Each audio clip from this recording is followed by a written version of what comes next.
Good afternoon. How are you guys doing today? Ah!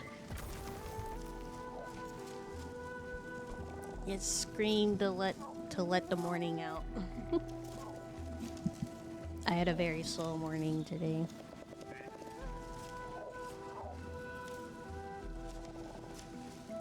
Good, that's good. And welcome to the stream, Sir James Vino. We are doing Hi Cookie. Just officially started my thesis. What's your thesis about? But it's also okay if you don't want to share it. Ah!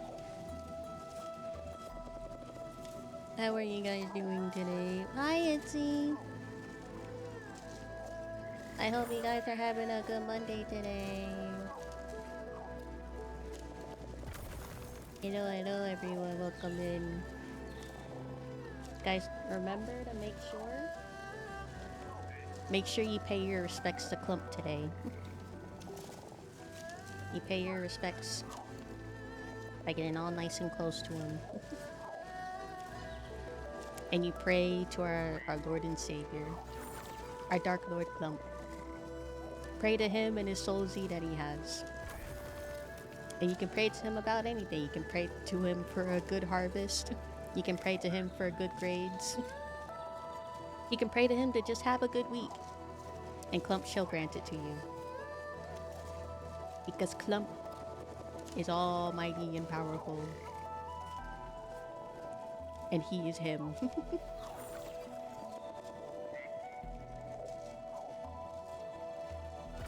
My pronouns are he because I can never be him. Him being Clump.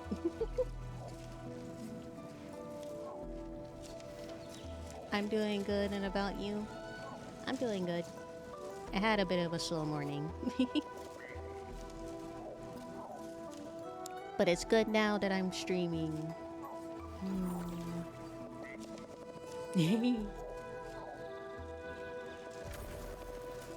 God, I fucking love how cute he is.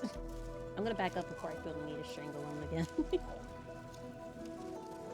I praise for success, Lord Clump, and Lord Clump shall give it to you.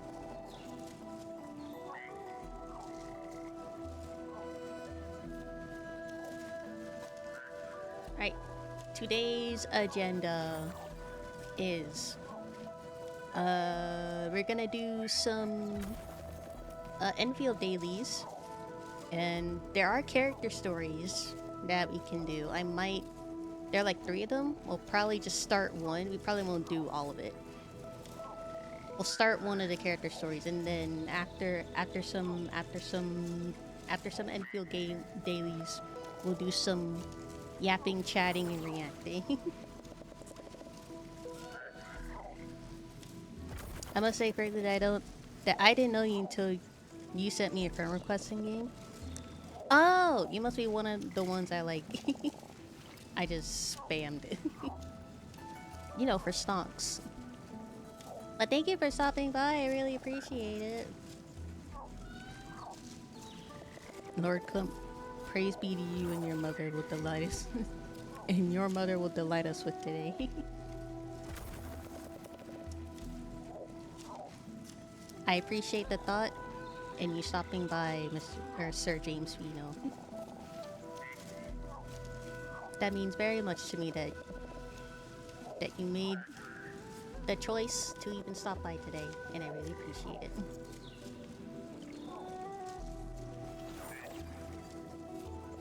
I'm trying to translate with a little English I know. Oh, it's okay. It's okay. You're still welcome in stream.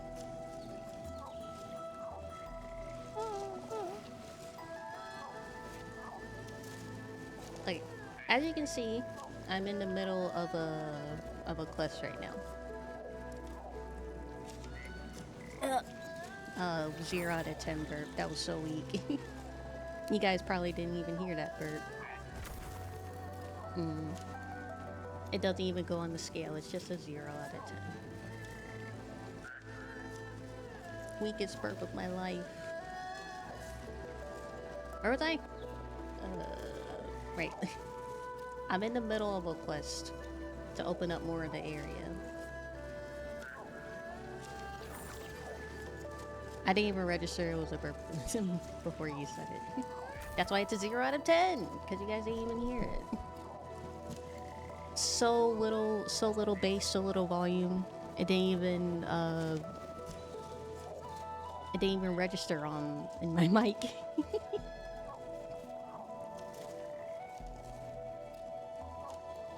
Anyway, like I said, we're doing dailies. I haven't done my stonks yet, so we're gonna see what our stonks percentages are for today.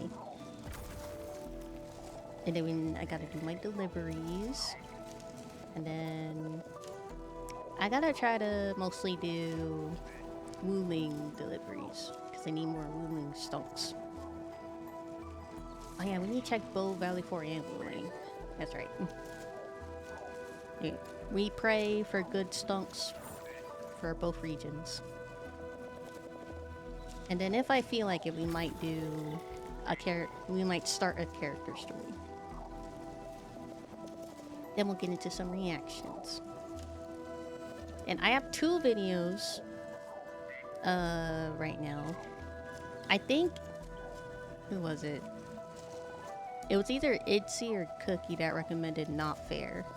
I got Not Fair's most recent video that we can react to also.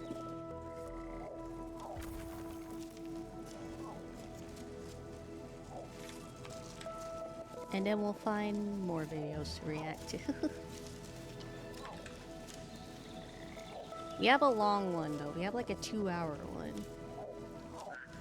Cause remember when I reacted to the Tekken? Was it Tekken? Yeah, it was the Tekken War. It'll be cool if Twitch put you in the Black History Month section this month. That would be cool, but I don't think Twitch even knows I'm black. I have the tag under my things, and I have like applied for like what do you call it? The Black Creators of Twitch thing. I haven't got a response yet, but it might be because of my pasty white model, so they don't believe I'm actually black.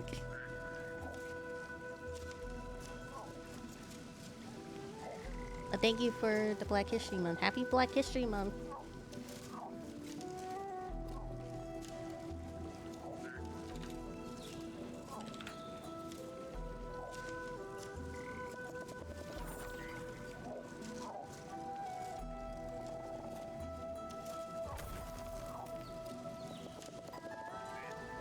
No, don't play. Also, I know I've been lacking on YouTube recently, and I apologize. I have more anime reacts coming.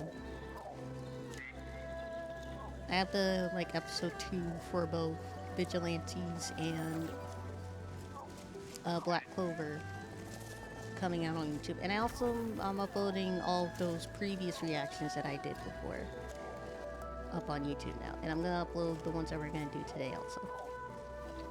Sorry, I've been lacking recently in the YouTube front. I'm working on it. I always say that. What I really need to work on is my shorts game. And even though I am already short, I need to upload more on YouTube Shorts.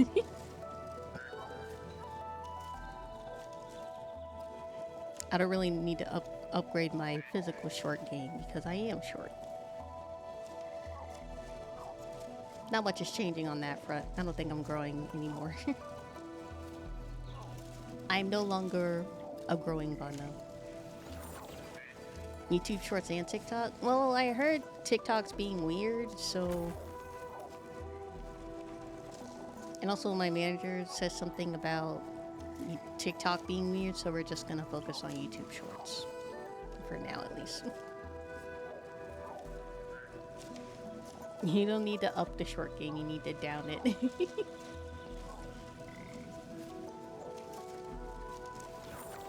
I'd say I'm already the perfect height. Wouldn't you agree? Club needs to upgrade his short game. Because Clump's a growing boy and needs more soulsies to get bigger and stronger because he's a big boy. And big boys eat their vegetables and their soulsies. Well, not Clump. He hates vegetables. He just wants more soulsies. We need giant Clump.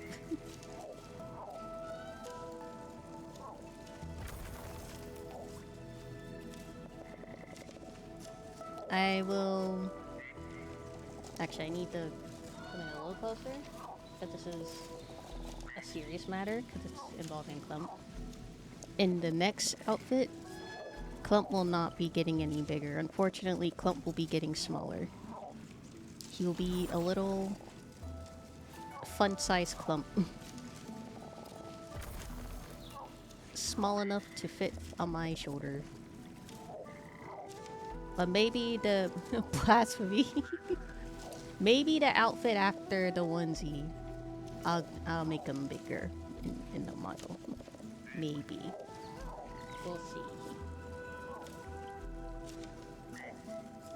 I made him as big as possible here.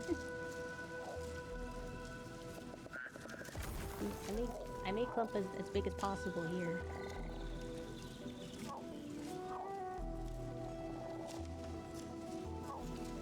Clump chooses what size he is depending on how he's feeling. And right now he's feeling HUD size today.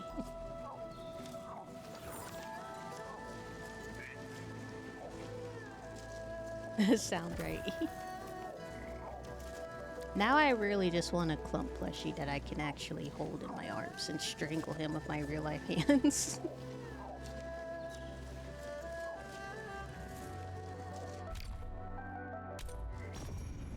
No. Okay. I was thinking the same thing.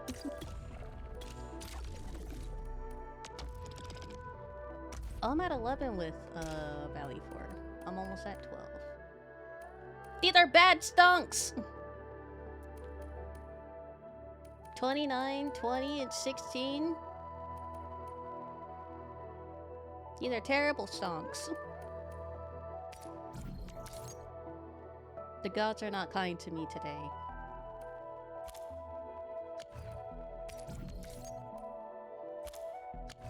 One, 102. 144. These are bad stonks. Pray for better stonks tomorrow. Actually, I don't even feel like stonk. I feel like just getting the 320 tomorrow and hope for better stonks tomorrow. Let's try Wuling. Does Wuling have better stonks? No! It's even worse! The stonks are not kind to me today.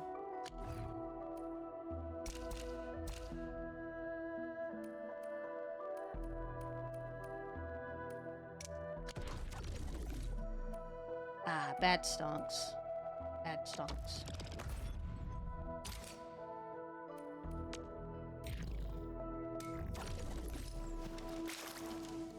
Oh, it's over there. Is it? Oh yeah, it's literally over there.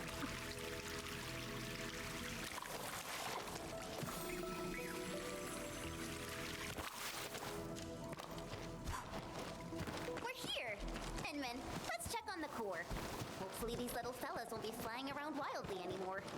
We'll do that later, Chen. I have fish.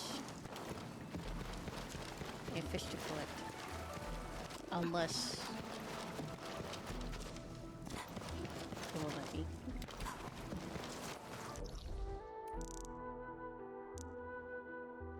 Wait a second.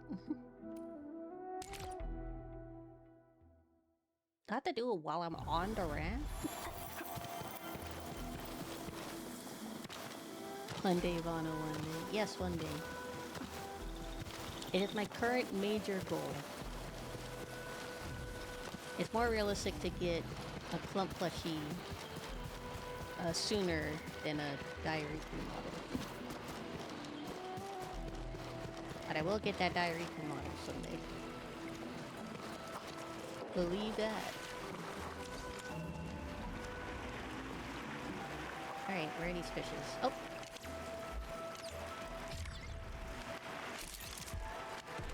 There you go. Can I? I can.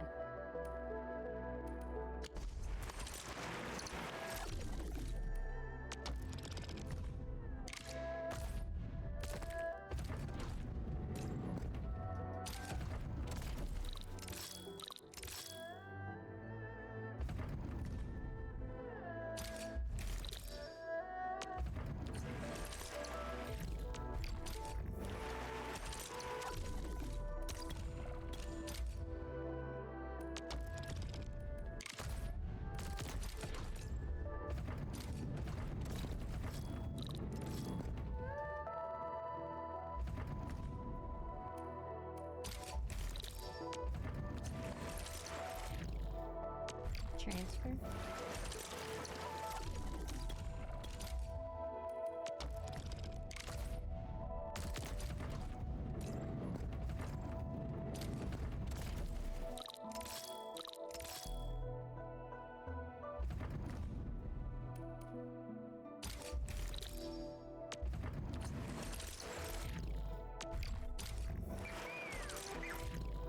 Nope.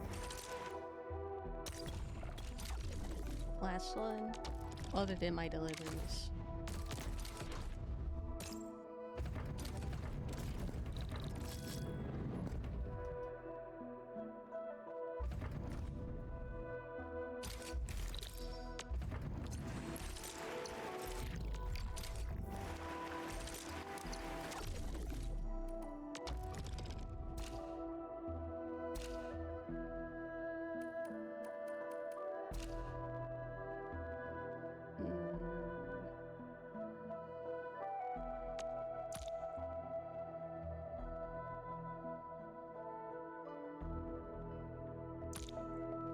All the good ones are earlier.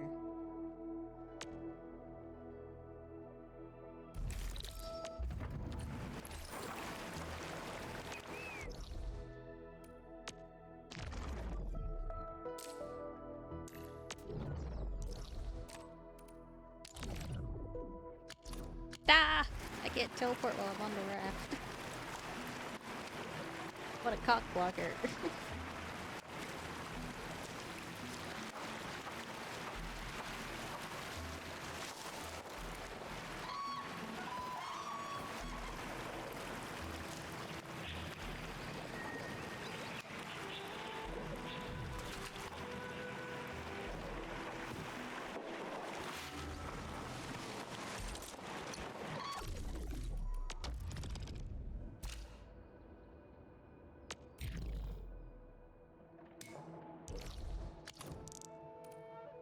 Oh yeah, Friday is the change of banners.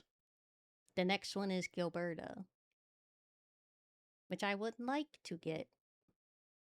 So I need to do all the side quests and quests I haven't done yet to get all the Ouroboros or something. I don't even know what it's called. The red gems for the pulls. I also need to do that end game content.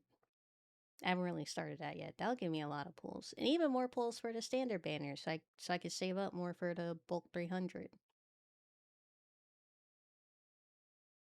Go! Come on, loading screen.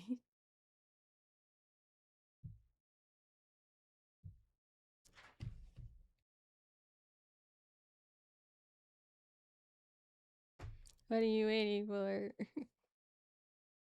Don't leave me hanging.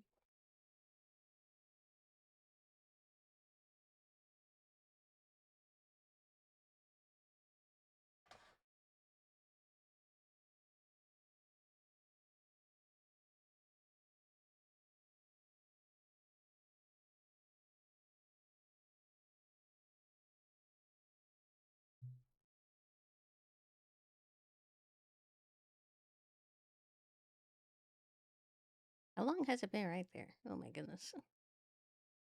Oh, it moved.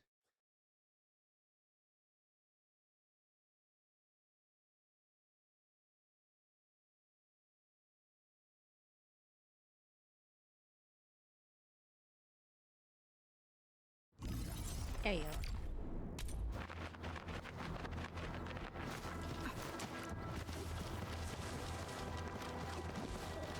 I'm stalling putting down zip lines for these other areas.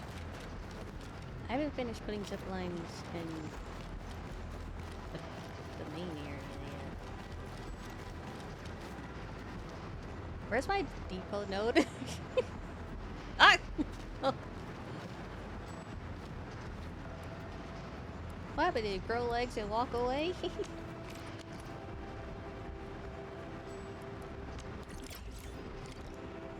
Alright, where? That one.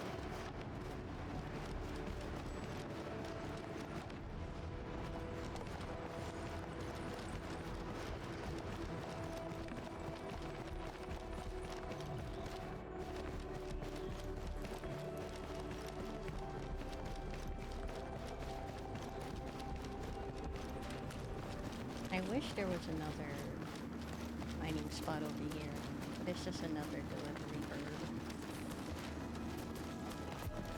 Which is nice, but another mining spot would be even nice too. Cavities. Thank you.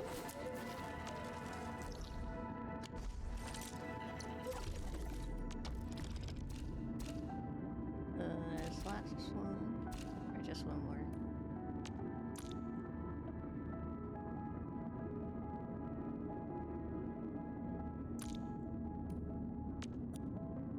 Ah! Someone took it already. Kalis! You're in the wrong game, man. You're supposed to be an HSR. What are you doing?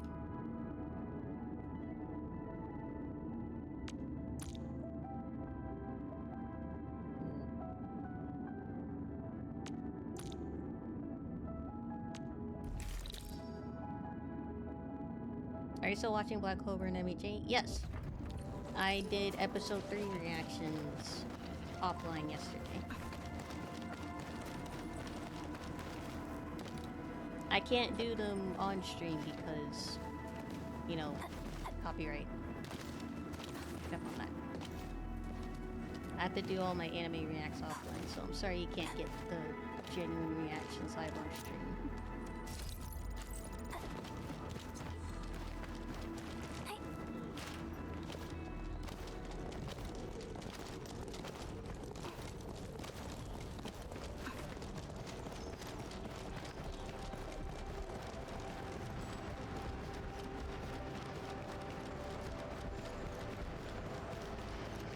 I also considered adding, like, I want to add more anime to the reactions, but I also know there's like a lot of anime I've already reacted to, but I haven't yet watched Sentence to Be a Hero yet. So if you guys are interested in that, I can add those to my list. I think it had like episode 4 last week or something, or episode 3. I don't know. I know it's already has a couple of... It already has a couple episodes. Yeah, though for my stream, unless I like dedicate a whole day to just watching anime episodes, I typically do multiple things in my stream, you know? And right now I'm not watching enough anime to really dedicate an entire stream to just watching anime. So when I have more anime in my roster to watch for YouTube videos, I might consider doing that.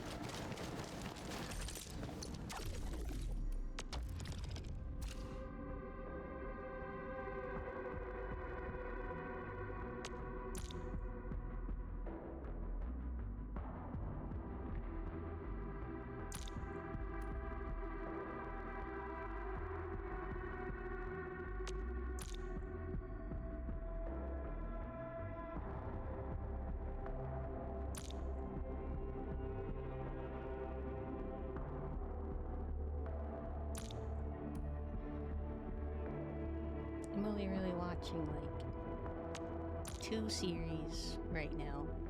And that's like barely an hour, you know?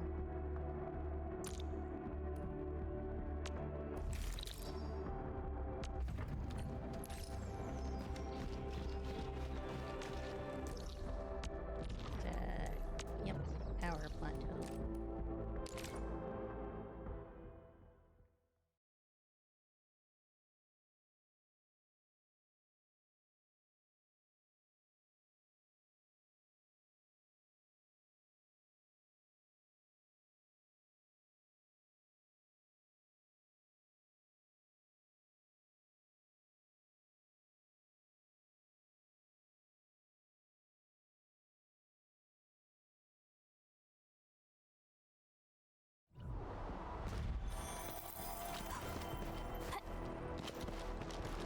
But yeah, me and Magnol, we watched an anime called Gnosia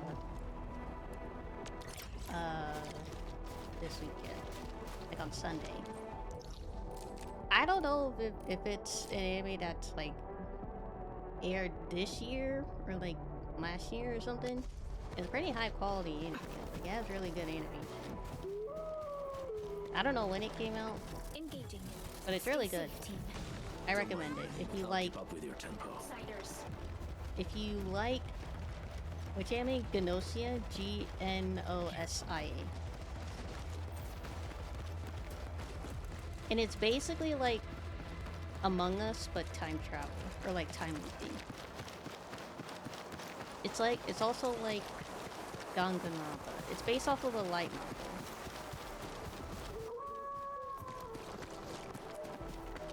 At least what I heard. I never heard the light novel or the anime until me and Nightmare watched it. I discovered it. I was like, I'm gonna binge this, and then I thought maybe Magwell might like it. So for last year, I figured because the quality was really good and like more modern or more this or last year kind of animation, you know.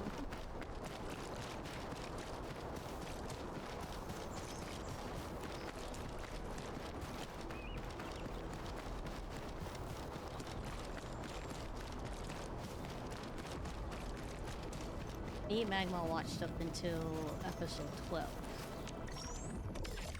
From when we were watching, there were like 16 episodes out. Me and Magma only watched till episode 12. He binged a good bit of it. It was really good and really interesting. If I had the hindsight, I would have recorded it. For YouTube. But then I will have to ask Magmal for his permission. I didn't have the hindsight. I was like, oh, this seems cool. I'm gonna watch it. I don't yet have the content brain, chat. I'm not immediately thinking, oh, this would be great for YouTube right before I watch something, you know.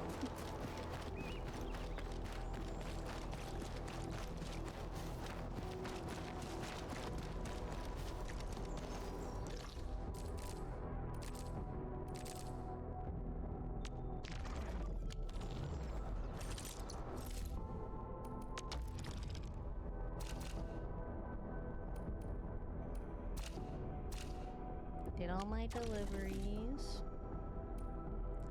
Stock redistribution was a bust today.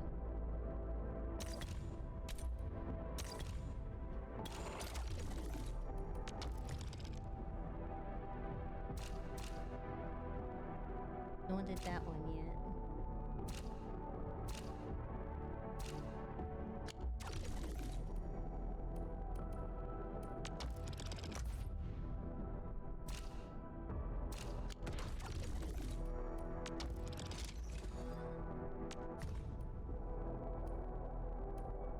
Bitch.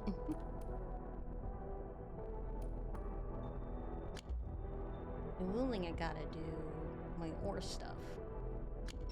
So I can make more batteries to sell.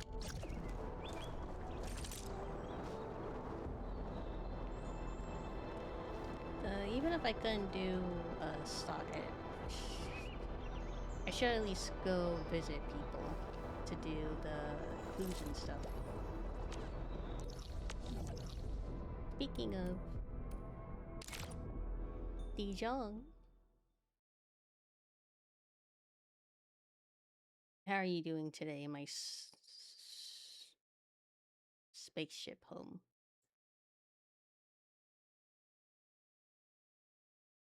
Everyone is either dead, about to die, or they're already refreshed.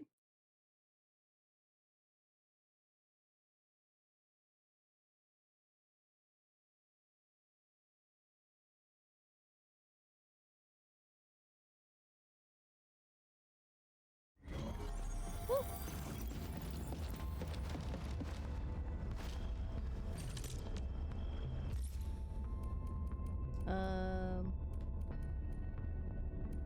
Like 30% of them's dead. Dead and about to die, except for Snowshine.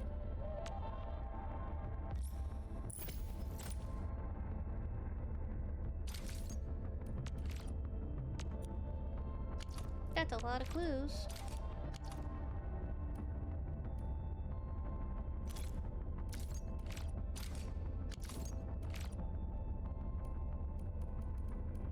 Days. Some are timed? Alright, I still need a 3.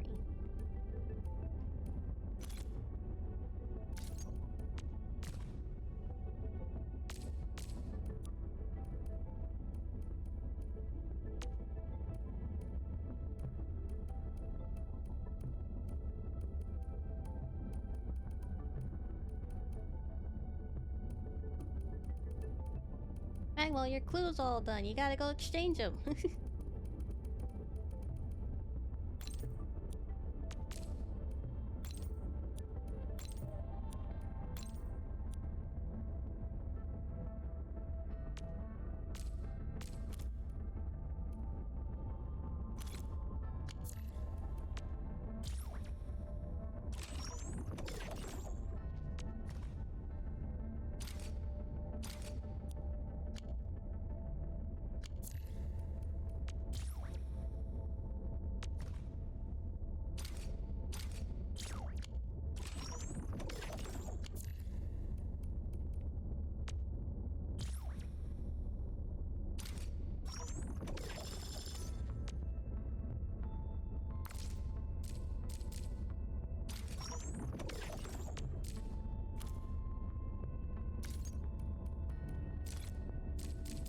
I don't know who needs a turn up.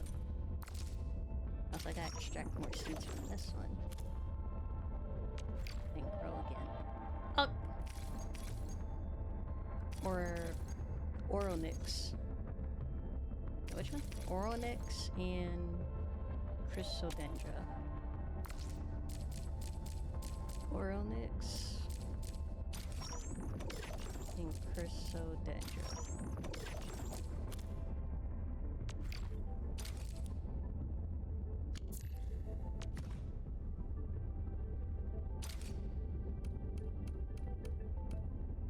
I can only do 2.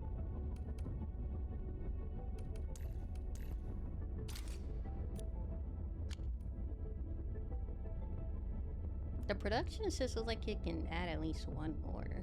Like, there's reasonable space to add a 3rd one. I think. That's my opinion. Alright. Clue exchanges and helping. Ideally both.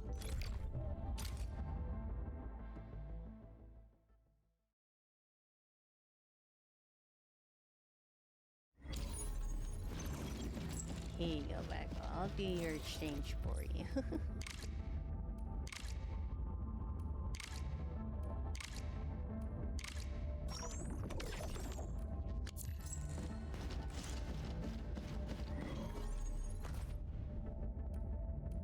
One more clue. Or one more assist. 4 more clues.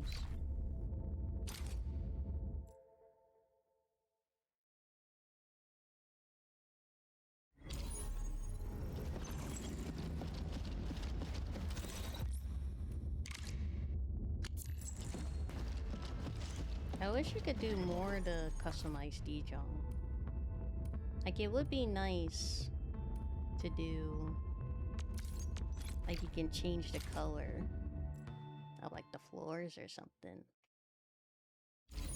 Because other than like the image display and this over here, changing like, or maybe just the reception to change like the lighting or like the floor color or something, you know? That would be nice.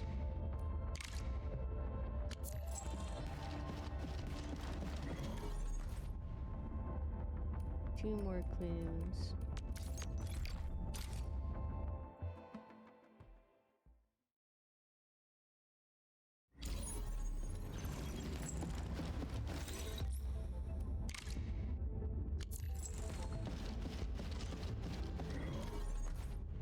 Seeing everybody with all their cool characters, I still don't have a lot of them.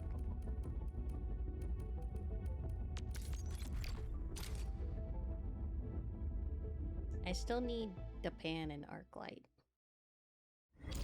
I think there's somebody else. It might just be the pan and arc light, actually. Because I got a lush.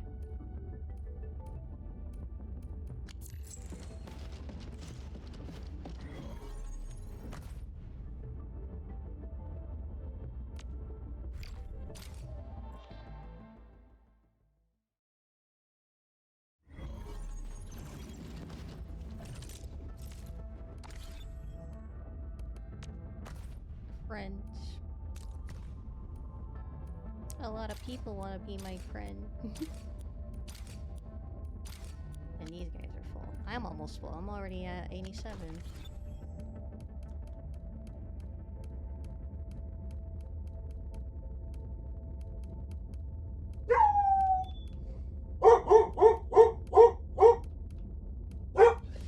Hi, Cub. Hey, dog.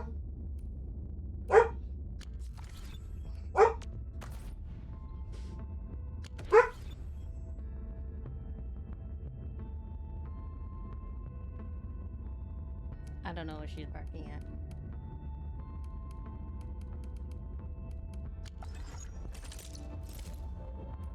Somebody finished the last regional development? Not yet. Okay.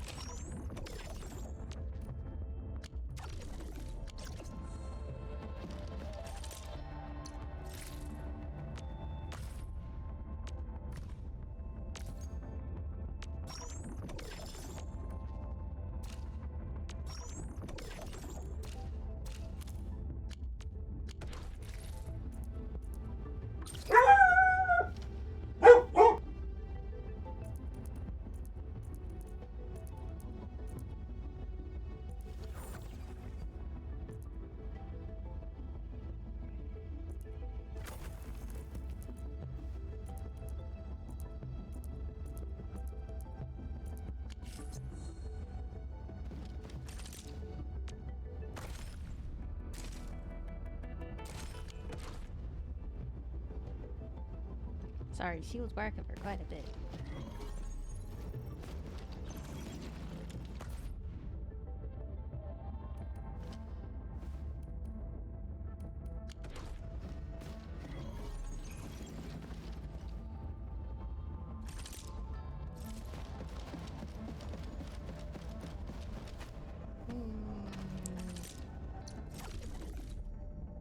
No, anything else?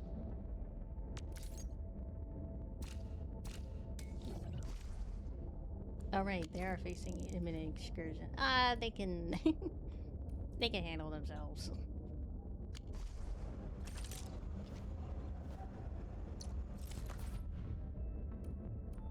Spend sanity. Defeat 20, level up an operator. Okay. Let's do...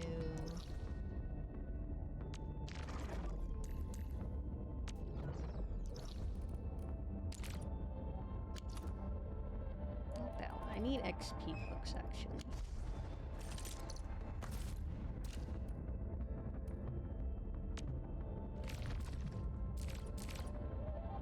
$80? I'm not strong enough for 80 yet. All operators accounted for. The team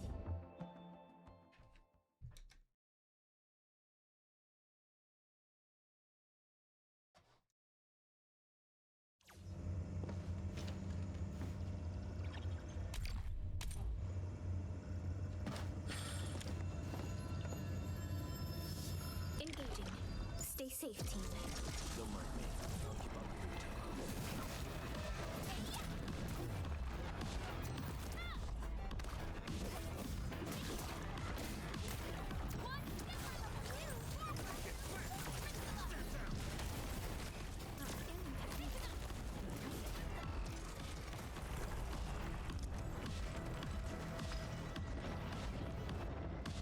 Oh my goodness.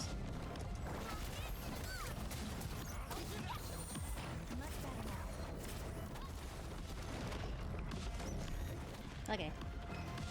Fine.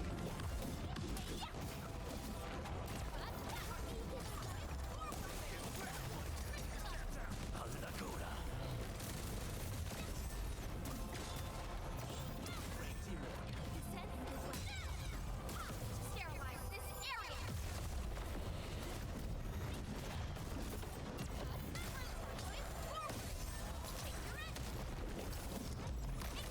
No second chance.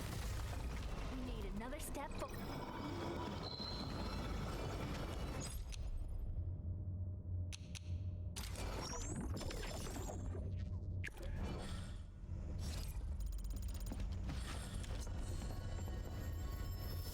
Watch your step, people. I'm with you.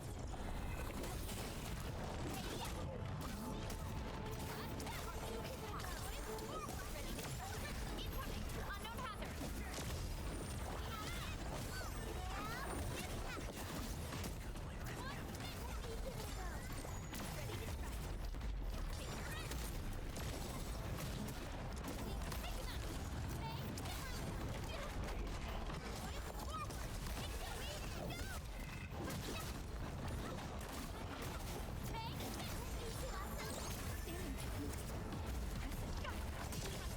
Yay!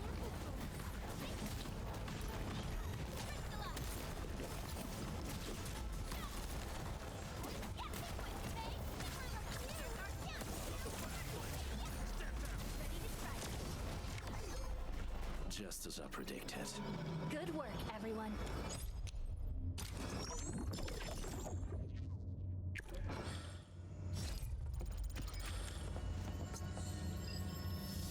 Watch your step, people. Don't mind me. I'll keep up with the tempo. Target locked. Fire!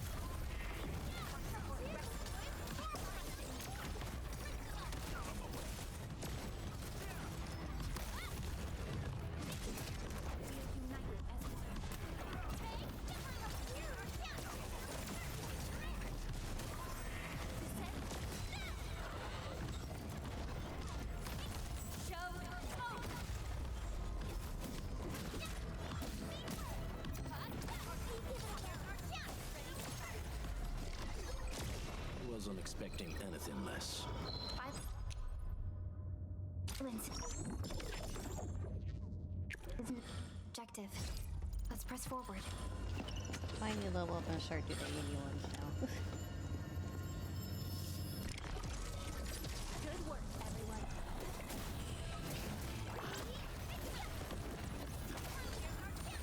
Much better now.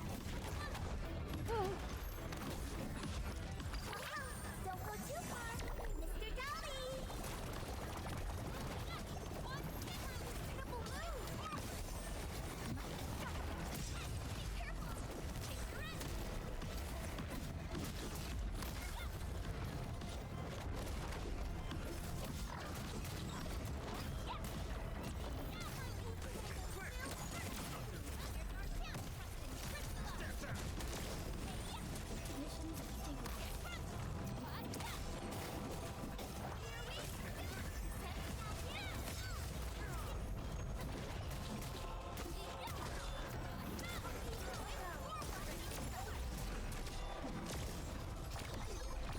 Wasn't expecting anything less. We handled that fight well.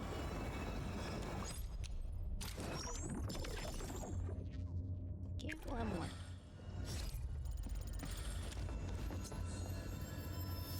Engaging. Stay safe, team. I'm with you.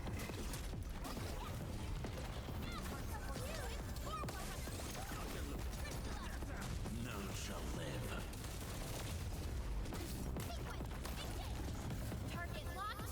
Fire!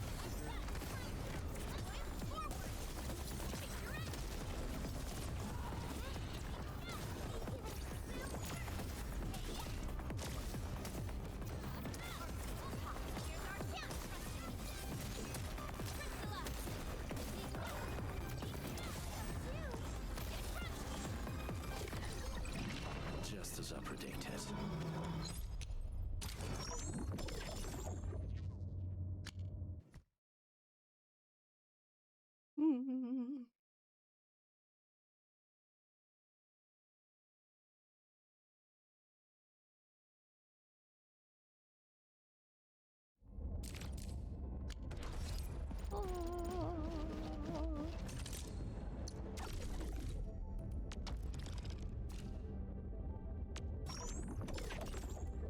Thank you.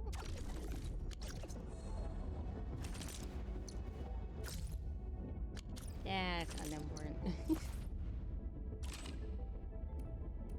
Hey, still one more? Okay. Originium will Fine. carve a path for us.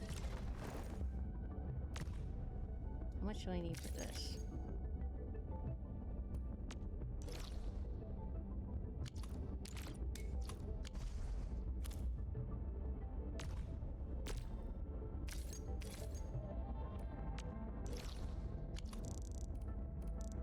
Okay.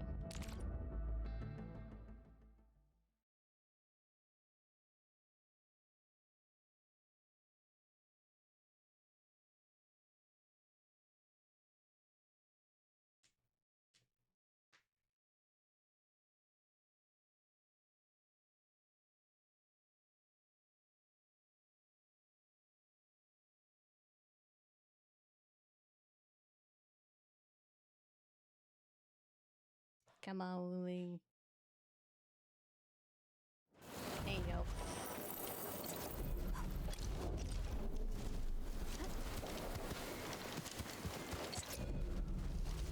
Dang, you used up all the batteries already?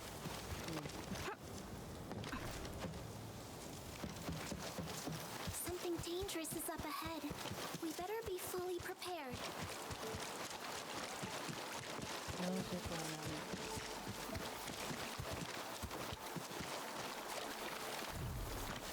Got my eyes peeled for an opening.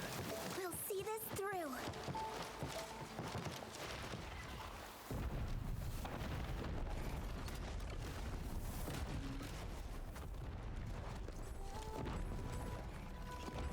Stay alert.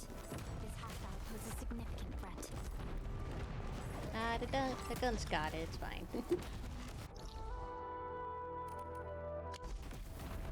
You don't need to worry about it. I don't think so, at least. We seem to have high-value supplies nearby. Keep an eye on others. Still waiting for something? The past and the present must become one. What the heck is that? Hazardous material landfill? Chance drop. Chance drop. Protocol space. Okay.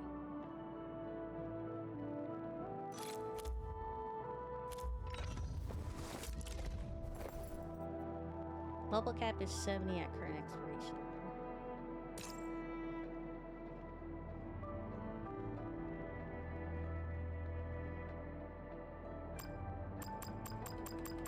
I only heal about one time, so I'll just... I'll never forget the sight of them. Eccomi. Do you need the same? Yeah, you do.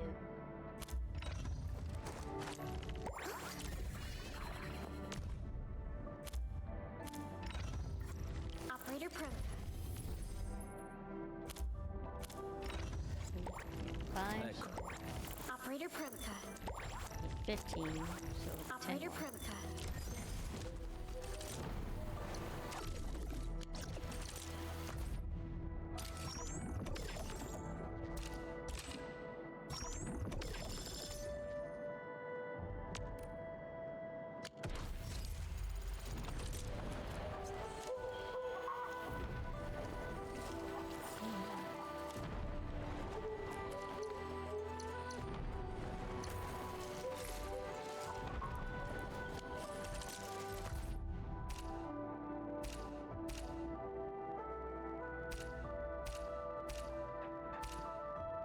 I do need to start doing these for the weapons.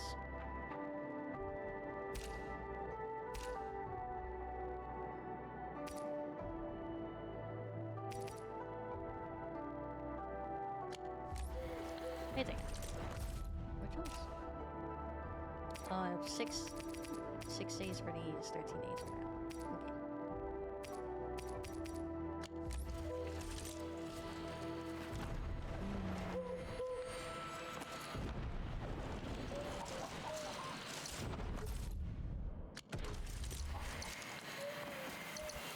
Still waiting for something?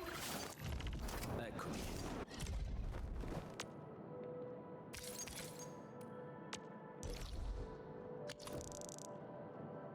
One there.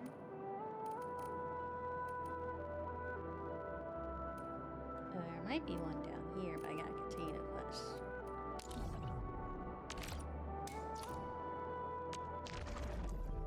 There's one up here. Nope. Not that one. Not that one. Not that one. Or that one.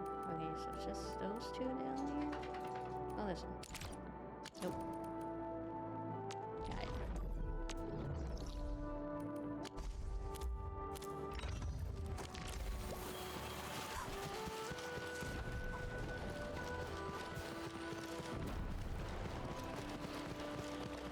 Got my eyes peeled for an opening.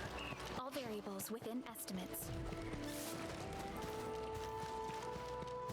Enman! Enman! Look over there! A cage! Why would anyone lock a long ear up in this place? Could it be poachers? Don't panic, little one. We'll get you out right now. Don't promise that, Chen. It might be dangerous. That's probably why it's locked up.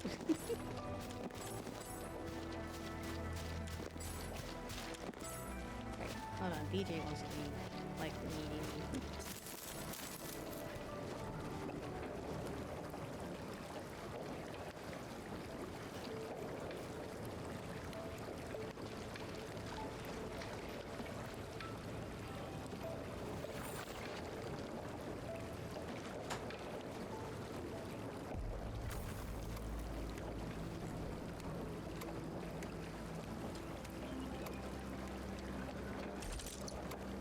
Still waiting for something? Eccomi. Oh, exactly 15. Oh, and I have insufficient materials.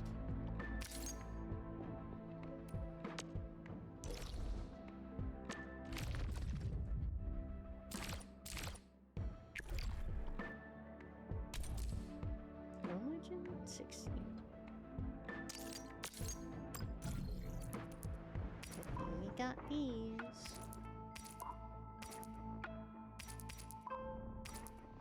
I need a fuse, so.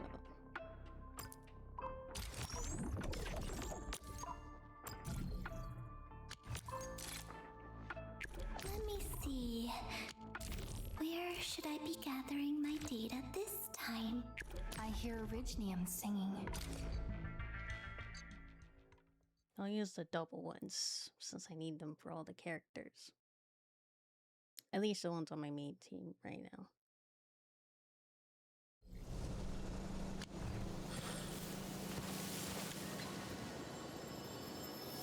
Watch your step, people. Don't mind me. I'll keep up with your tempo.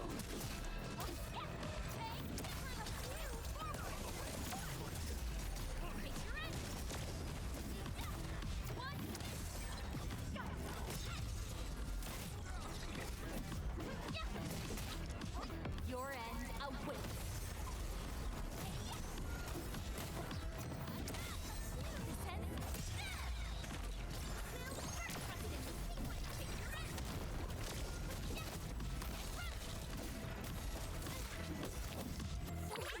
Be gentle, Mr. Dailies.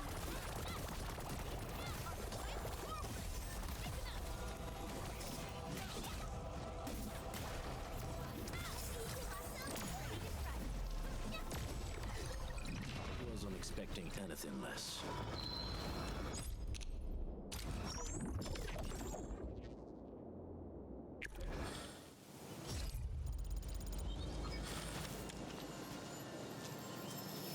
Engaging. Stay safe, team. We'll see this through. Commence L7. Annihilation.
survived through strong teamwork. Good.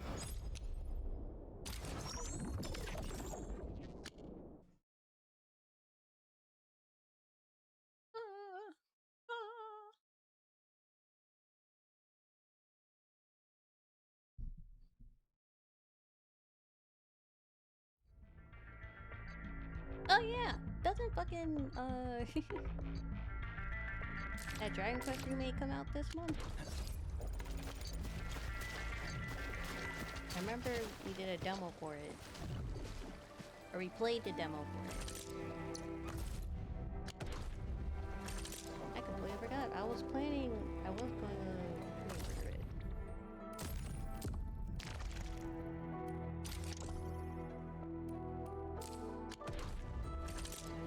I don't know what made me remember it. Just a random reminder.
Originium will call. Get a new assignment. Every wolf in the pack earns its place through bloodshed. Take down enough prey, and you rise. Landmin, does this mean you have approved of my hunt?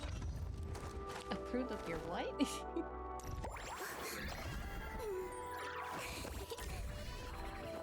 What did you say?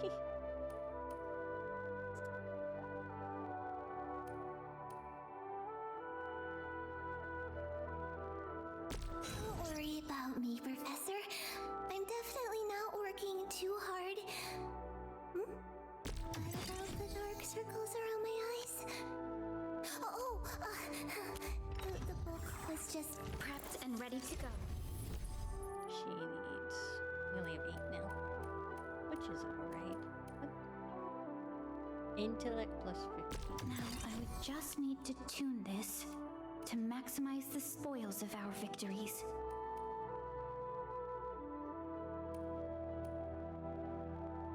Reach 100%. We're only at 95. We're at 95 with her already?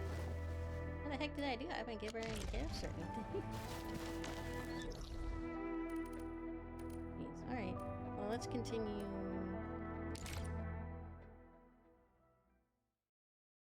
Might as well get that area. Where are we? Not here.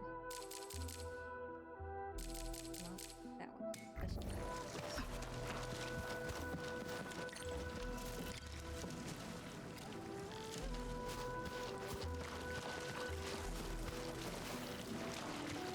Nice.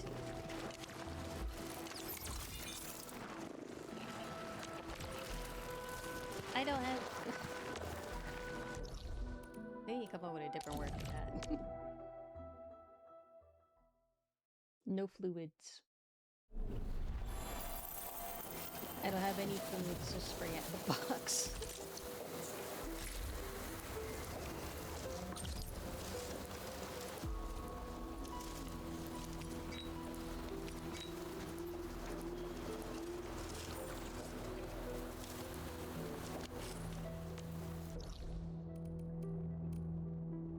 I'll grab another one.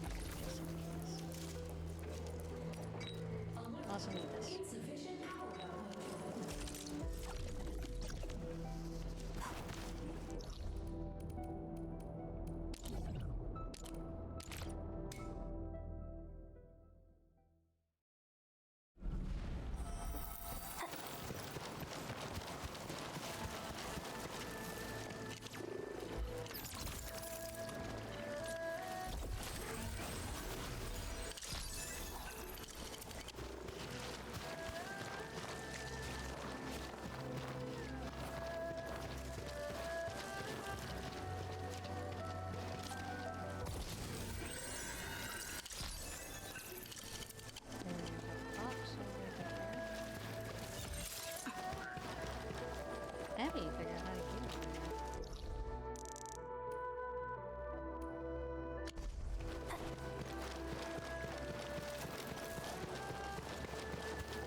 4W1's up and running. We're just gonna skip that dialogue. The raft is over there, Enman. Let's head over to South Hill and search the place.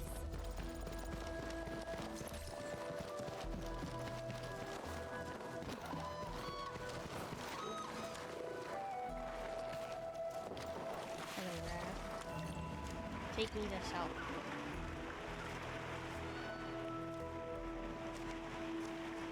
Never thought I'd see the day. Me sharing a boat with some watch. We are the ones who boarded a literal pirate ship here. Oh, come on, people. Let's try to get along, okay? South Hill. I visited the place pretty often, you know. What about you? Of course. This place always traps passersby. One after another, like clockwork. Easy pickings, plenty of profit.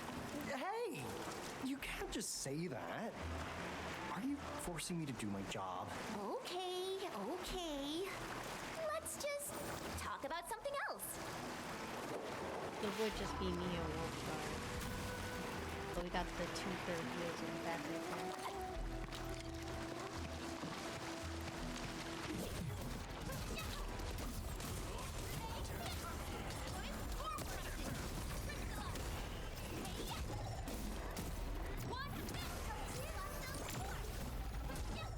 Oh yeah, there were third. I didn't even see that one.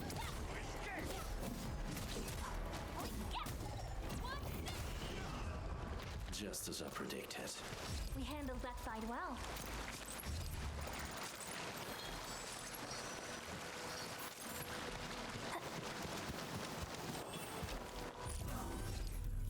Anchored blue.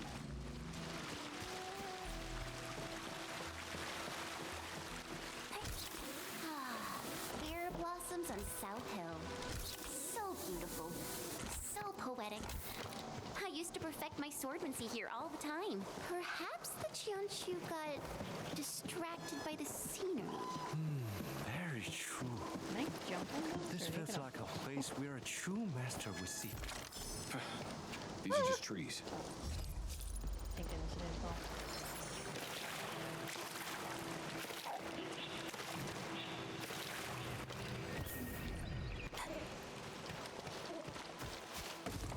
oh, jeez. Christ.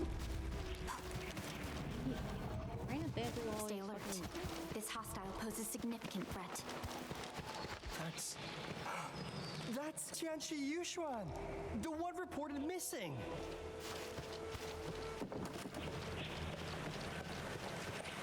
You sure?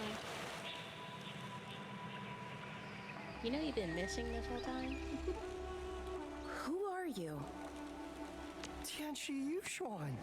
Turns out you're here. Oh, you know each other? Yeah, I used to be terrified of chubby lungs. Fortunately, Tianchi Yushuan explains me what they really are. Now I'm totally at peace. Chubby lungs? Seriously? Don't make Okay. fun of him. Anyway, I'm so glad we found you at last, Make me Tianchi terrified. You Yushuan. mean with a club. Can you tell us what's happening to these growth nymphs? What's making them so aggravated and upset? Leishu believes growth groups eat people. Someone suspects changes in ecological patterns. Ecological patterns? That sounds pretty close to what's actually happening. From what I see, I'm fairly certain the issue stems from a broken fixed wave emitter. Fixed wave emitter? Yeah. When Wuling started building the science station 20 years ago, they started observing and recording grove activities. The bio-research team acquired plenty of data and test results. Some even hypothesized that grove ecology is indirectly influenced by the gravitational activities of Talos. The team then started working with other research groups. Eventually, they identified several frequency bands that exert significant changes to growth nymph activities. One of the bands actually pacified the bugs and made them less jumpy. They verified their hypothesis via field testing. The special frequency band and the fixed wave emitter they developed really worked. But these tests took place more than a decade ago. The contraptions are even older than the city itself. The Tianshi used the results from the fixed wave emitter project and developed guiding lights. These newer devices could direct grove nymph activities with pinpoint accuracy. You probably used them a few times before coming here, right? Oh well. When I heard that people went missing, a malfunctioning emitter was the first thing that came to mind. All you need to do is fix the 3 cores, make sure the control panel is working properly, then reset the fixed wave emitter at the eyelid. Yeah, I know it sounds really complicated, but every step is necessary. We're talking about an entire system. The whole setup must be restarted to restore normalcy to the grove.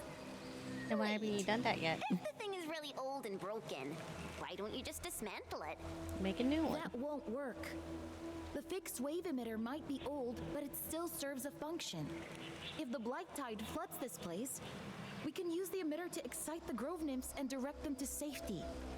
I'll also be submitting an application to Viceroy Zhang after this. I must make sure that the emitter is properly maintained. The research is old and grove nymphs are simple bugs, but they will offer plenty of scientific value. Oh, that's it. Lee, are you all right? Yeah, I'm all right. So, we'll get those Hydra cubes back to their places. Never expected to hear a story about the grove nymphs.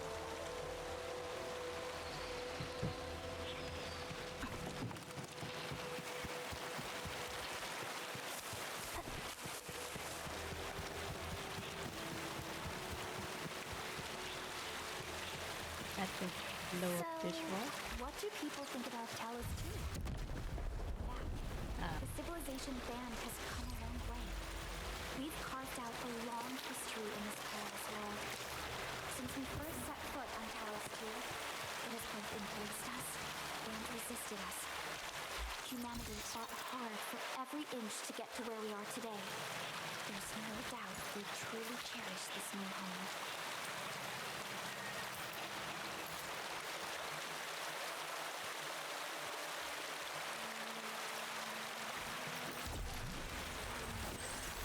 Hey.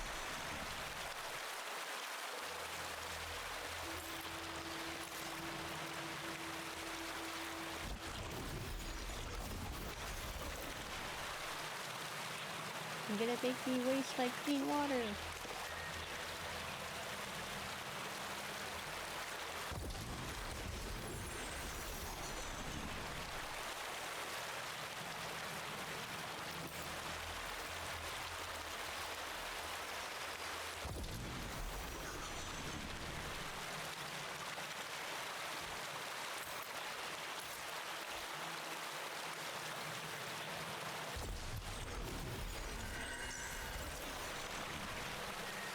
It does not want to be fixed over.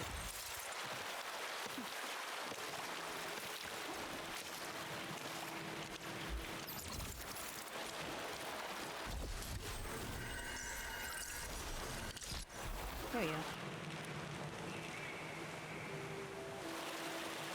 I think that's that. Let's head back to the core and get this special system working again. Just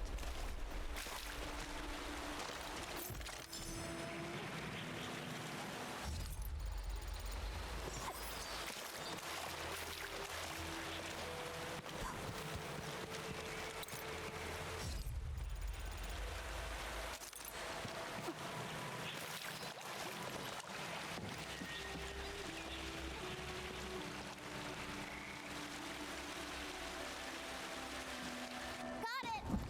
All 3 cores should be working properly. Time to check on the control panel.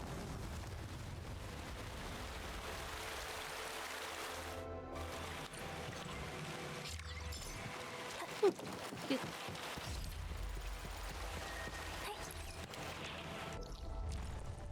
Ew, okay.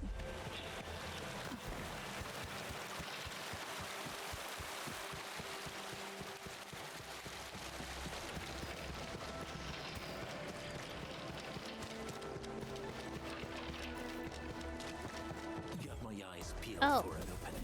You're a bad slime. I thought you were a good slime.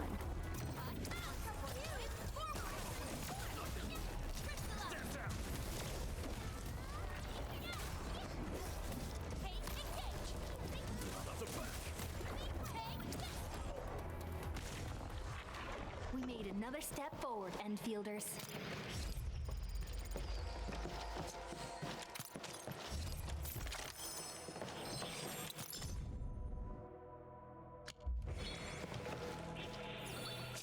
I can't jump because it's just water there. That's not good. Or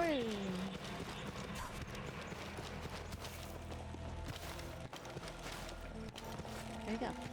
Up. Orlean is a fragment of a shattered universe. This one traveled massive distances to be here.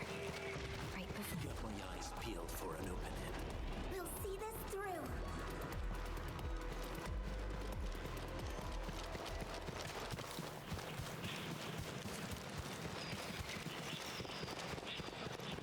High threat I hostile. don't Approach with caution. entirely remember.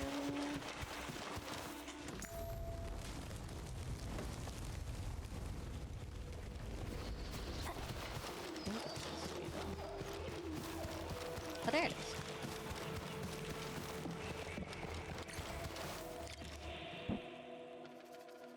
You better now.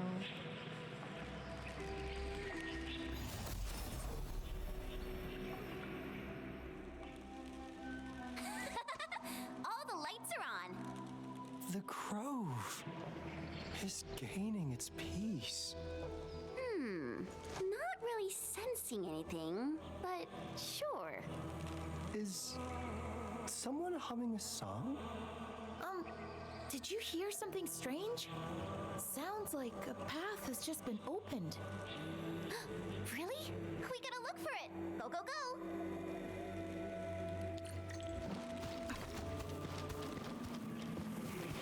Follow the song.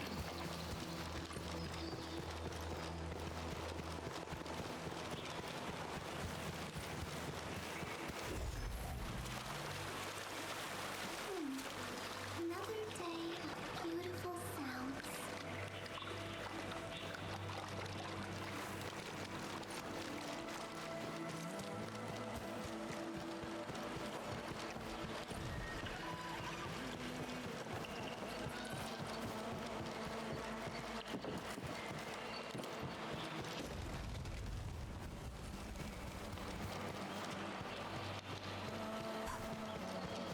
No. Dang, I missed it.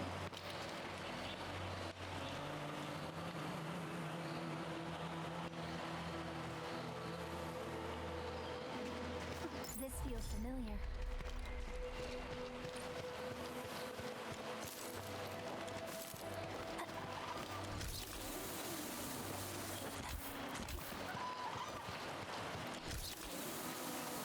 Is that the islet you mentioned, Jianshu Yushin? It's so pretty. Yeah, the fixed wave emitter should be over there. But then who's that singing that song? Wait, someone's over there. Looks like a Jianshu from what she's wearing. But why would there be a Jianshu? This place is so isolated. Foul beasts don't even roost here.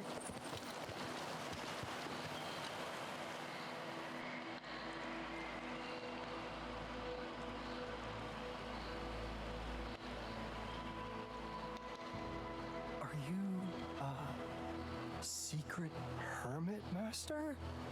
My dear lady, can you kindly let us through? There's a broken machine that needs to be repaired. How about we set you up nearby? Friggin' hell. Is she playing deaf? You Woolingers have less manners than we do. Oh my Can goodness. this be? Huh. She looks quite familiar.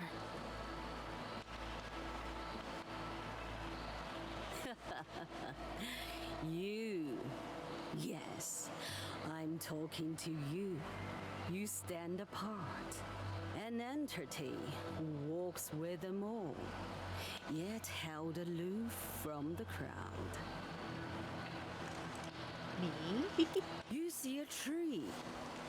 Is the tree truly a tree? The tree is a large macropore. Wait, yes, the tree is tree. Trees are long ears, they're both green. Yes, tree is tree.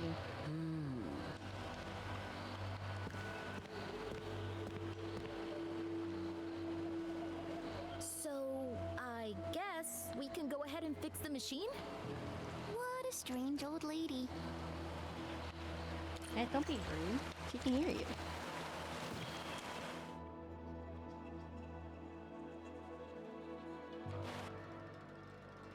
Uh-oh. I don't think we're the only ones lured by the singing. Edmund, watch out!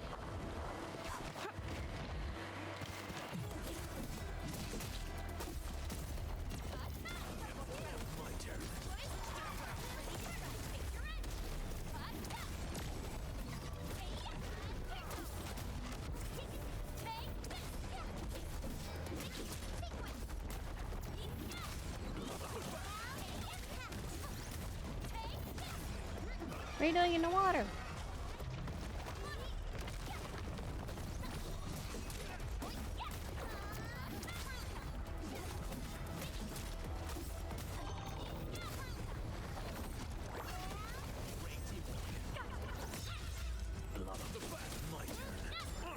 Ready to strike. Picture it! Your end awaits.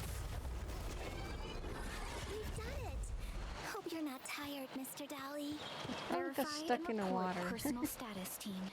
Wasn't expecting anything. By the grove you did. Through the grove you walked. Yeah. I guess that's how we got here. So, why then? Does the bamboo sway? Well, turns out the bugs were just affected by a malfunctioning machine.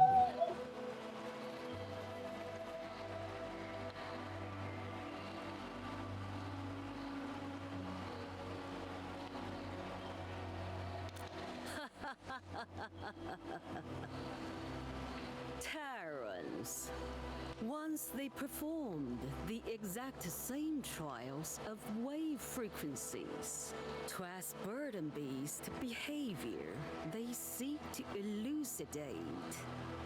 Burden beasts and grove nymphs are Sorry vastly about that. different species.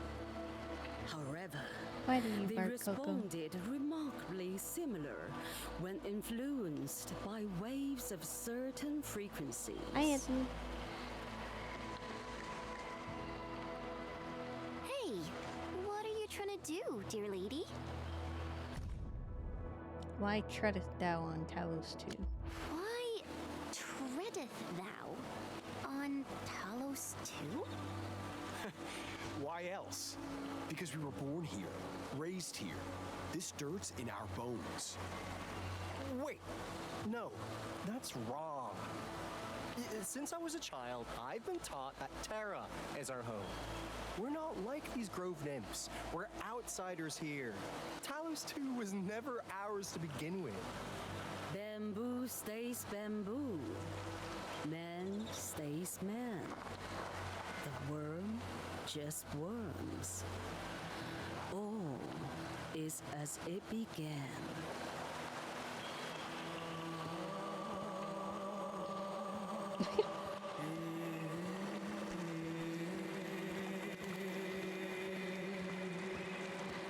Just spout out poems and don't elaborate, didn't you, Sleeve?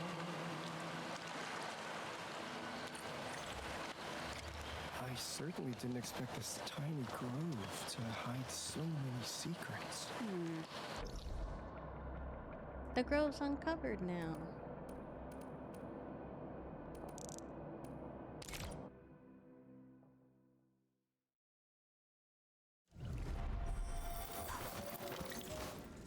Anywho, we've all made it safe and sound.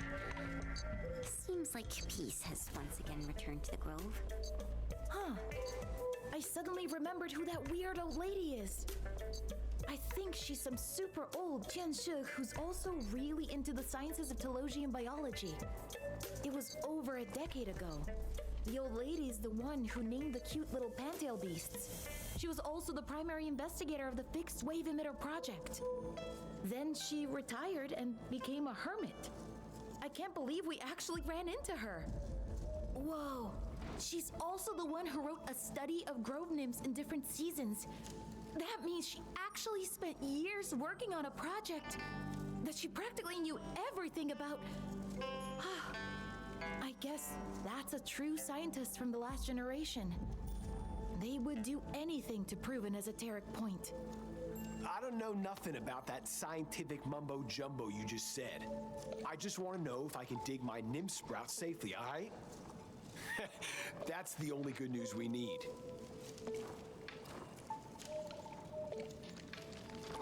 Oh. Where's Li Shui? Seems he went back, mumbling something about changing careers and studying his origins. You know, the usual post-Grove existential crisis. Huh? Well, when you think about it, he definitely was way too jumpy for this job. That means Captain Mifu is gonna miss one reliable assistant.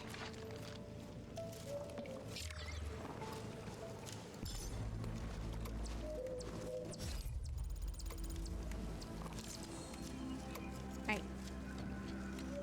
Ah. Let's see, is there anything else I need to do? I do need to get all these mining spots.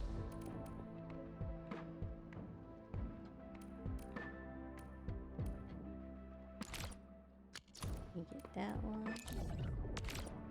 No! I get those.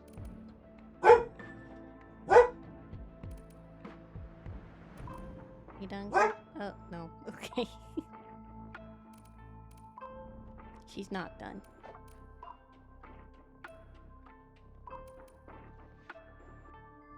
Okay, so this one, that one, and this one. That's easy.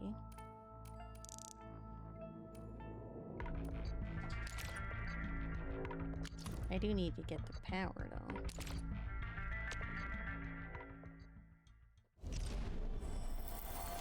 The power has to actually, so I need to take this down. I'm not using it right now anyway.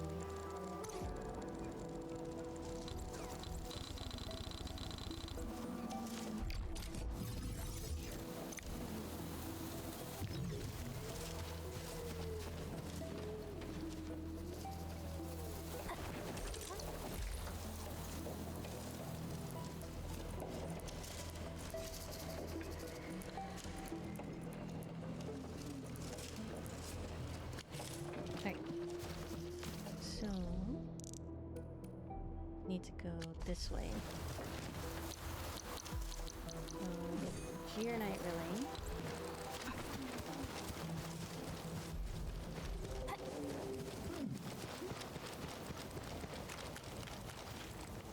This way? I done already forgot. Oh, this way.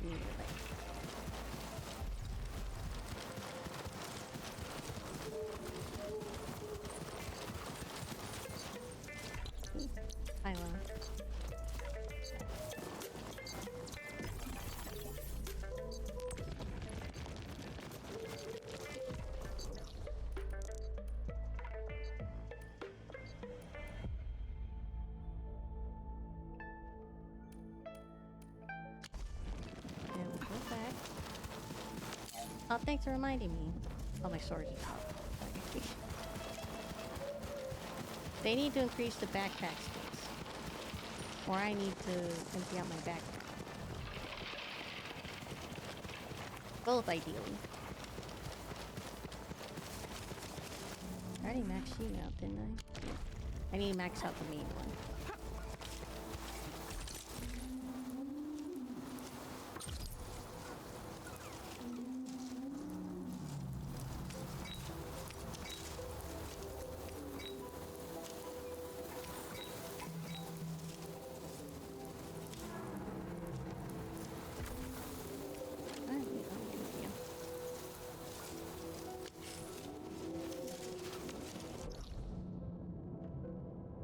Next one is there.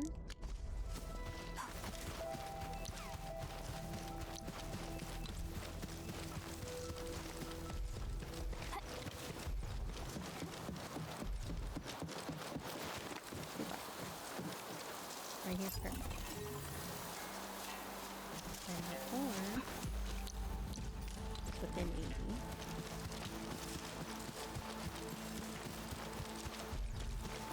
Okay, oh, yes.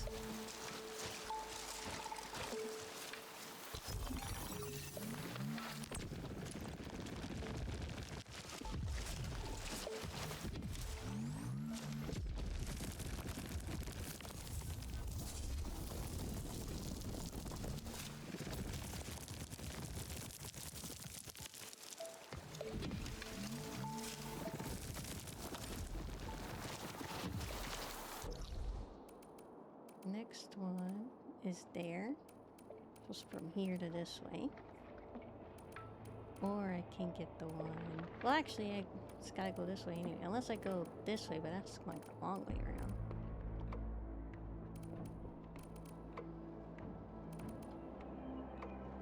I'll go from down here. Let me add a battery for the original one.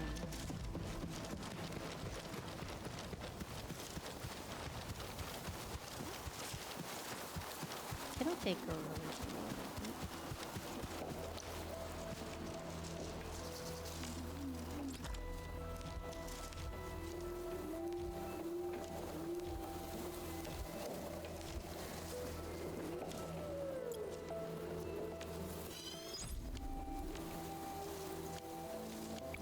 Maybe two, for now at least.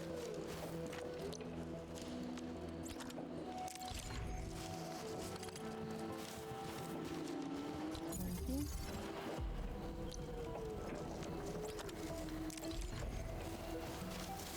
One here. And then splitter.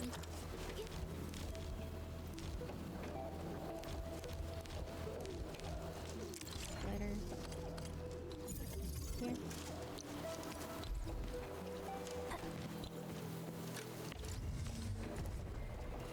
Can I use your light?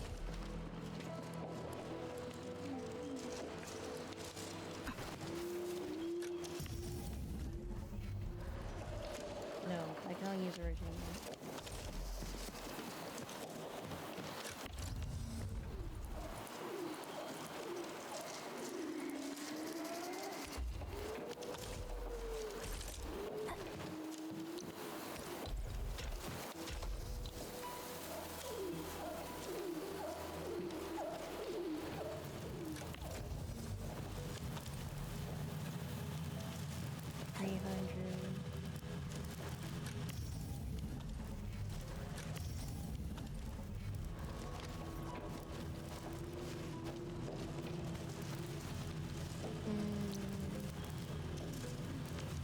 I have a lot, so yeah.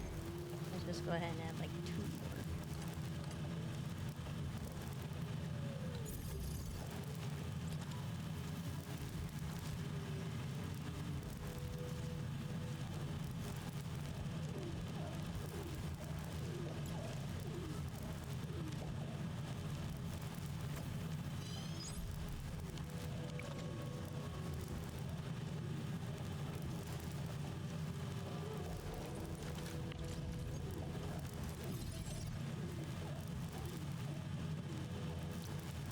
Oh yeah, it's in our space.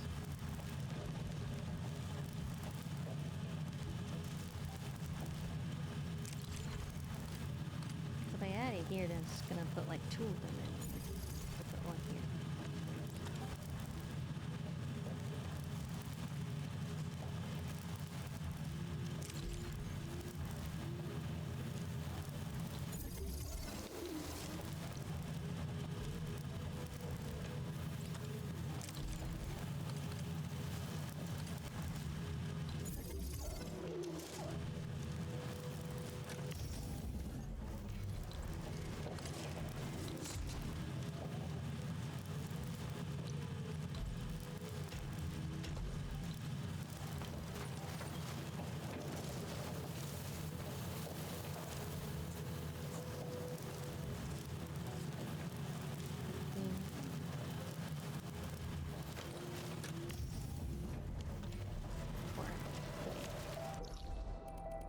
now let's go get...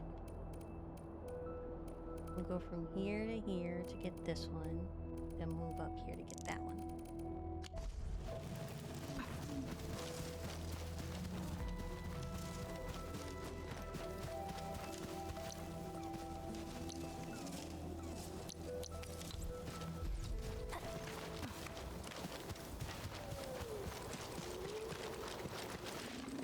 Already? Please.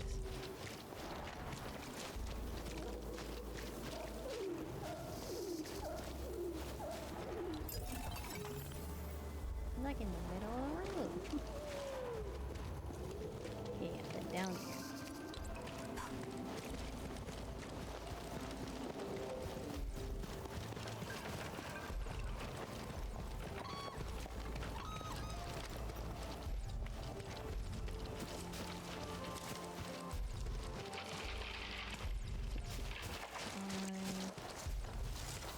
Almost. 71.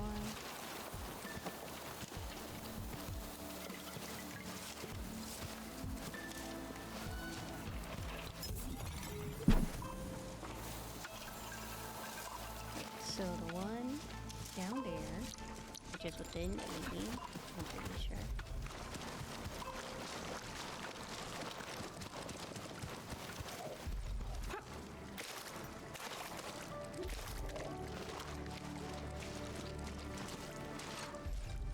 I get all three. I get 4.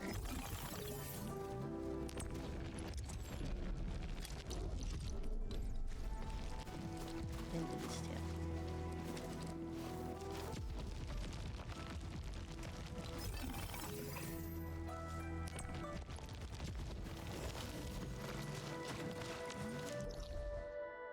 Then go up here. I did put a tower up here already. I don't know why. There wasn't anything with power. Okay, past me. I don't know what I'm blaming.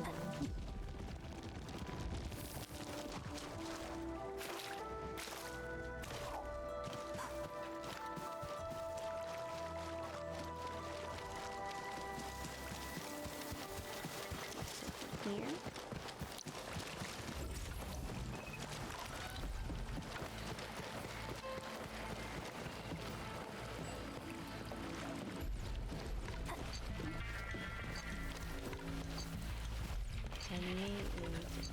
Here.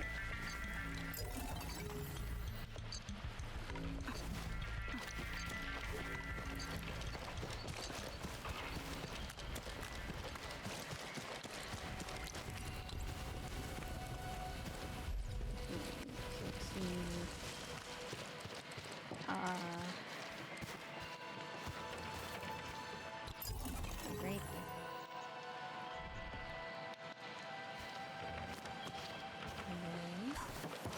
That should be within 80. Is it not?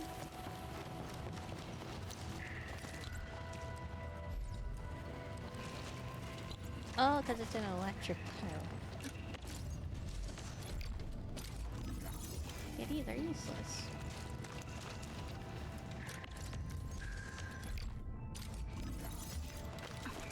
Why not I could put another thingy? And another thingy.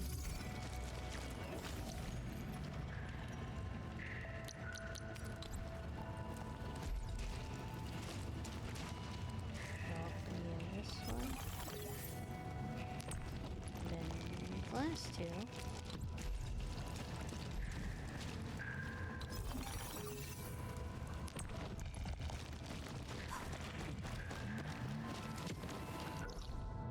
That's all for this region, or this area at least.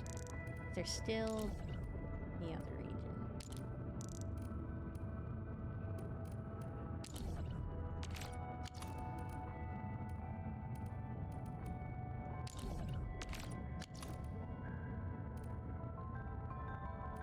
Just making sure there aren't any other ones that I didn't miss.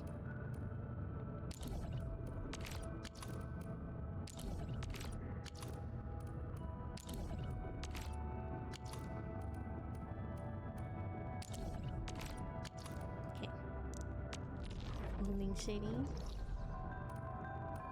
We get the... where's here? So that one, that one, that one. And this one all the way down there. Oh, Jesus. Can I go from... let's see.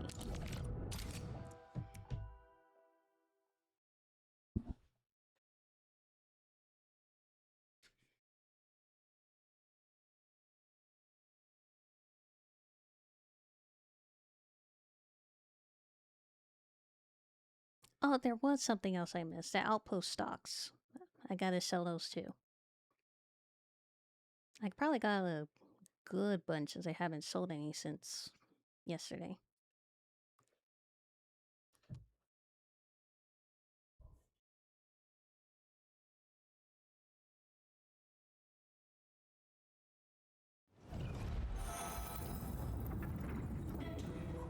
Hey, I see the area.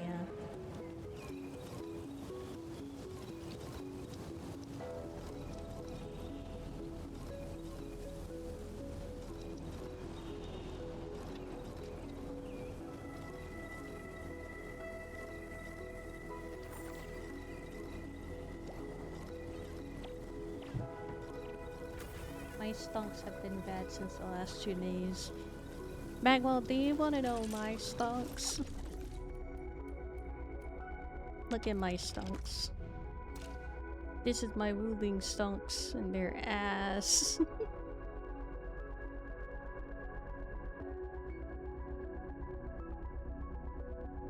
The only stonks I got today were from the deliveries and the exploration thingy. And then, well, Wooling's worse than this one, but this one's still bad.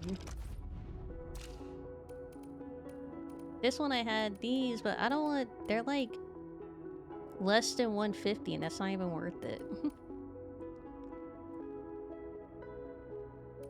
Even the ones that are down in negative, the like selling is like, yeah, too much green. I only really want to sell them if it's like down like more than 50%, because that's at least like a 200% or like 250 profit, you know. Ideally, we want the 300-400s. So it's not even worth it's not even worth selling today. Stonks are bad.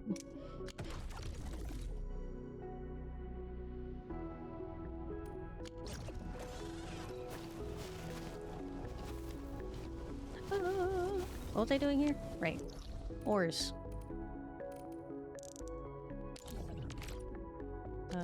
No new ones there. No new ones there. Now I need to find a way to get to this one.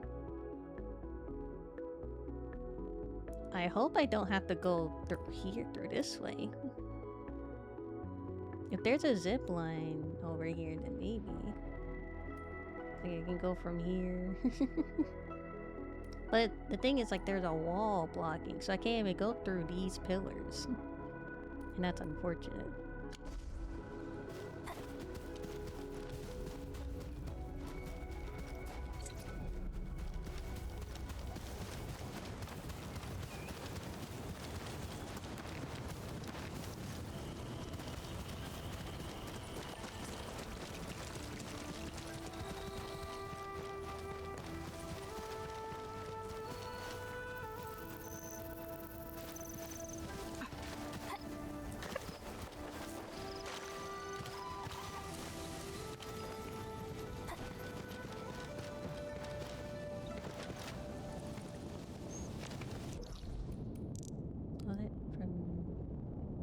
I don't think this will work.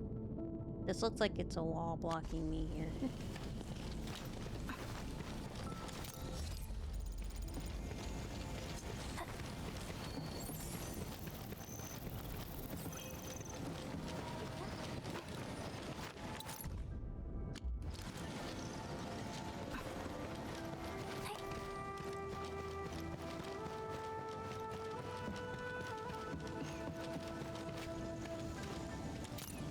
Grab it. Oh my goodness, I'm almost 50 years old. I'm gonna be a hag soon.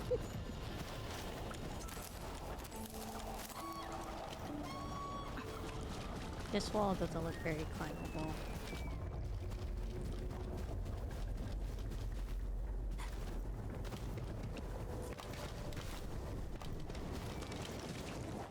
There is a zip line.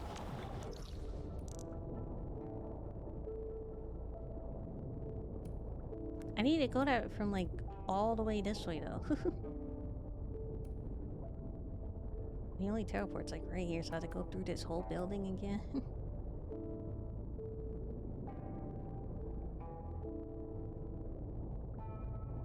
Alright.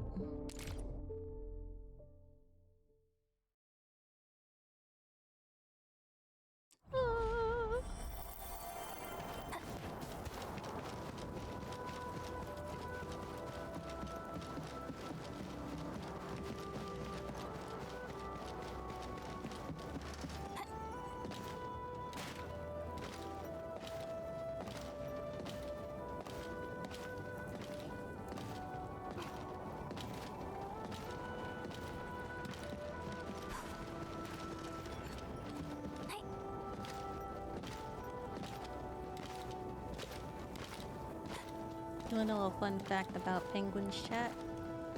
They can't fly. And you can see that with the Endman's non-ability to fly. They can only jump. No flying for the penguin illustrator.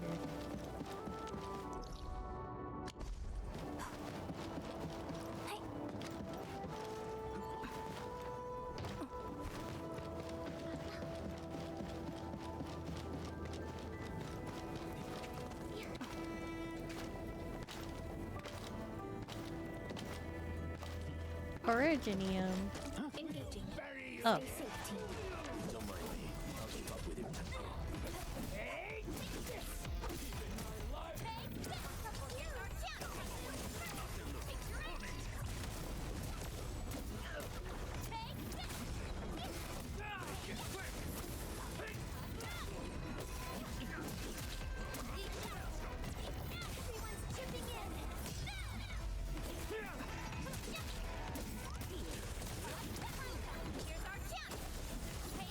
Verify and report personal status, team.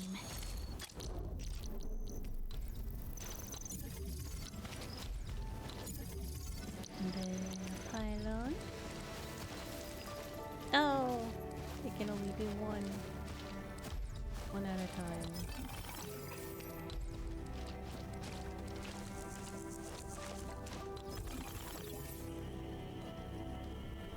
Connect to each other, but they can't connect. Got my eyes peeled. Out of my way. My turn.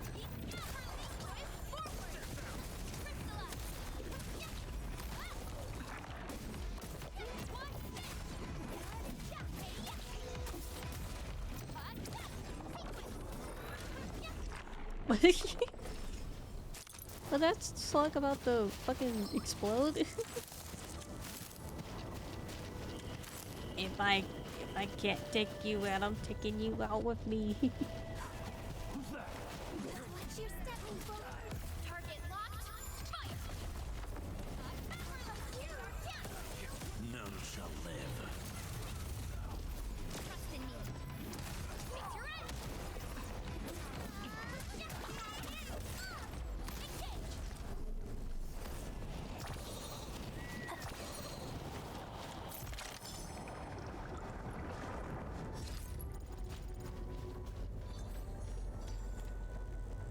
Right.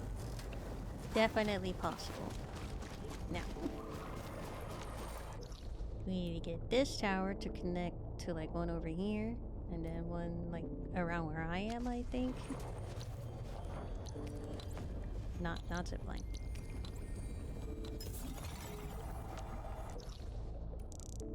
Oh, it needs to be closer. It can't connect to those.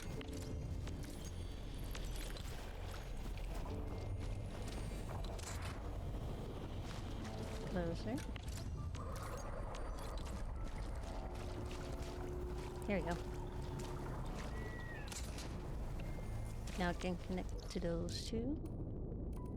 So we need one to connect in between the two of them here.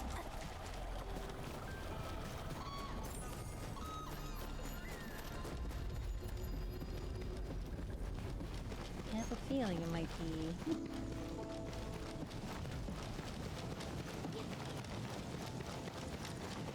Man, look at this beautiful, relaxing scenery that they set up here, chat. And watch me just plot a cancer tower right in the middle of it. Oh, they're lucky it can't be put in the most scenic spot.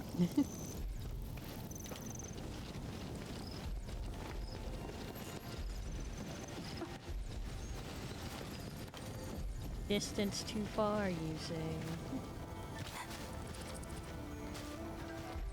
What about right here?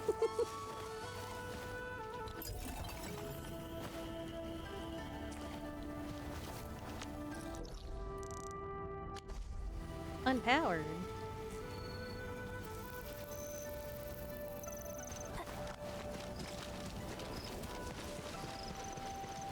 No, it's connected.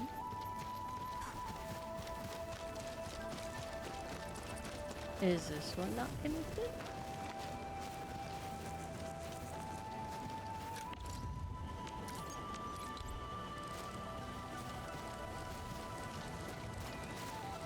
Too far. There we go. Oh, but then now that one's too far away from this one.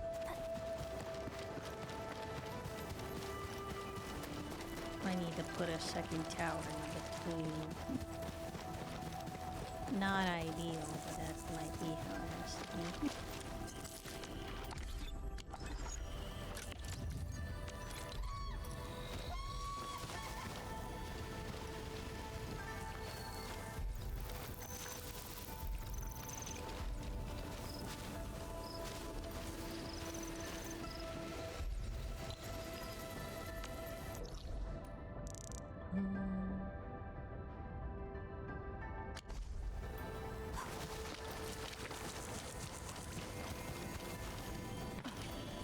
I'm trying to use as little towers as possible.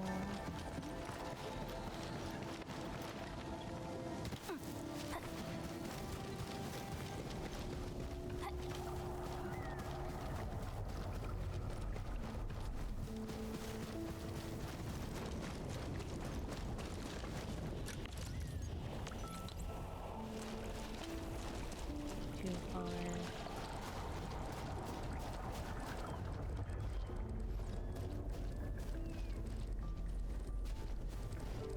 The one right there is too far. That's what happened with me.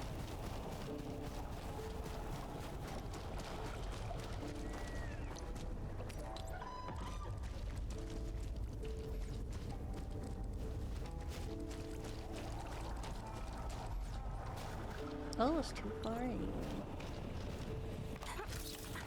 Wait, but I swear it connected to the other ones. How weird.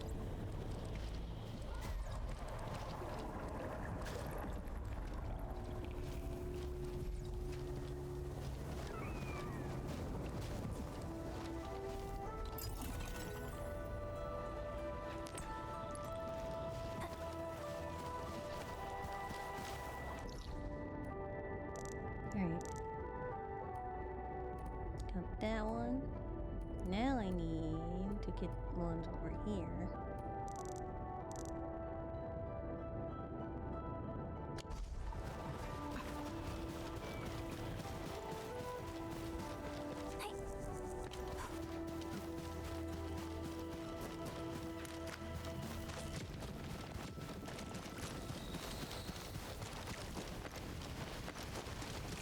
Out of my way. I'm spreading super cancer.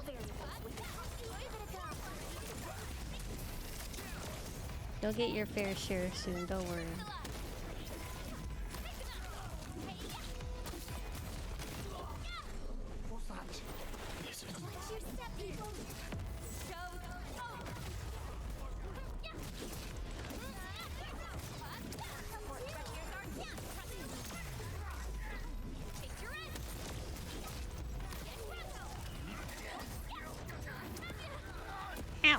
Ow! Jesus Christ.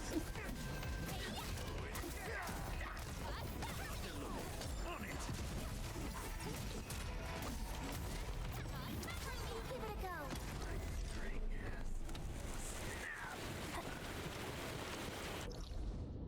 Okay, so this one.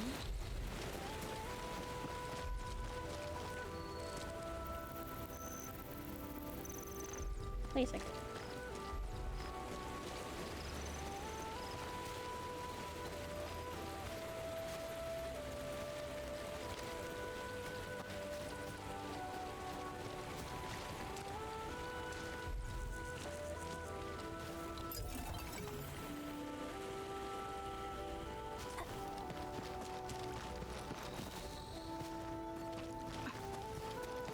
Oh, I didn't think that's how it would work, but okay.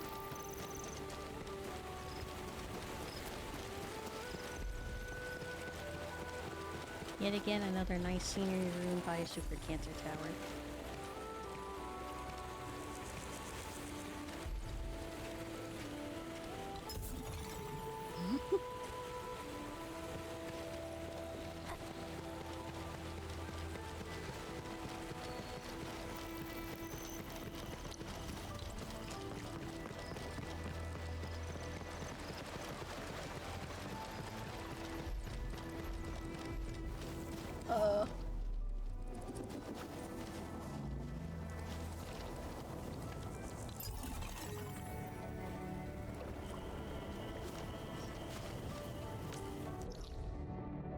Okay, one there, one there. One all the way over there. Jeez.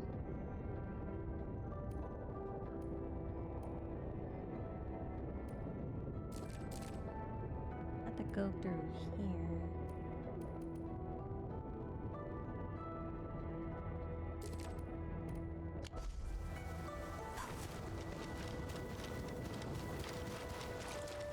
This should be within 80 meters. I think so, at least.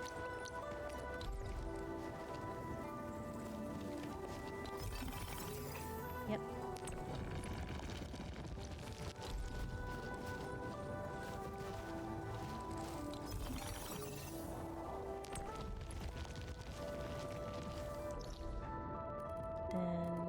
Then this one probably needs another tower. Let's see though.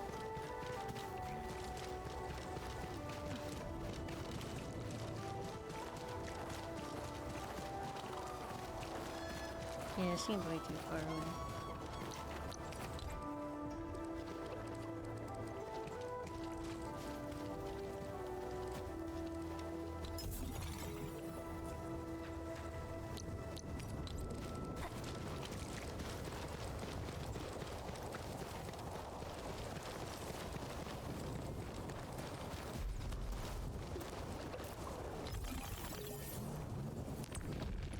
Got those. I need more power. Last mine is that one. For now, at least. They're gonna add more areas, and we have to set down more cancer towers.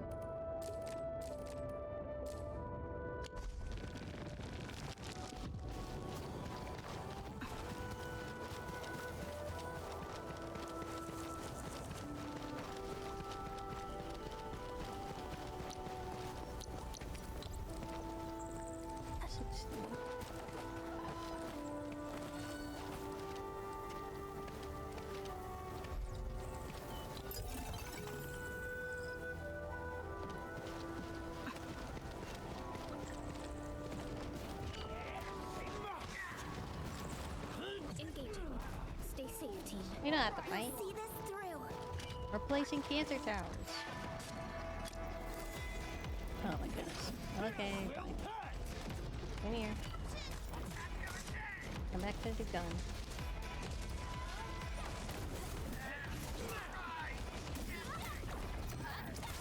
Commence L7.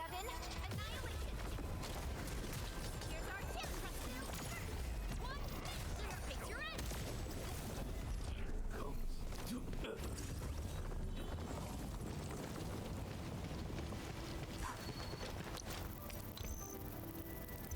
84.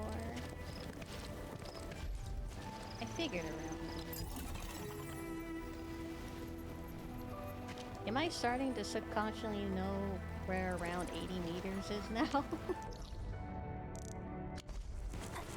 What has this game done to me? I'm gonna be walking in real life one day and say, I walked about 80 meters.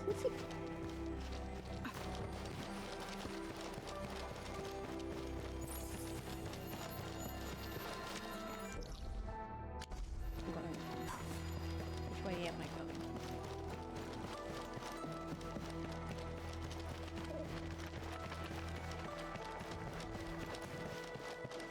I have to plot a tower somewhere in here.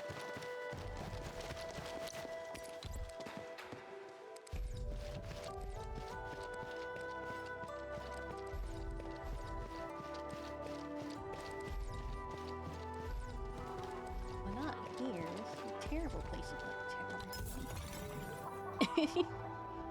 In front of a table is the perfect place to put a tower.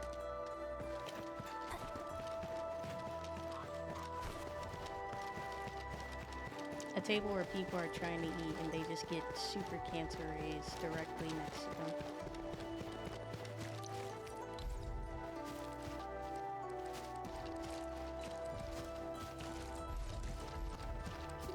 It's not gonna fit down here, I don't think.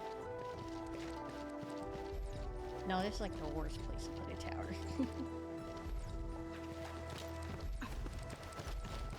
Yeah, not on the stairs. People gotta walk there.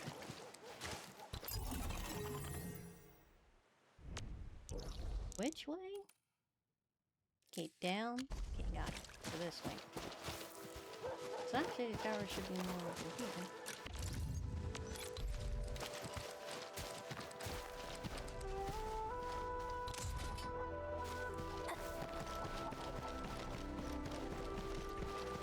Thank you for the hydrating stretch.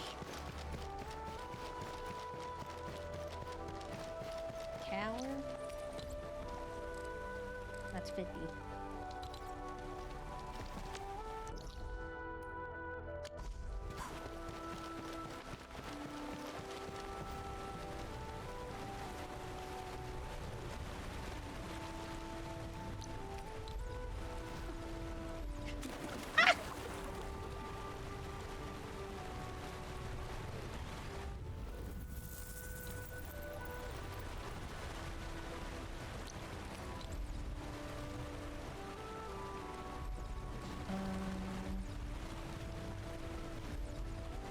It's too far out.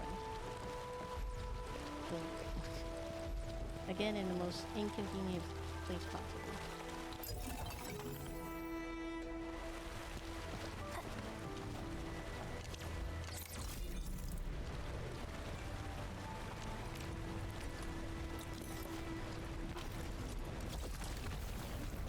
Excuse me. Pardon me.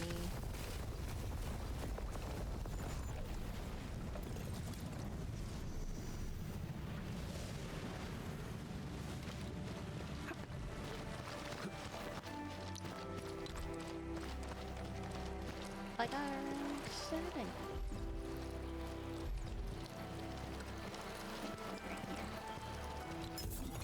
I try to put it in spaces you would. I thought so at first. I thought it was glitching for a second.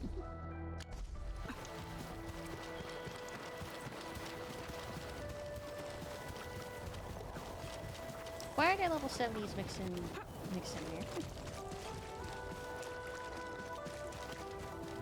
Okay, here? No, too far.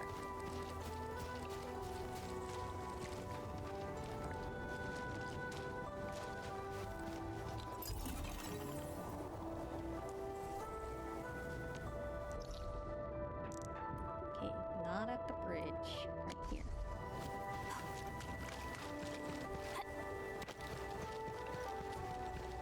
Over there.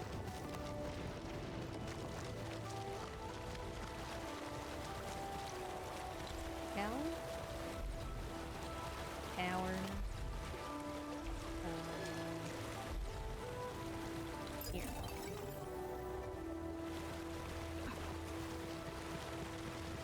As you can see, I preemptively put down mining sites. I should have also preemptively put down the pylons. I wasn't thinking that one.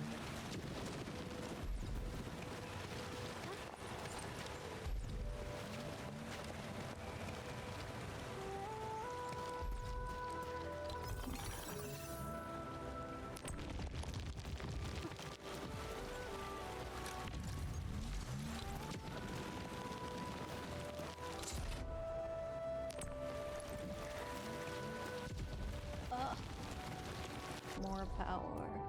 But that's all the mining sites. Now I gotta put down zip lines to all the important stuff. Like my delivery stuff, the special areas. That's it basically.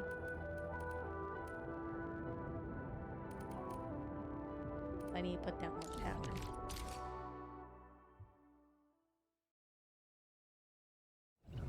Because it's never enough.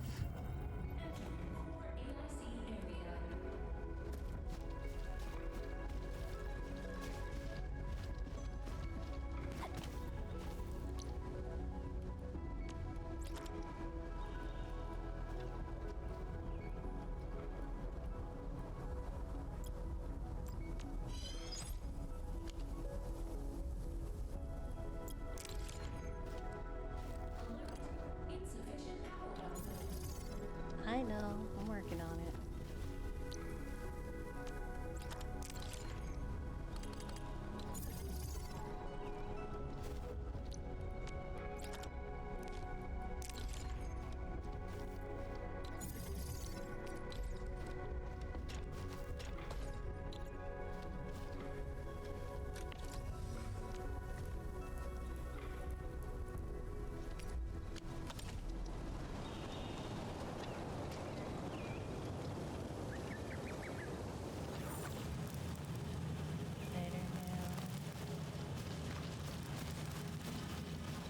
Probably, well, it's definitely way more than I need. I need to get a good thing down so I can start making the Zeronite components and Zeronite batteries for this area. I'll do that tomorrow. That's a tomorrow-vana problem. Okay, let's start one of the character stories at least before we go on to a review. So we got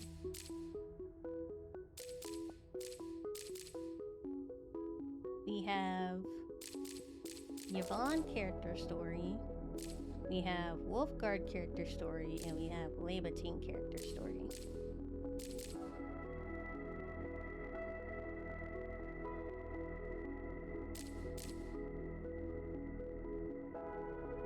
I think I'll probably do Yvonne's closer to when her banner comes out.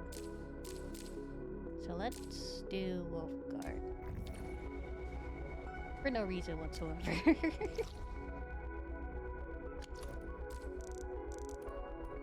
Not because he's my current husbando or anything.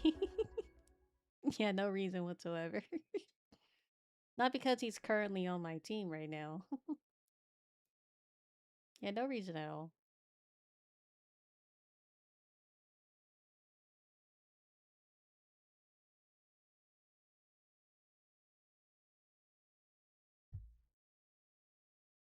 Wolfguard, who's that? Never heard the guy. Yeah, Wolfguard's like a new character that I just pulled from the banner during our Labatane polls chat. He's pretty cool looking. So I guess we should learn more about him, yeah?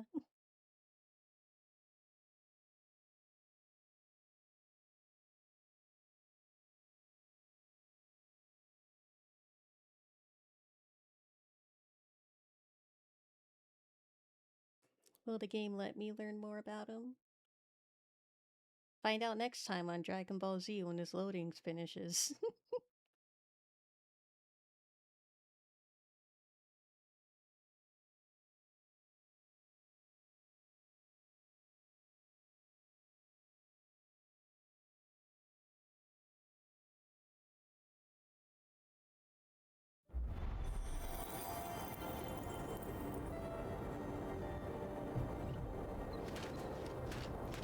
talk to Rossi.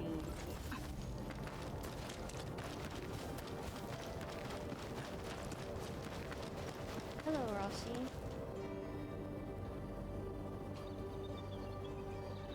Thank Talos you took out those Angeloid, Rossi. Those rock buggers would have destroyed our machines if you hadn't been round. Just part of my job, Grandpa Root. Be careful on your way back.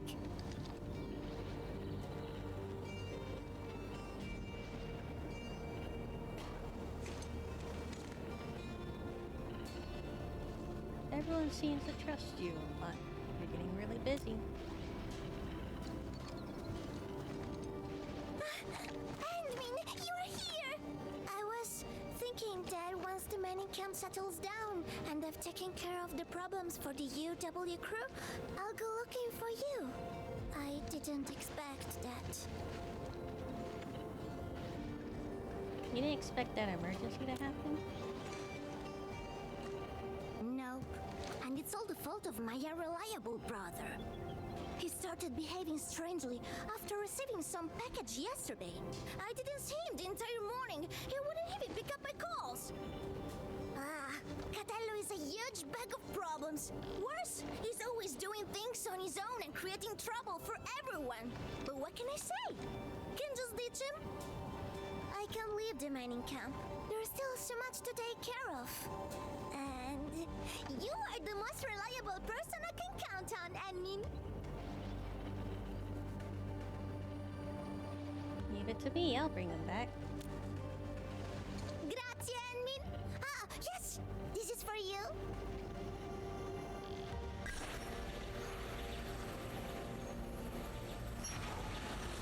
What did she give me? Is this a tracker? Did she just put a tracker on me? Yep, it's a gadget I made a while back. It can track Catello's bone charm. You know, our family talisman. I've got one myself. Wait a second, if you have a tracker...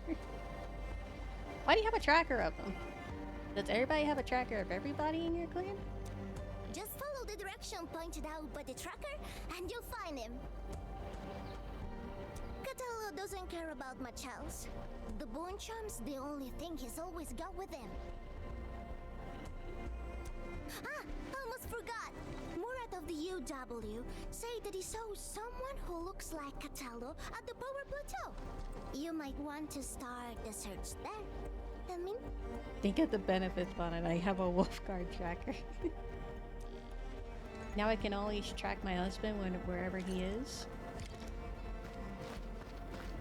Not that I wouldn't think he'd be anywhere but where he tells me, but if I ever need to go to him for whatever reason, then I guess that's a benefit. I suppose.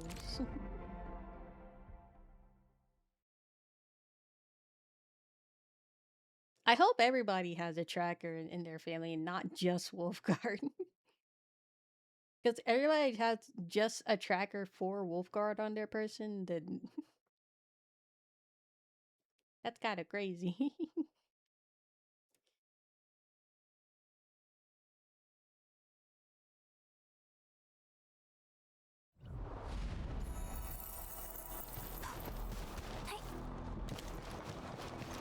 We getting buggers?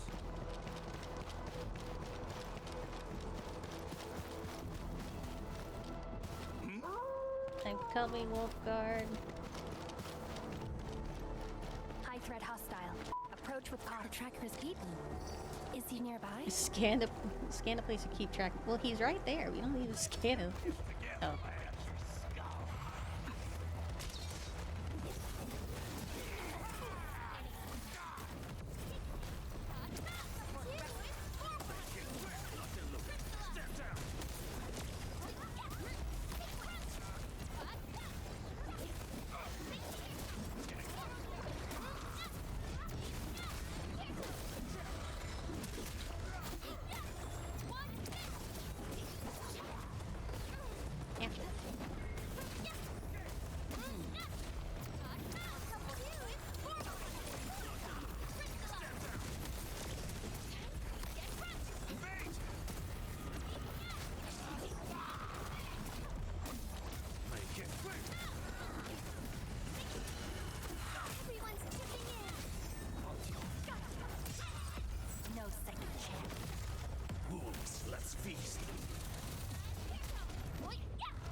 ship will stop us. Good work, everyone. Just as I predicted. High threat hostile. Approach with caution.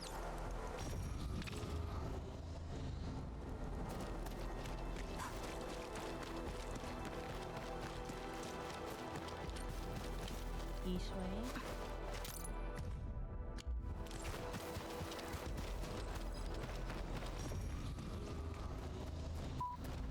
Oh, The tracker is reacting again. oh, that was a This seems to be tracker. the right direction. I thought that was my phone or something.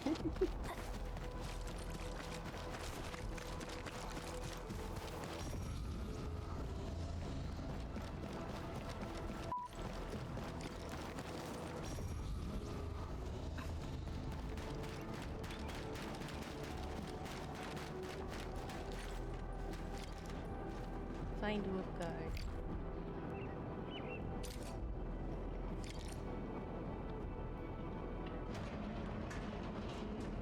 Hi, Wolfguard.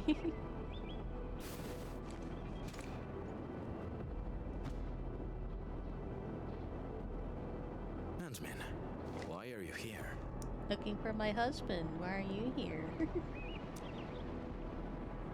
Girl, she got me this job to look for you. Your sister is worried. Rossi, I knew it. Scusa, Endmin. I cannot head back just yet. This has something to do with the package you received, right? Since Rossi already told you, there's a list of names, a map and a note in that package. The names, they are pack members who failed their missions in the past few months. As for the map and the note, you can take a look at it, Endmin. Note writes, Catello interested in knowing how they failed. The answers are here. Looks like a trap. All the failed missions are partnership contracts between the pack and Endfield. And those who died were some of the best members of the pack. Oh, so someone's trying to take out the pack then? If the Meddlers were other Landbreaker clans, they wouldn't be foiling us every time. So it's gotta be someone from the inside. A few days back, I got word that a pack member had died. Tommaso. He was one of the very few true friends I had.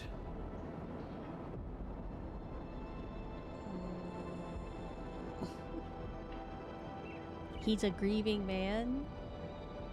Just not too long ago, he sent me a message saying that there are traitors in the pack. They're trying to sabotage our partnership with Endfield. Why are the hot ones always depressed?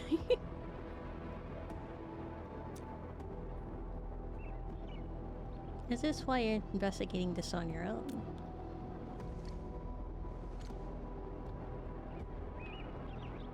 That's right. I don't care if it's a trap. I had to come here and investigate. I'll hunt the traitors down and make them pay. Are you sure it's not the other way around? Why are the depressed ones always hot? As you can see, I ended up being ambushed by a bone crusher mob. Good news is, I got fresh leads from them. Are you going after the trail? Why does he look so hot when he's sad like that? Is he unintentionally mewing right now? Yes. However, this is housekeeping for the pack. There's no need to get yourself involved or face risks for our sake, Admin. But you're an Enfielder. I promised Rossi to take you back. Well, I'm not doing it for Rossi, so...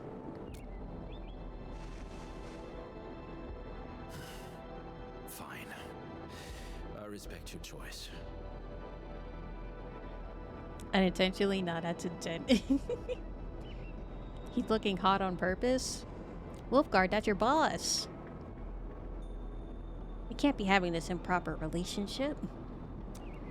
But This also means you've entrusted your safety to me, Ant-Man. We at least gotta get HR involved, you know? For this joint operation, I might need you to stick to my arrangements if you can. Okay?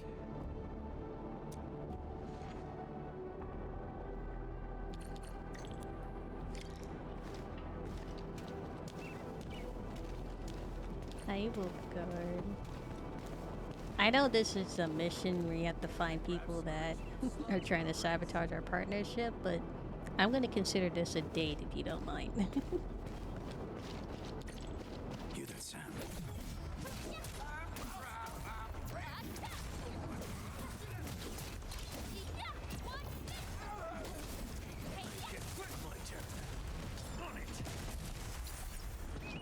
You often act alone, right? Sometimes.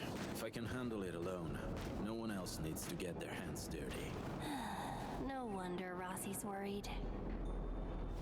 Oh, they're bonding.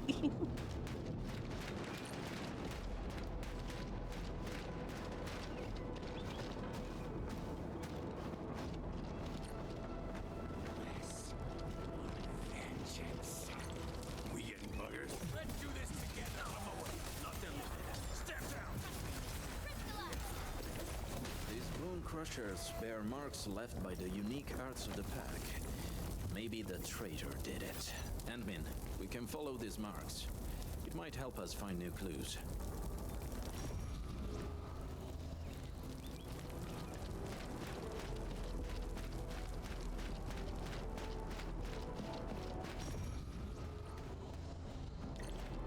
Ant-Man, Someone- we're oh. ambushed.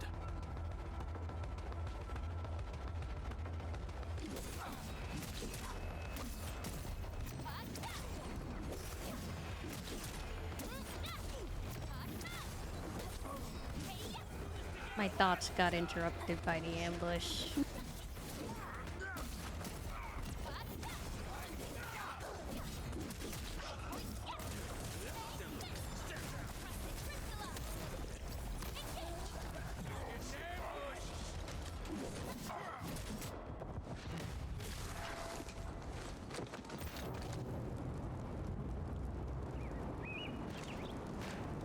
Careful, don't let your guard down.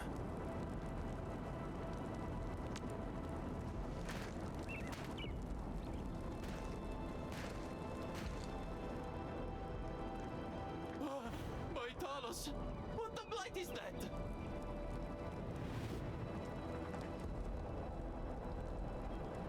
Eat the dirt, brute!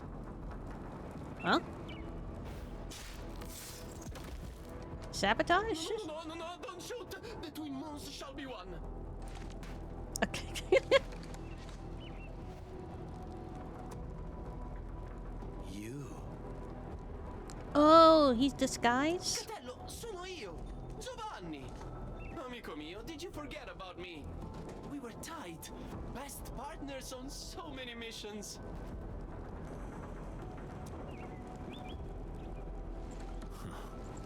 Your performance was indeed rather unforgettable. I knew it. Bene amici, this isn't a safe place. Let's talk somewhere else. Is he actually... Oh, okay, we're following him. Alright. But he has a wolf ears and tail, so... Catello, it's been years, huh? You retired those clothes and fangs yet? Settling down nice and easy, huh? Oh yeah, how's baby Rossi doing? She was only this tall when I last saw her. She's good. And she didn't get any bigger. Yo, don't let Rossi catch wind of that or she'll be yanking your ears again for sure. Okay, I think this is actually... I don't think he's leading us into a trap.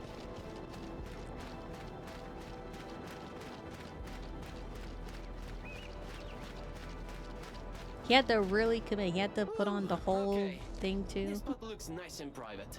Let's get back to our little chat. Giovanni, why are you here? I knew that would be your first question. But trust me, you won't expect what I've got to say. I'm here for Tommaso. That smart brother of ours who almost got admitted to HAS. Remember him? I do. What happened to him? Okay, don't take my word for it. I'm just passing along whispers. Sounds like Tommaso's gotten cozy with the Bone Crushers. A traitor. You sure? Of course I am not sure. That's why I came all the way here. Even got myself an entire set of the Bone Crusher outfit. I'm all decked out for sleeping into their camp. Plan is to find Tommaso, and if I do, he's in for a talk. You know, maybe I'll knock some sense into him. Speaking of which, Catello, mio caro, why are you here? There are traitors in the pack, and Tommaso is our biggest suspect. I'm also looking for him. What? You really think so? No way. Tommaso wouldn't. Maybe it's just some mix-up. Yeah, it's gotta be. I don't know what, but every time they say Tommaso, my brain goes tomato. I think my brain literally just heard tomato when he said his name.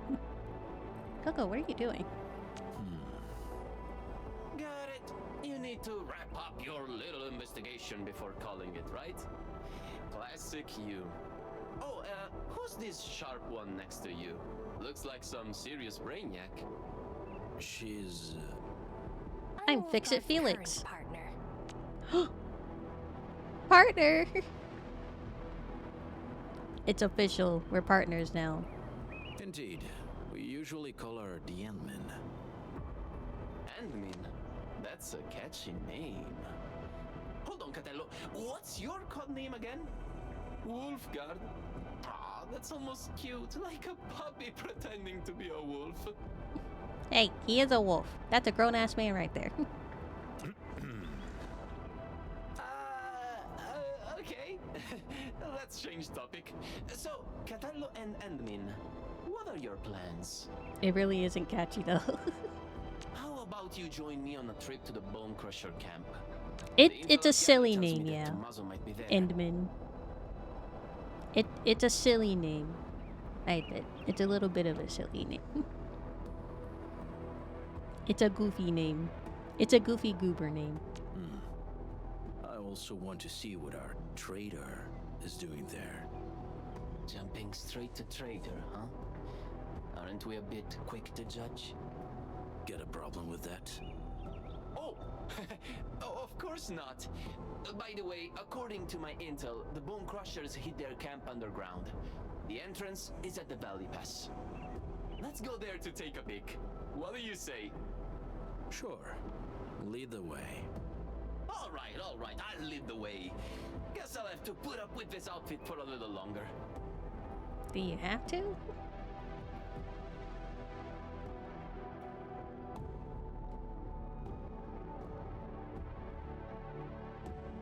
It's not really a comfortable place to lay down, Coco. Talk to Wolfguard, talk to Giovanni.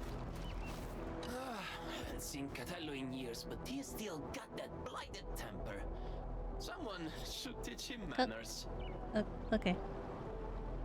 Do what you need to do to make yourself comfortable, but I don't think that's a comfy spot, Coco. Way more than a decade.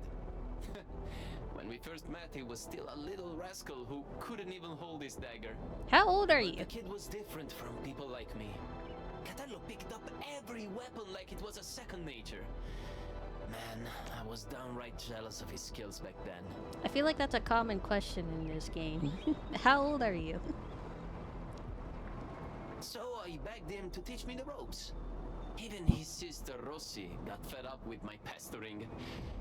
But I kept at it and snagged a handful of his slick moves myself. You know. Can you tell me about Tommaso? Well, Tommy, he's a weird one. Grew up in the pack, but he got really good with books and reading. Whenever he got roughed up, it was always Catello and me who stood up for him. Yet, he forgave every last one, including those who botched a shot at the exam. Can you believe that? What a hopeless case. Why would a person like Tommy end up with the Bone Crushers? You think they strong-armed him? What do you think about the Bone Crushers? A bunch of lunatics with zero brains but plenty of muscle. Even the pack, where I'm from, can't dodge throwing down with these crazies. If they were dealing with the pack from decades ago. Well, let's change the topic. Not like we can afford to poke the beasts right now, huh?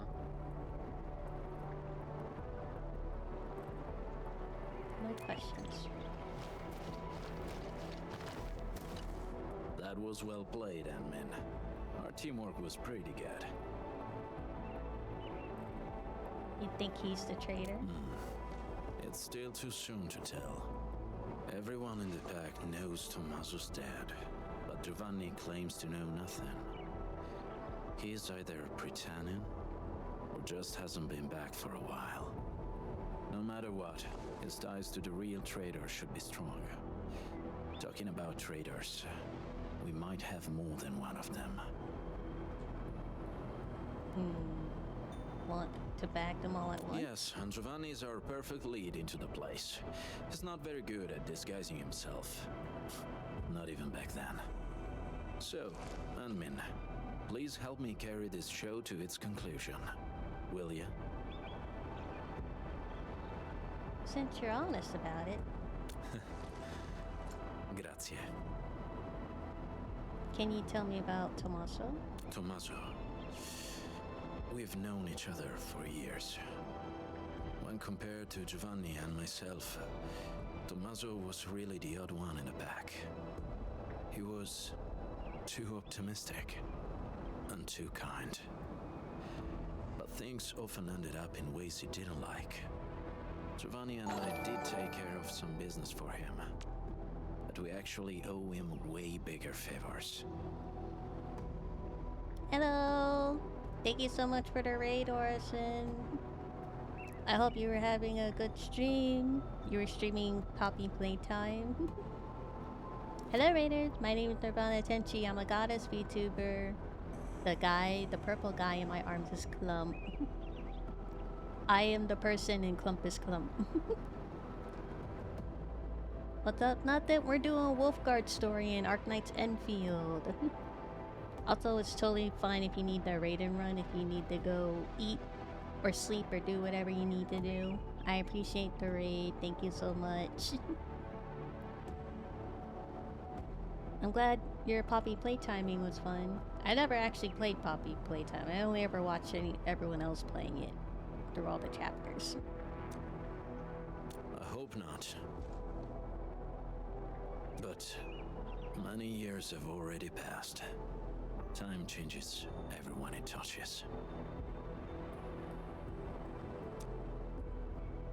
When can we get going, my beautiful wolf husband? We can go now. Anmin, are you ready? Let's go.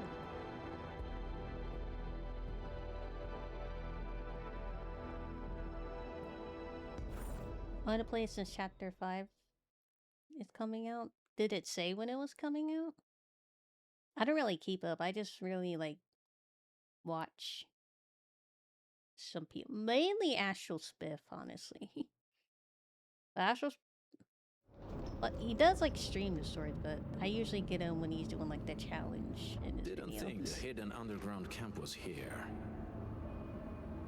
You've been here before? So, still need me to guide you around? We do. This place has changed quite a bit since we last came. The 18? Oh, okay.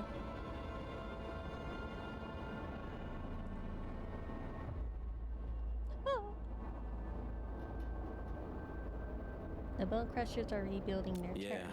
they even reignited the dance tech. I can hardly ignore that biting stench.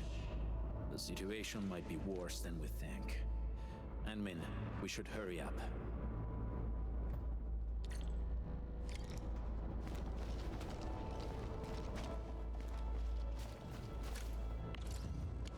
Unpowered.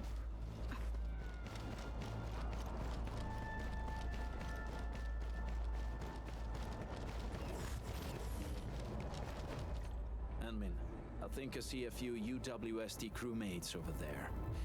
Should we ask them about the situation? The UW? You sure? Woosters? I better not let them see me. Look at my stupid outfit. The Woosters will beat me on sight. I Oh! should probably check the other side. Maybe I'll corner a Bone Crusher straggler and pry a few secrets loose. This whole entire game I've been wondering who are the Woosters? They're calling UWST members Woosters. I don't know why I didn't just pick that up until now. Catello, Enmin, I'll see you later. Oh, and off he goes. Oh, he's booking it. Let's go, Enmin.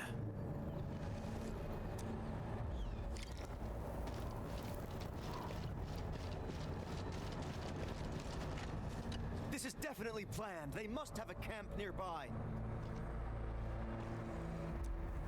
What's happening here? That's right. It explains everything.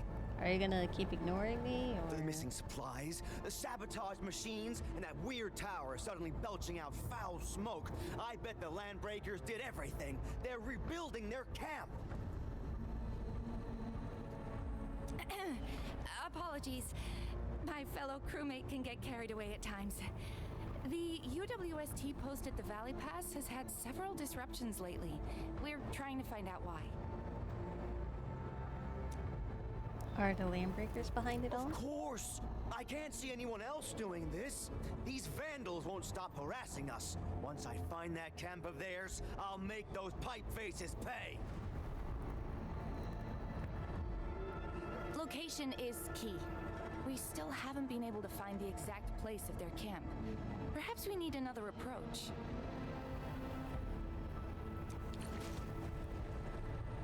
Gather clues. Oh, there's more of them.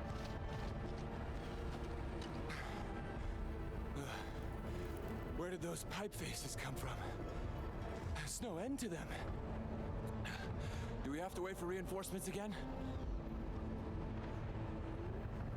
We've already called for support. Problem is, another one of ours went missing yesterday. Things can't go on like this. Need some help? What's that badge you're wearing? Enfield, you also received our call for support? No, we were just passing by. I heard you got a missing crewmate. Oh yeah, it's Yuli, a scientist. He's about as tall as I am and wears glasses. He went missing when we were changing our patrol shifts yesterday. That makes 3 gone just recently. And all happened in this very area. Yeah, right before or after we changed our patrol shifts. Sounds like Bone Crusher's work. They often attack at times like this. The picture's coming together. The missing UWST crewmates were likely captured by the Bone Crushers. Their motive's a mystery, but if the raiders are really behind this, tracking them down should be easy. Now that we have more clues about their camp's location, I'm guessing it's tied to the rekindled dance tech. Will Giovanni give us a proper Traitor clue? or not, the last thing he wants is us wasting time up here. We just need to see through his plans and improvise accordingly. And I'll I go with agree. that. You're almost as quick as our sharpest back member, Sandmin. Impeccable. For now. What the fuck you mean for now? I am your partner after Bene all. partner. Time to go. Let's find our missing UWST scientist first. According to what the crew told us, we should find some clues at the site. Try scanning the place.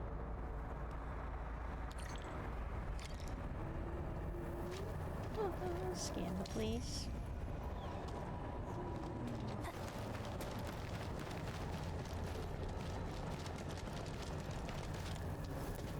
Engineer hat with UWST logo. The label This has a probably hammer belonged to in it. that scientist. Hope he can still return to his project.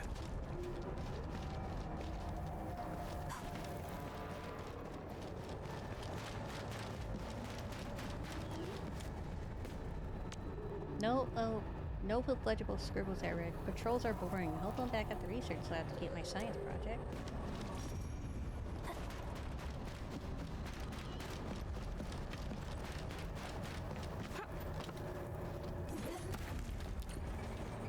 How'd you get yourself stuck up here? Oh,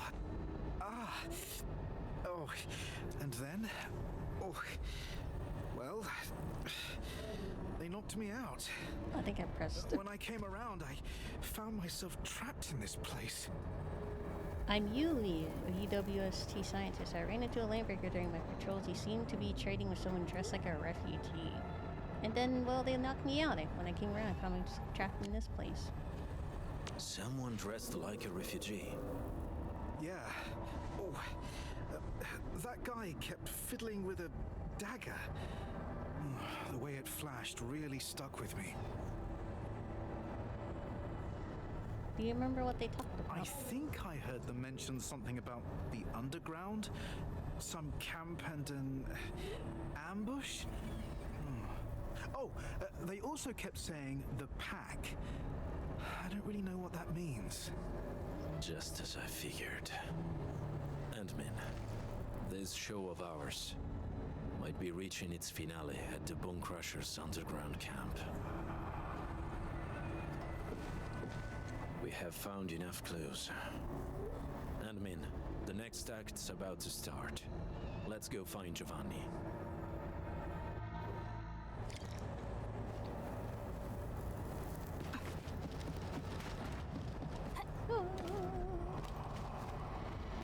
Hello. This ain't normal.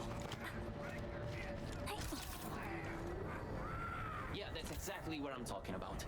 So, got any idea on how to get down there? Share him with a brother, man.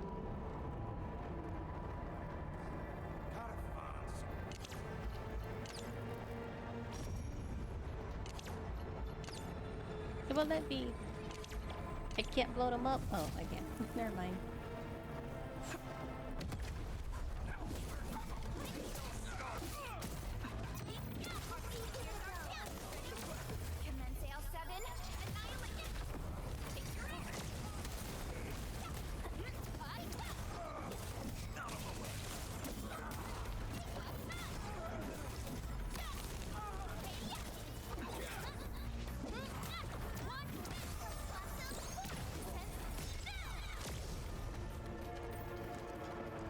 Giovanni, you're a member of the pack and all you did was crouch and run away? You're a disappointment. Hey, perfect timing. I just coaxed the key clue from that screaming whelp. Wasn't easy, you know? Really? Tell us about it. The clueless runt spilled the camp's location. It's right behind that wall up ahead. There's a big hole we can slip through. That location is already surrounded by bone crushers. Getting there might be troublesome. Okay, hear me out. We charge as one, fast and relentless. No delays, just hit him and push through.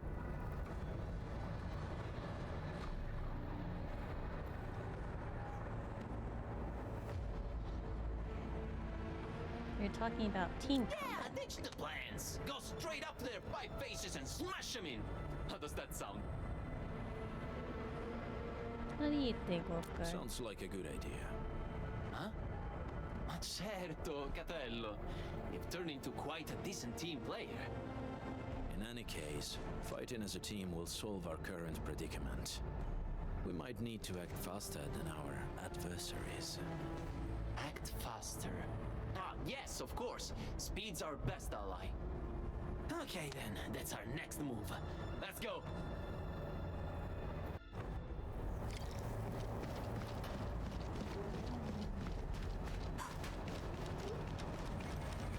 Go, Giovanni, go! I run so much faster than you. Hurry up. There you go, book it. Come on. Enemy attack! Get him! Spare no one! Stop now! Where did they find the time to set up all that? The fight isn't working out for us! Catello, help me! I'll try my best to shut off the flaming barrier. We'll cover you.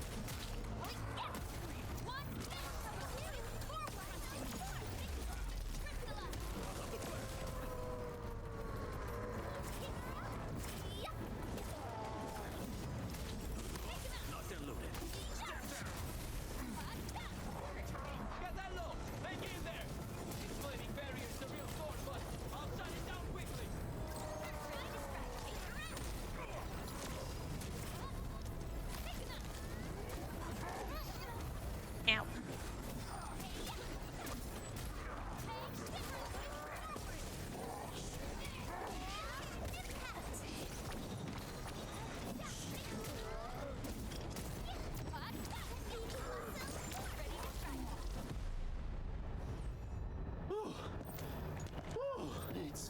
over. Mark my words, this was way more exciting than that fight we had with 30 cartel bodyguards. Cartel guards wanted to stay alive. The Bone Crushers are different. Damn. That dagger you're carrying, is it... Oh, Catello, sharp and steady as always. I followed the tricks you taught me and got someone to custom forge this blade. The handling and balance are awesome. Really? I'm glad you like it. Oh, they recognize it from It someone looks else. like a fine piece. Is it his knife? These Bone Crushers sure know where to pick their turf. We've had it rougher before. That's true. I'll never forget you and me trapped in that sewer for 3 I think whole Giovanni's a days. traitor.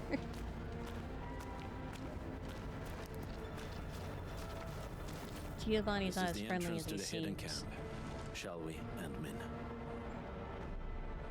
Sure, let's go. It'll take a while? Okay. I guess we'll save it for next time then. Oh! Wait! There are 2 wolf guards.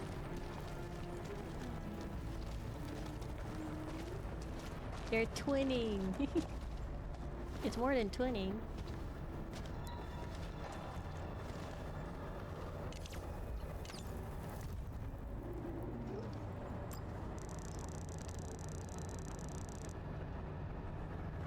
Why is he looking at the camera like that?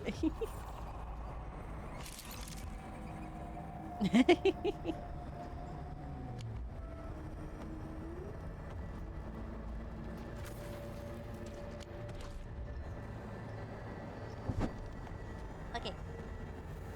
Let's end the stream with a couple reactions. Actually, I think CJ just uploaded something while I was streaming.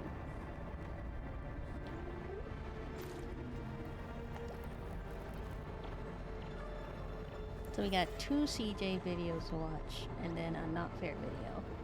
And we'll save the lore one for tomorrow. Oh.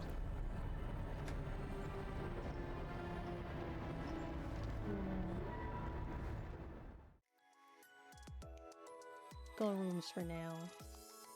Let me close the game. We'll continue Wolfguard's story tomorrow too.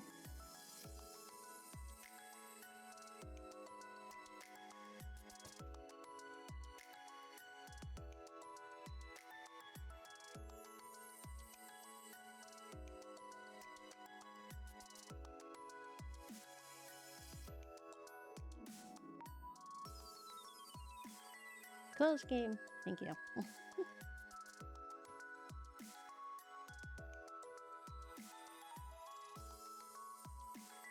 Close that. Nope.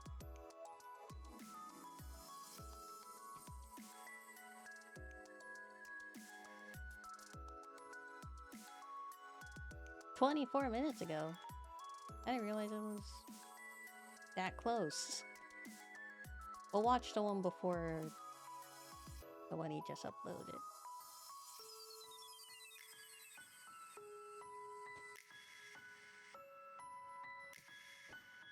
Okay.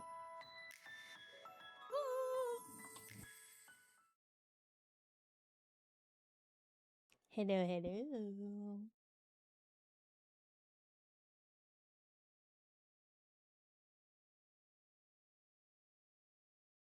That's it.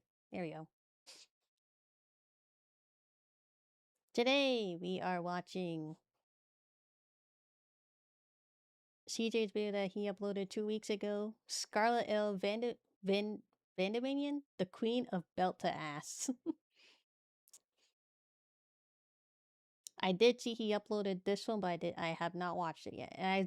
And I have seen this anime before, but I think I only watched like 3 episodes of it. But if you want to see me live and want to see me react to more things, go to my Twitch, twitch.tv/NirvanaTenchi. If you want to see any reactions uncut and unedited, head to my Patreon. And also, if you want to join my community Discord server, link is in the description. Nice, quick, easy, and simple. Your audio's up. So she walks up to this one guy, and he was panicking like, "Oh Lord, somebody stop her! I'll marry my daughter off to anyone brave enough to challenge this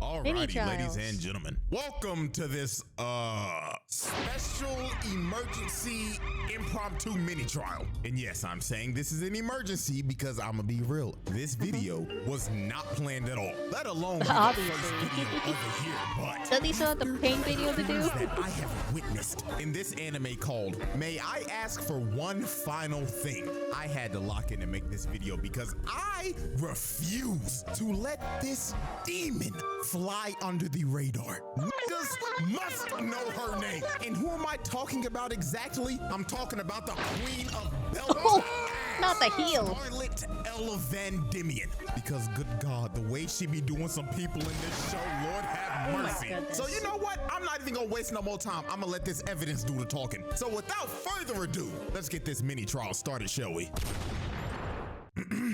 Exhibit A, laying out multiple niggas in a ballroom. Now, what you're about to witness is literally like the first scene in the show. Like, this might be one of the most valid and satisfying crash outs of all time. Jesus Christ. Let me set the stage real quick. This is Mrs. Scarlet Elevandimian. And this pompous dickwad right here is Prince Kyle, the heir to the throne of their kingdom, and also her fiance. That literally just broke up with her 5 seconds ago in the middle of this party and left her for this random snaggle-toothed harlot. Now, this was an arranged marriage that she was forced into when she was like... Sorry. I'm pretty sure it was just a straight up affair, so. Now, this was an arranged marriage that she was forced into when she was like 9. And Prince Kyle always treated her like garbage. Bro was a spoiled rich baby-ass kid with no house training and thought that his wife should be a slave and serve him 24/7. Like, this dude was a bottom of the barrel human being. And over time, Scarlet just grew to hate every single atom in this man's body. Now, Scarlet always had a little bit of a temper when she was growing up. And one of her favorite hobbies as a kid was, I kid you not, beating the shit out of niggas. She loved to fight. She loved putting belt to ass to disrespectful so much that she got blood on her. And she did all this simply for the love of the game. So when old boy just straight up tried to embarrass her in front of a crowd full of rich nobles, this was the straw that broke the camel's back. Because this idiot was a dead man walking. So our Prince Kyle was just dogging on her and saying shit like, "Oh, look everyone, feast your eyes on this primitive mongrel gorilla bitch. This woman is a vile harlot who harassed me every day and treated my bodacious side piece like a filthy commoner. Everyone, laugh at this woman." So while the whole room was laughing at her, Scarlet was like, fine, I don't care. But then she decided to ask Prince Kyle for one final thing before she left. She walked up to him, looked him dead in the face and said, "My last request I must ask. May I kindly knock the teeth out of this craven two-faced bitch?" Well, that wasn't word for word what she said, but pretty much, yeah. If she was allowed to say that, yeah. So while the whole room was in shock, Scarlet didn't waste a single second. She charged up a left hook from hell and clocked Shorty right in the jaw. Like, Center flying. Look at this impact in slow-mo real quick. She caved in the left side of her face and also broke her nose in one punch. And look, probably broke her jaw too. Bitch got got rocked so hard her body started twitching like a dead roach. So after didn't notice Scarlet hit that. the side piece with 5 milligrams of melatonin to make her go night-night, she just decided, you know what? Every last one of you ignorant motherfuckers in this room will be receiving belt to ass, sponsored to you by yours truly. So she walks brought up out to the this gloves, one guy. He too. was panicking like, oh Lord, somebody stop her! I'll marry my daughter off to anyone brave enough to challenge this hard. Chin check. I ain't gonna lie, bro had to go. The nigga really just offered up his own daughter as a reward to stop her. Like, bro, what? But I'ma be real, this wasn't even the worst thing that was said. Cause bro right here said, anyone protect me. I'll give you anything, even my wife. Please, John. This nigga really just offered up his wife and said that he will proudly sit in the cup chair to save his own ass. Oh, nah! So after bro got sent to the cup chair, Scarlet just starts to rush everybody and lay out every single person in the room. Nobody was safe. It was reasonable too, because I'm pretty sure it said in the anime that every single one of that person in the room was like related to like some kind of slavery ring or something. Every single motherfucker in that room got dropped on their ass and sent to Dreamland. So after she left everybody in the room on 1 HP, the last man standing, well, really not because he was scared sitting on his ass the whole time, was none other than Prince Kyle. And she straight up told him, get up, my precious Pookie Bear. Let's enjoy this final dance together, shall we? As she comes in They're about to with a shit his rifle pants. of doom. And just look at this dude's face. Bro had to have shat his pants, and he had to be thinking in his last seconds. Damn. Oh shit. He really about to rock my shit.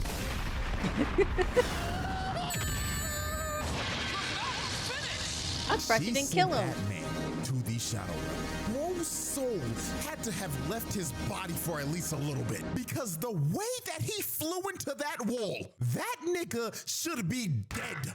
And just like that, Scarlet walked him down Vendimian, just casually annihilated every single person in that room because they all simply pissed her off. This was this was the Maki Zenin the Maki Zenin massacre before the Maki Zenin massacre was even animated. Alrighty, ladies and gentlemen, let's move on to Exhibit B, squad wiping a pack of muggers. So one day while Scarlet was on the hunt to find a man named Junk, she ended up getting surrounded by 5 muggers who tried to jump her and rob her. But this ended up being the biggest mistake these 5 background characters would ever make in their lives, because they were about to be the recipients of another case of belt to axe. Now, we can clearly see from these muggers' faces that they thought this was gonna be the easiest lick of their lives. And I mean, you can't blame them. They probably thought, oh, shucks. They probably thought she was just another damsel, a noblewoman.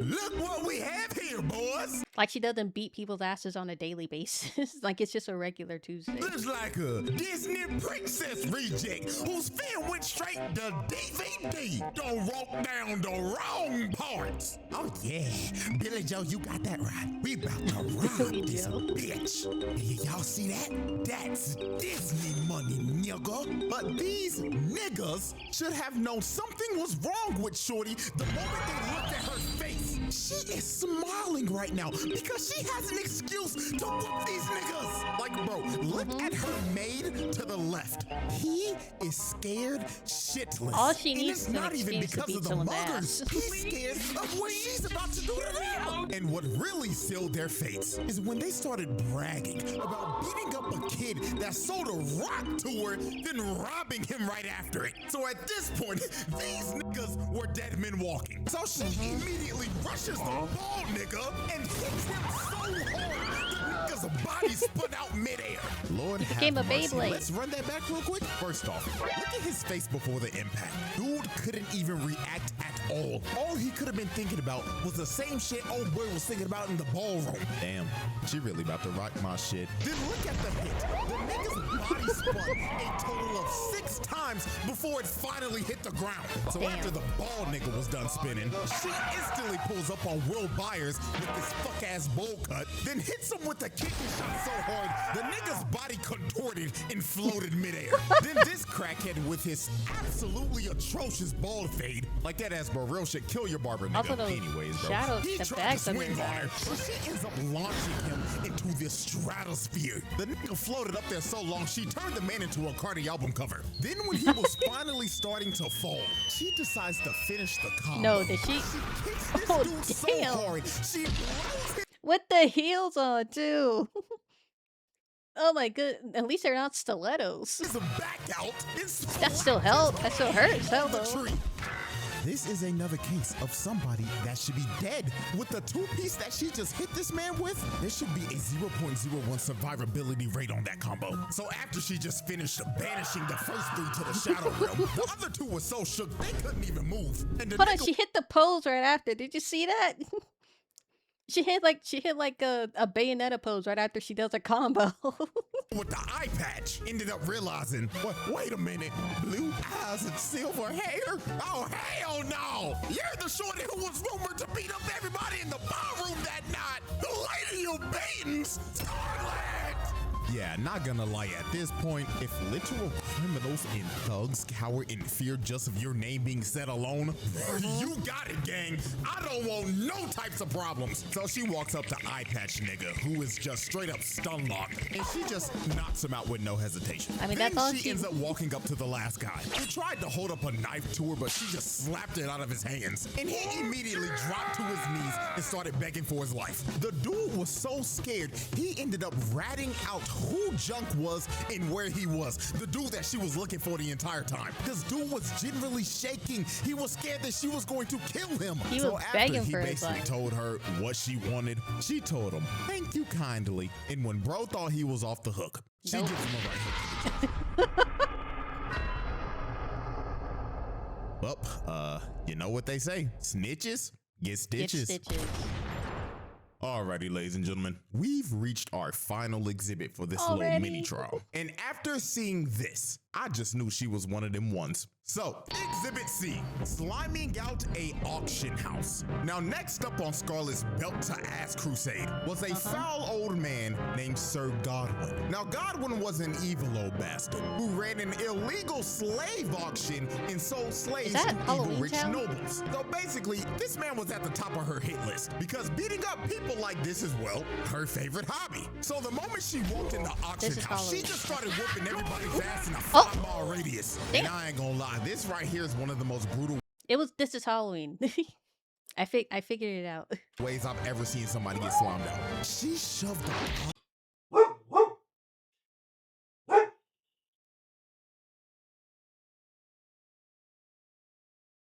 You done, Coke? Yeah? Okay. of her heel into this man's face.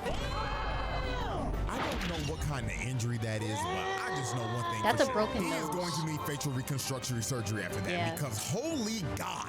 So she ends up throwing this one guy into the door so she can make her entrance. And the moment Godwin saw her, the nigga knew him and everybody in that room were cooked. dead. Now, the way Yep. she cooked everybody in this room is actually one of the most insane things I've ever seen. All you see is her hysterically laughing while holding some She's having a random good fucking unconscious time. nigga by the leg and spinning in a circle so fast, she ended up turning herself into a human tornado.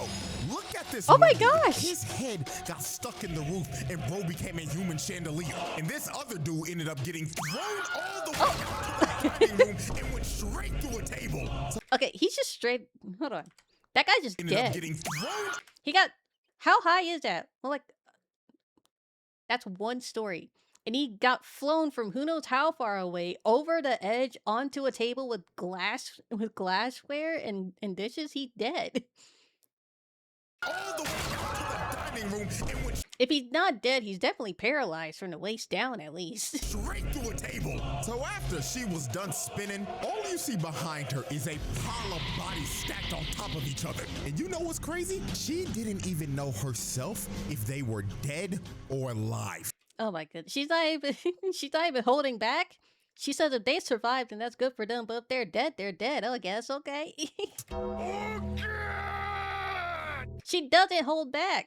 She don't. It doesn't matter to her whether they live or not. Now, I'm gonna be real. If I'm a betting man and I had to guess the dudes who died in all that chaos, I'm going with number one, the first guy that she was spinning The around guy that because was in he the was ceiling. probably brain dead after all that spinning. Number two, the nigga that who guy. became a human chandelier. And number three, the dude that got flung from the balcony into a table. Like, I think I can confidently say that those three are 99.9% dead. But while everybody in the room was getting cooked, Godwin and his son ended up escaping and tried to leave with their hired getaway driver. But before they could even leave, Scarlet comes from the top rope and curves Godwin's son's skull into the pavement. Yeah, He's not dead. gonna lie. Hold on. There's a crack in the floor. He's dead. That guy's just dead. Just straight up dead. If we want to add another body of a person that should be dead, then old boy right here got to be number 4 because there is no way he anybody should survived survive that. And just look at her casually standing on his body. So after she curb stomped old boy into oblivion, the dude on the dragon comes down and he does, well, the unthinkable. He gets down on one knee and asks her to marry him. Hey, bro, this nigga saw how strong she was and immediately decided to risk it all. But I mean, hey, the worst she could say is I no. mean, well, yeah, the worst she can say is no, but I mean, he's not wrong though. Right. I might be scared enough of her that I would ask her to marry me so she doesn't beat me up. Oh my god, wait, how many spins was that? Right. Was that another 720 spin? Well, at least he shot his shot, I guess. So after that happened, the dragon tried to take a bite out of her, but she grabs it by the tooth and slams it in the ground. And she straight up told the dragon to behave itself. Now, after she laid out the dragon, the dude basically gets up, and this persistent motherfucker tried to propose again. But Scarlet looked at him like no means no, then kicks him to the side again. So the dude gets up again, and he reveals that he's a prince from another empire that was sent here to kill Godwin. But Scarlet was like, hell nah, that's my sack of meat to beat up on, not yours, Don't buddy. deny So me my Scarlet meat. ends up pulling off one of the dirtiest moves of all time. She goes in and grabs him by the head like she's about to kiss him. And look at this nigga. He looking like, oh He's my perplexed. God, shoot, and I hit. Great fuck, nigga. But bro couldn't have predicted what was about to happen next. She rams her knee into his face, and she didn't stop there. She kept on hitting him over and over and over again. Why does he look like he's low-key enjoying this? Is he a masochist? Until she gave this man undiscoverable levels of CTE. So when bro was completely out of it, she grabs him by the shirt and tells him, get your bitch ass out of my sight, and shoots his body to God knows where. Yeah, Okay. Wherever the fuck he landed, it doesn't matter. He's fucking dead. She threw him so far that it made a twinkle in the sky. He's dead. y'all should already know the edit I'm about to make on this clip. So let's run that back one more time. Team Rocket, yeah. Such a classic. So after Scarlet sent his horny ass packing, she was all alone with God. And you can see just by her face, she's ready to beat his old ass to a pulp. So she ends up using her overclock ability. That basically is just... And she starts giving this man a punch for every single sin he has committed. So when time ended up moving again, Godwin took every single punch that she landed at once, and his body just got flung into the wall. He's so dead. after she sent bro into the wall, it looks like it was all over. Her friends just came dead. out saying, oh my gosh, Scarlet, you did a great job whooping his ass. But when they looked back at the wall, Godwin was gone.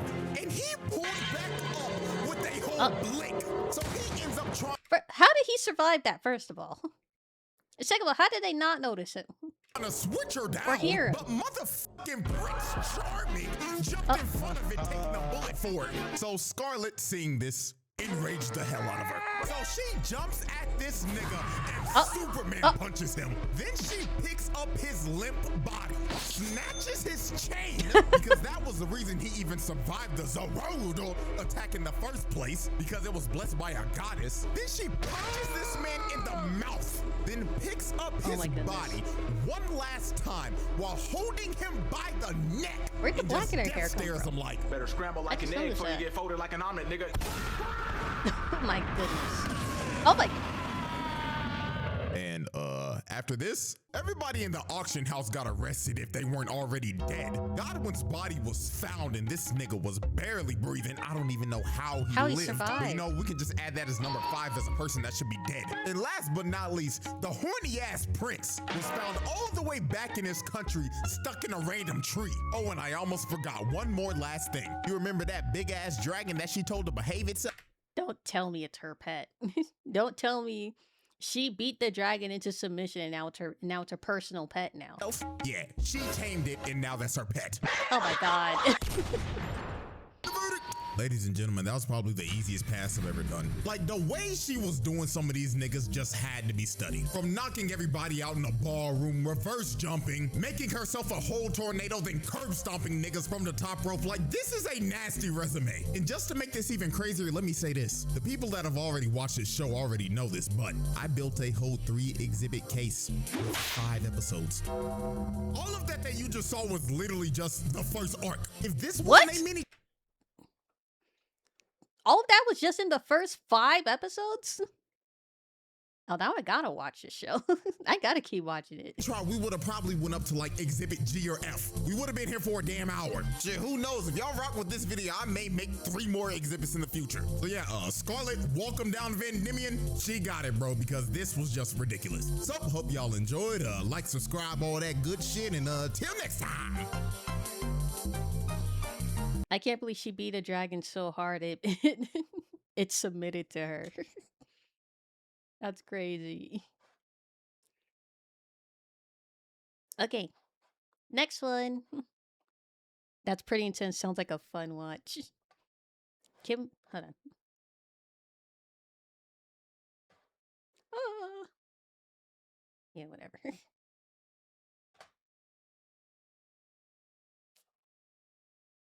What was it? I already forgot. I'll look it up later. Okay, next one. The video CJ just put out like 47 minutes ago, which is the trial of Maki Zenin. If you know, you know. I won't need to explain. And I ain't gonna hold y'all. I gotta get this off my chest real quick. Cause who was bro right here feeling like? Like, bro, look at him. He was walking up all confident, doing all this extra shit just to get dropped in 0.5 seconds. Like, come on, dog. You are a background character. You ain't even got a name. Know your role, nigga. You are not that guy. Pal. Alrighty, ladies and gentlemen, welcome to another special emergency impromptu mini trial. Yeah, not gonna lie, these is back-to-back videos that was not planned, but after what I've seen and witnessed again, I had to make another detour because good God, Maki Zenin, bro. Like, if you've already... I mean, I completely understand with Maki. Like, he had to. He's got to. Seeing this episode of JJK, you knew this video was coming because this was generally one of the craziest things I've ever seen. She literally just wiped the whole bloodline off the map. So with that being said, it's trial time, baby. So y'all already know we got the evidence on deck and we counting how many bodies got dropped at the end of this. So let's not waste no more time. Without further ado, Exhibit Z, wiping the Zenin clan off the map. Now, I will tell you guys, Maki quickly after, because I read the manga before season 2 came out, so I knew of this whole thing as a manga reader, and I'm just saying after that whole thing happened, Maki immediately and instantly became my favorite female character in JJK. she's the absolute goat. This is a trial, and we are reviewing a pretty massive crime. Let's go ahead and get the main question out the way first. Was Maki blaming her entire clan justified? And Also, I ain't gonna Maki's lie, body I'm here to goals. tell you right now. Yes. I mean, look at those muscles. 100% yes. All these sorry ass fraudulent ass niggas had to go. Just straight up. These niggas suck. Big three family my ass. Like, bro, on some real shit, the Zenin clan might be one of the most toxic fictional families of all time. I mean, they are competing with the big dogs of dog shit families. Like, they running with the Mishimas, the Hanmas, the Targaryens, the royal family of the Fire Nation. Like, these niggas were terrible. The only thing these greedy motherfuckers valued in life was status and power. Like, for example, if you had low curse energy or your curse technique didn't meet up to their standard, they treated you.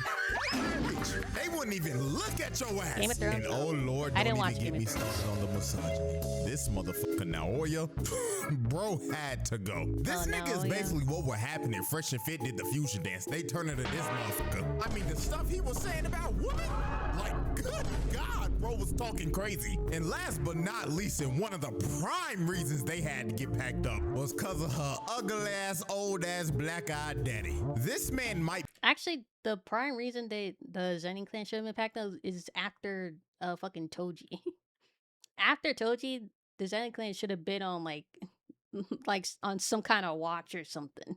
be in the running for one of the worst dads in anime history. Like, him and her sorry ass mama both had to go. I mean, this nigga really made a whole plan to slime out his own daughters. Ogi literally hated Maki and Mai simply because he thought that his daughters were the reason he wasn't named head of the clan. I mean, the first thing Maki sees when she comes back home is her father standing over her sister's body after he beat the dog water out of her. Then he decides to cut his own daughter down in cold blood, and then he proceeds to drag both of his children's bodies through a dark hallway and throws both of them in a chamber full of curses and leaves his own children in there for dead. These niggas had to go. Every last one of them. Because these motherfuckers were generally terrible people. So when Mai told Maki to destroy it all. Well, actually, one of them, one of the people that you just showed is actually, according to Gege, according to Gege, one of the guys was actually considered a quote-unquote good Zenin, but he still died. And sacrifices herself because her literal existence was nerfing Maki because of the whole identical twin thing in JJK. This was the last day on Earth for every last person in the Zenin compound that day. Because since Mai took all the curse energy with her when she passed, it left Maki with none. And with the heavenly restriction that she has, she basically got a game-breaking buff and became a physical freak of nature, just like her deadbeat uncle. So the first victim of Maki's massacre was her bum-ass deadbeat dad, and she made quick work of his sorry ass. Hell, he was so scared when he felt her aura, this nigga thought Toji came back from the dead like the Undertaker. But nah, I mean, he might as well with her. Just for Maki to hit him with a I like it cut, G. Took the nigga's dome piece off and gave him the best lineup this old nigga's had in years. So after she dropped off her sorry ass pops, next up on the chopping block were the Kukuru unit. And this is the moment where Maki turned into the bride. Cause the way she was dicing these niggas up really had me thinking I was watching the anime adaptation of Kill Bill. Now let's set the scene. It was a direct pops got a homage, fresh lineup, the whole compound ended up going on lockdown, and Maki ended up getting surrounded by the Kukuru unit. A bunch of nameless Zenin clan NPCs with no curse techniques that ranks were filled up with a bunch of ball niggas and motherfuckers with butts cause that have never had a tip fade or a lineup ever in their life. And they thought they could go up against Maki. I mean, as soon as they heard that she took out her own father, they should have immediately left. But luckily for the Kukuru unit, they were surrounding the best barber in Jujutsu Society. So a bunch of them end up running at her, but she swings once and gets a quadruple kill. Then after she drops the first four, she just casually starts to walk down these niggas. Look at this one kill. She cuts both of his arms off and Look at how sliced him down the casual middle. she is And with it. while she was mid-air, she hits his sword and it was straight into this dude's neck. So after she wiped out the first wave of dudes, this one bald nigga, and I ain't gonna hold y'all, I gotta get this off my chest real quick, cause who was bro right here feeling like? Like, bro, look at him. He was walking up all confident, doing all this extra shit just to get dropped in 0.5 seconds. Like, come on, dog. You are He thought a he was that background guy. character. You ain't even got a name. Know your role, nigga. You are not that guy. Ow. So after this bald nigga lost all of his aura, Maki just continued to brutally murder everyone in sight. Nobody in that room was safe. She was styling on these niggas so hard the screen turned gray and black, just like when the bride ripped the dude's eyes out. Now, as she continued to cut everyone down, we get to one of her most brutal kills. She drops down like she's about to do a hell sweep, but she kicks this dude in the gut. And this kick was so hard, it literally made this dude's head explode. Oh! Yeah, not gonna lie, if I'm one of these dudes and I just saw... I didn't. That's not. That's not how I enter. I thought. I thought she literally kicked him so hard that he spilled out that he like threw up his own guts or something. That was my interpretation. One of my homies go out like not that his head I'ma be real, exploded. I'm hopping on a plane and I'm leaving Japan ASAP. Cause I'm not about to lose my life for this shit, gang. A nigga's head just exploded. You got me f***ed up. So after she just exploded bro's cranium, these two come in and swing, but they get instantly decapitated. Then this one tries to attack her, but she hits the limbo and gives this nigga one of the nastiest side eyes. She really looked at bro like, "Are you serious, my brother?" Then it looks to kill. And while Literally. bro was just left in disbelief, he had no time to think about his next move, cause he ended up getting split in two. Then she ends up jumping. Guys, she is just straight casually decapitating and splitting people in half. She's not even doing any extra movement to get more momentum. She's just doing that off rip.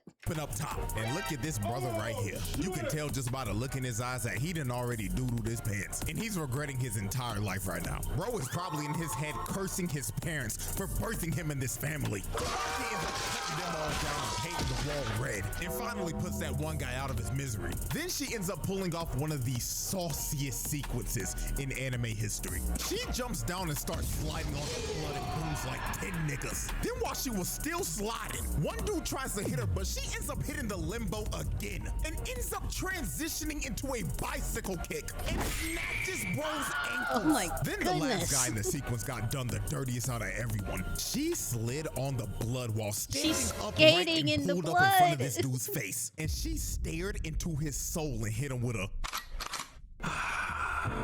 Hand me the black amount. The one in charge.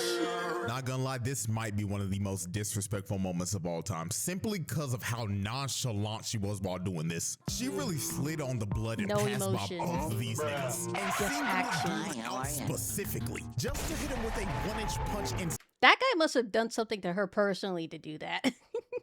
That guy must have said something to her when she was a child and she held on to that shit. She's like, oh, there he is.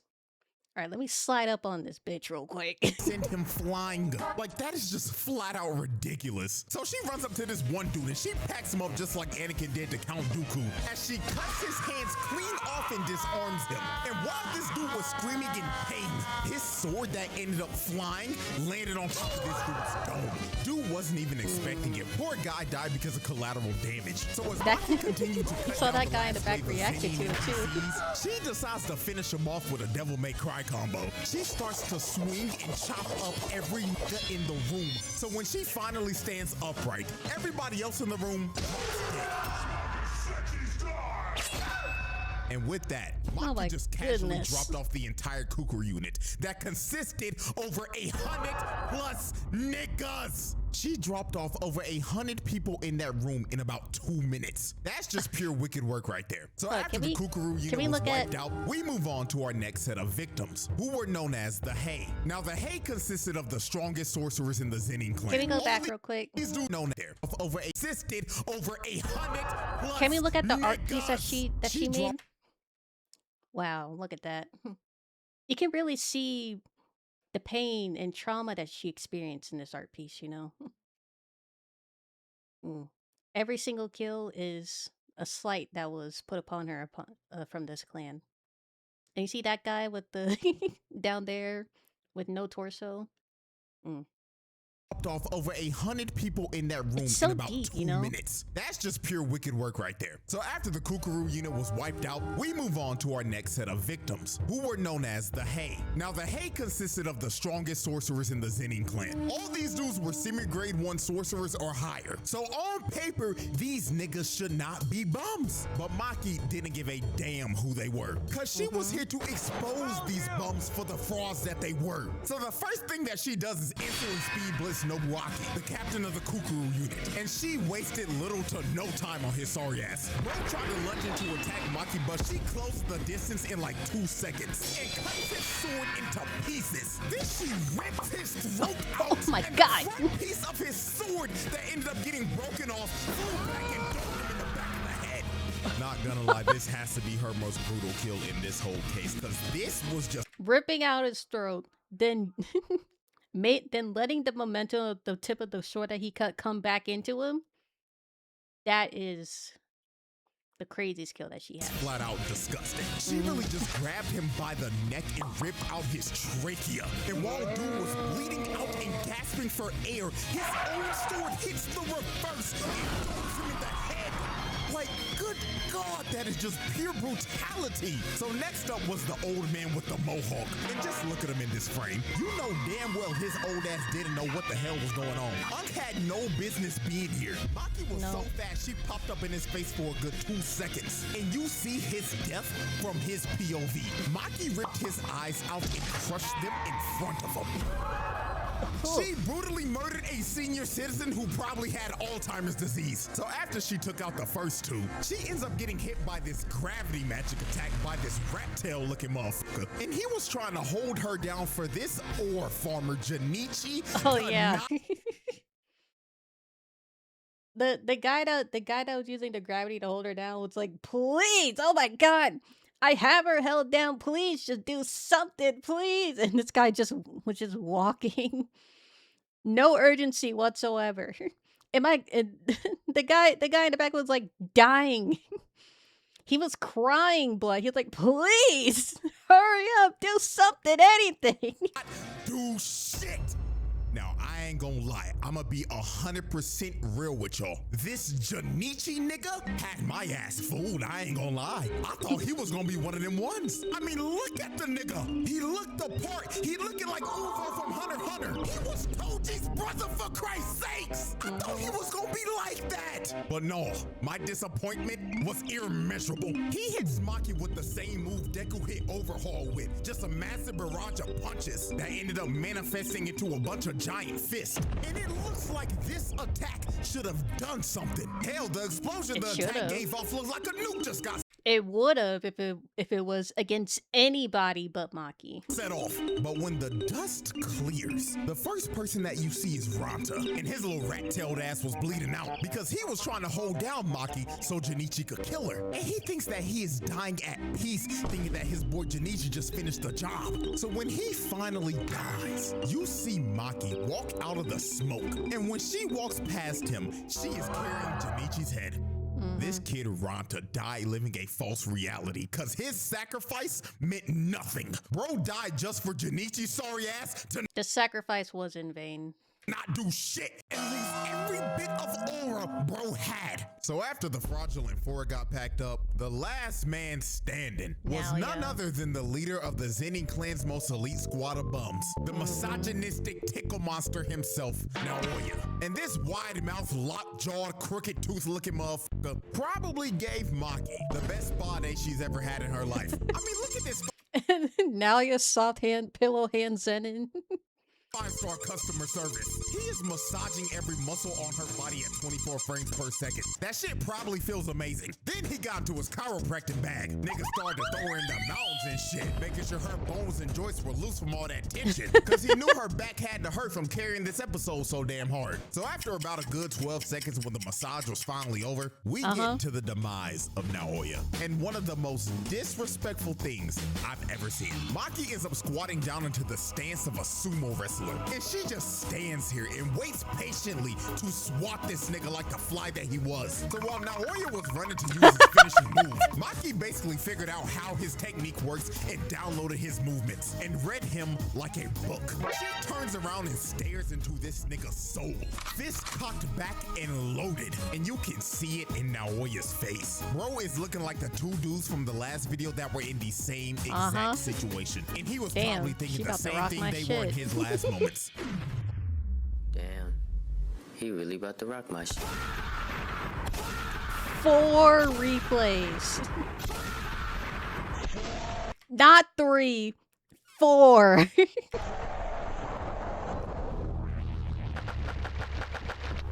Fatality. They even had the X-ray. They even had the X-ray vision on him too. And with his face caved in and skull shattered, the strongest misogynist in history was cooked.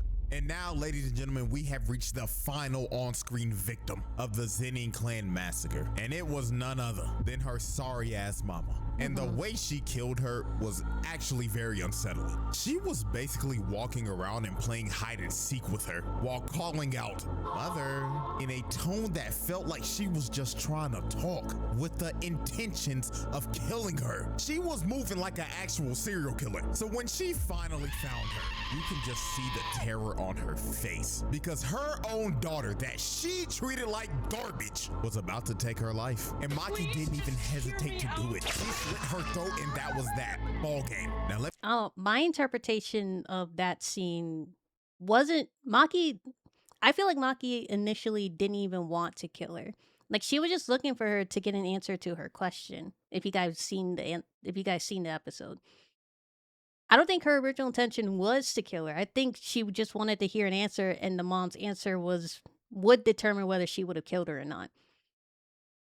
And when the mom answered in a way that Maki wasn't hoping, or an answer that she didn't want, she killed her. Let me give her sorry ass mama a little credit. She did make sure to send Naoya's two-faced Harvey didn't looking ass back to the lobby with the rest of the family. But with that though, every single member of the Zenin clan that was at the compound that day were dead. And Maki's mother was the last on-screen victim of the massacre. Now I say last on screen because guess what? Job's not finished. Because when Mai said destroy it all, she really meant destroy it all. Because after she massacred everybody at the compound that day, she went off and boomed every other Zenin clan member that wasn't there that day. The 6 members of the Hei, 9 members of the Akashi, not the Akatsuki, and the 21 members of the Kukuru unit who were absent from the Zenin's clan's home that day all met untimely deaths. She took every last one of these niggas off the map. She hunted them down. If you wasn't even at the compound that day, she still found those niggas and killed them. And she invaded the Naruto verse. She might be like Zoro actually, but instead of being lost in other dimensions, she like goes through other dimensions to find other members of the Zenin clan to kill them. Eradicated the entire bloodline to the point where they ended up getting kicked out of the big 3 families, and their entire family legacy was ruined. Well, she killed everybody except for Megumi. Now, last thing to complete this entire exhibit, let's estimate how many people because Megumi's basically the only person in the Zenin clan that, first of all, it isn't even part of the Zenin clan because he's a Fushiguro. He's not a Zenin. Even though he has the inherited technique of the Zenin clan, he's not one of them. So technically, Fushiguro is the only. He and Maki are the last 2 members of the Zenin clan he actually killed. Now, with the resources we got, we can make a pretty good estimate. So let's look at this family photo right here. Every person in this photo besides Naobito got killed by Maki, and that would be a total of 112. And adding her sorry ass mama, that's 113. Now let's look at everybody that was not at the compound. She killed the other 6 members of the Hei that weren't there that day, 9 members of the Akashi, and 21 other members of the Kukuru unit. So if we add in those other bodies, She dropped off 149 of these niggas. Now, which is impressive. I don't think I ever want to know anyone in real life that has that many bodies that they drop. this is not a confirmed number. This is just my estimate. But not gonna lie, that is one wicked kill death ratio. And with that, ladies and gentlemen, that is a easy pass. Light work, no reaction. She really exposed how fraudulent the Zenin clan actually was. Like, it's actually hilarious when you look at this. This clan prides itself off of curse techniques and curse. And also, you know, it's a little bit of poetic justice, right? The one person that they excluded and the one person that they hated came back and killed every single one of them. What's that quote? A child who was denied warmth from a family seeks it in the heat of their something. I don't know. I can't remember the quote exactly, but if you know what I mean, it's basically that quote. That's Maki. Energy. And the fact that all these grown-ass men got wiped off the map by a 16-year-old girl that didn't have a drop of that shit is hilarious. Their legacy is cooked. And you know, all this could have been avoided if they just listened to Naobito's will. But hey, they can all have that. Seeks it from the flames that burned them. Yes, thank you. Conversation down there while they burning in hell. Yeah. Also for the crime, not guilty. Them niggas had to go. Free Maki, nigga. So with that being said, hope y'all enjoyed. Like, subscribe, all that good stuff, and until next time. Oh, I love Maki.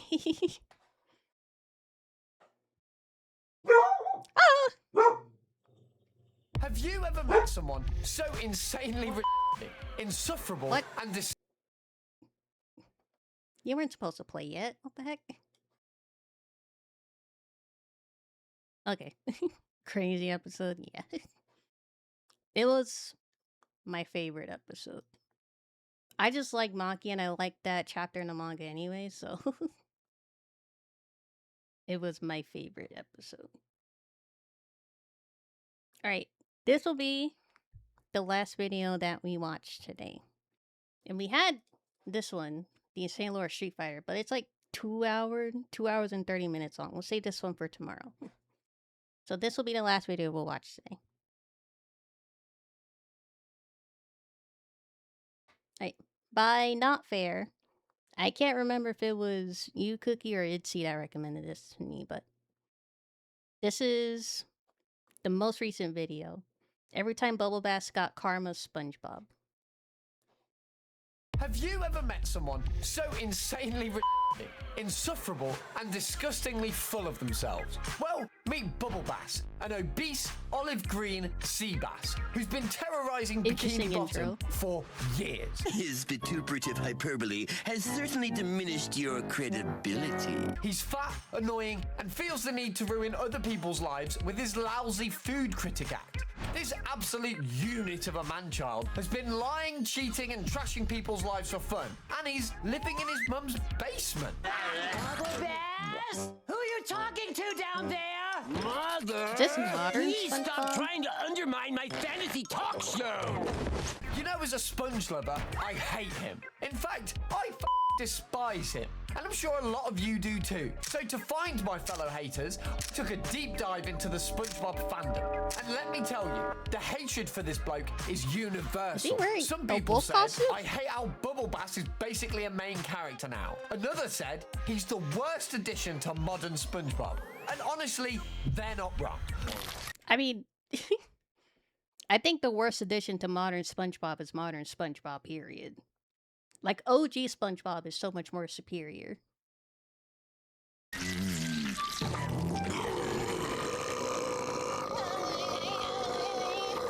SpongeBob basically became like the Mickey Mouse of Nickelodeon, right? They're not gonna let this poor sponge die. Because why would you put this disgusting thing in the show again? But don't worry, we've scoured through all the Bubble Bass episodes to compile all the glorious moments where this parasitic leech got exactly what he needed. And trust me, by the end of this video, you're going to be as ecstatic as I am watching this mama's boy get his pickles. Huh? What? No, Mama. Please. I was just try! Let's bloody do this, shall we? All right, let's start at the very beginning with the episode that introduced us to this absolute menace. Pickles is where Bubble Bass makes his grand debut. And immediately, What a classic. I mean immediately, he starts his bullshit. I hear talk you make a mean Krabby Patty. Yep.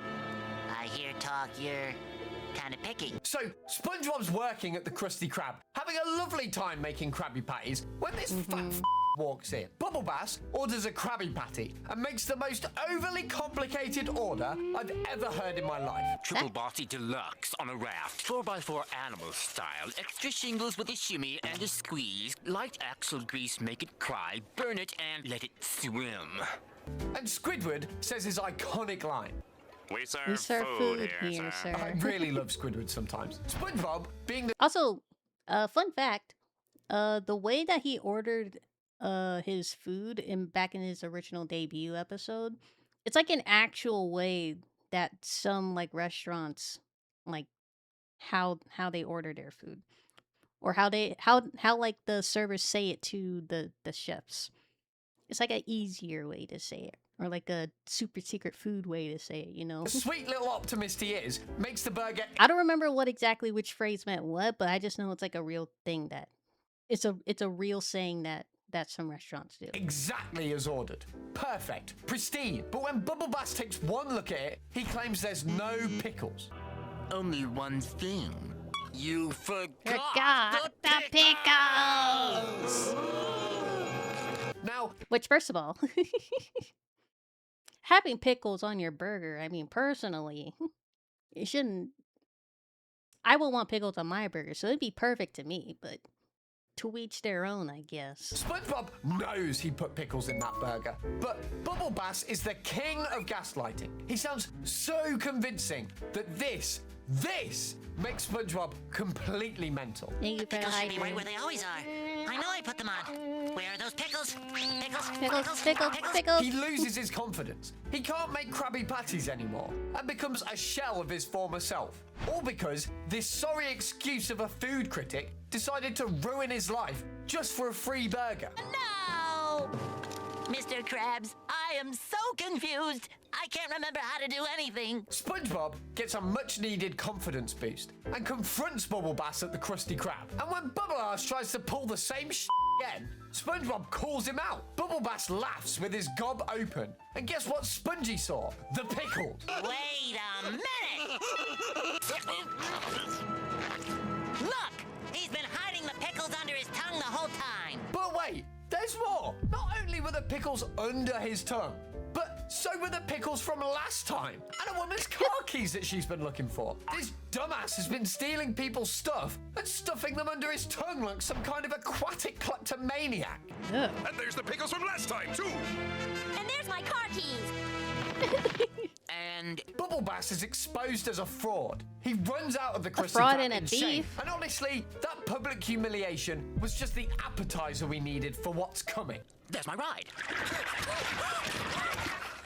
Imagine constantly tasting pickles. That would be actual fucking torture for me. If I have to constantly have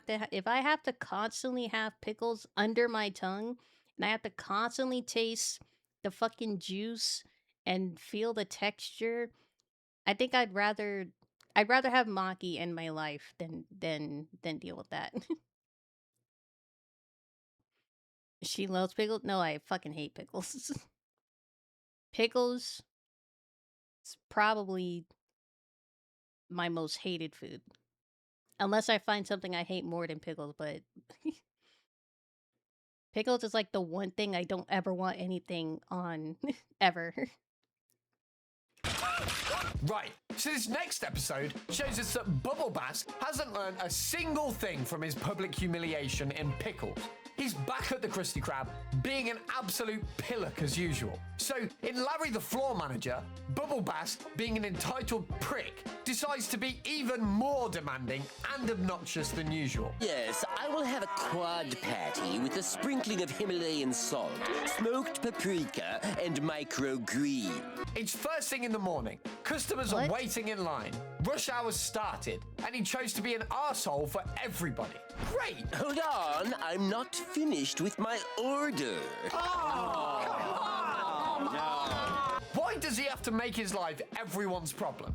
Trying to be fancy out of fast food. Yeah, he's trying to say he wants his burger al dente when it's like they don't do that here. He's nitpicking everything, making ridiculous demands, and Mr. Krabs, being a no-nonsense crustacean, decides to take matters. Also, why hasn't I know it's like the usual setup. Squidward's the cashier, SpongeBob's the cook, Mr. Krabs is the boss. But why hasn't he ordered a second cashier yet? Well, actually, I know why he hasn't hired a second cashier, because he'd have to pay them too, and he barely, if he even does, pay the two that he already has. Into his own claws. Not do that. When Bubble Bass tries to complain again, Mr. Krabs grabs the Krabby Patty and shoves it right into his massive gob. Just rams it in there. Just eat the regular Krabby Patty and stop wasting everybody's time! Do you know what this means for Bubble Even Mr. Krabs, a man who values money above everything, was willing to lose a customer just to shut him up. That's how messed up Bubble Bass is. Well, he's thinking of the bottom line. He's losing more than he's getting with this guy holding up the line and making the people leave. We need an episode that really shoves the taste of his own medicine down his pants. And can we expect that in this next episode? Oh, yes, we can. Now we're getting into really satisfying territory. Bubble Bass's tab is an entire episode dedicated to Bubble Bass being a leech. And the karma that follows is absolutely brilliant. So it turns out, and this won't surprise anyone, Bubble Bass has been eating at the Krusty Krab for years without paying. And Mr. Krabs allowed that? Hold on. The Mr. Krabs I know would not fucking let that slide. The Mr. Krabs I know wouldn't have had that happen in the first fucking place. This Mr. Krabs that just letting him eat for free is a fucking fraud. Mr. Krabs probably knew he could charge extra. Massive tab that he's been dodging like he dodges employment. No more food for you until you pay your tab. With interest. He tries to... Hold on, the fact that he allowed him to even have a tab in the first place. Who is this Mr. Krabs? Mr. Krabs would not allow that.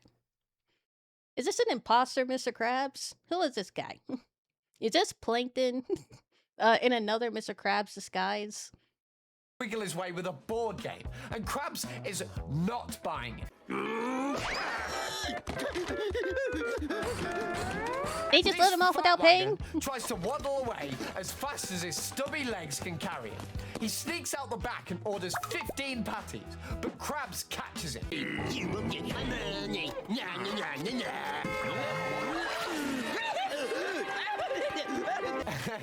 This is a kid's show. Now, Krabs forces SpongeBob and Squidward to get him to pay his tab. Mr. Squidward, I want you and SpongeBob to go after Bubble Bass and collect... Wait, can we look at that drive-through window for a sec? How are they getting the food through that tiny little window right there? What's the logic? Then, Bubble Bass... Or is that one the ordering window and they have another one where they get the food? Tricks them into an improv cardboard duel in his basement, where Squidward bests him by punching his bulging, hairy gut.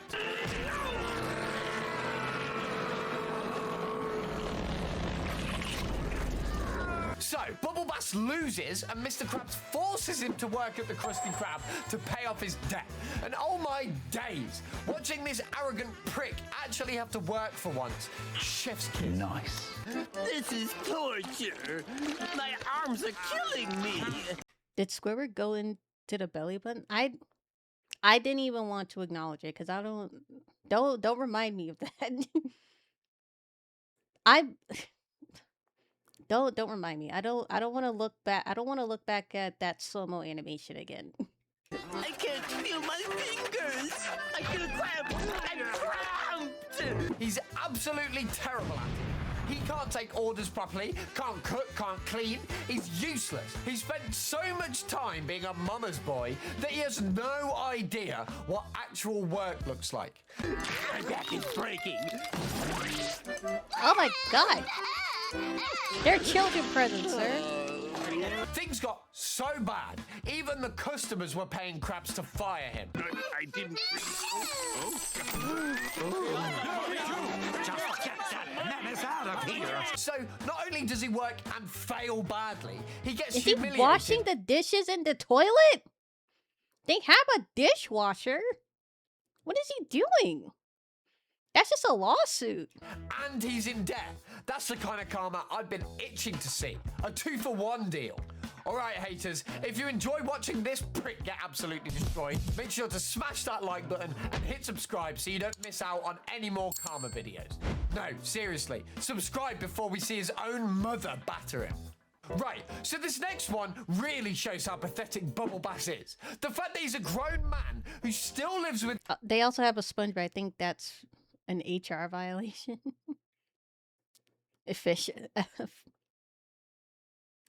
Fish resources violation. His mother. And in this episode... Well, knowing Mr. Krabs does not have HR on speed dial or FR.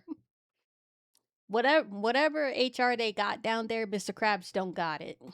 Even she's had enough of his shit. So, Bubble Bass's mum tells him to stop his fantasy talk shows and take out the trash, do the dishes, and walk the worm. That's not a dance move, she means walk the worm. And Bubble Bass, being the man-child, throws a fit. She gets pissed and stuffs everything down the basement.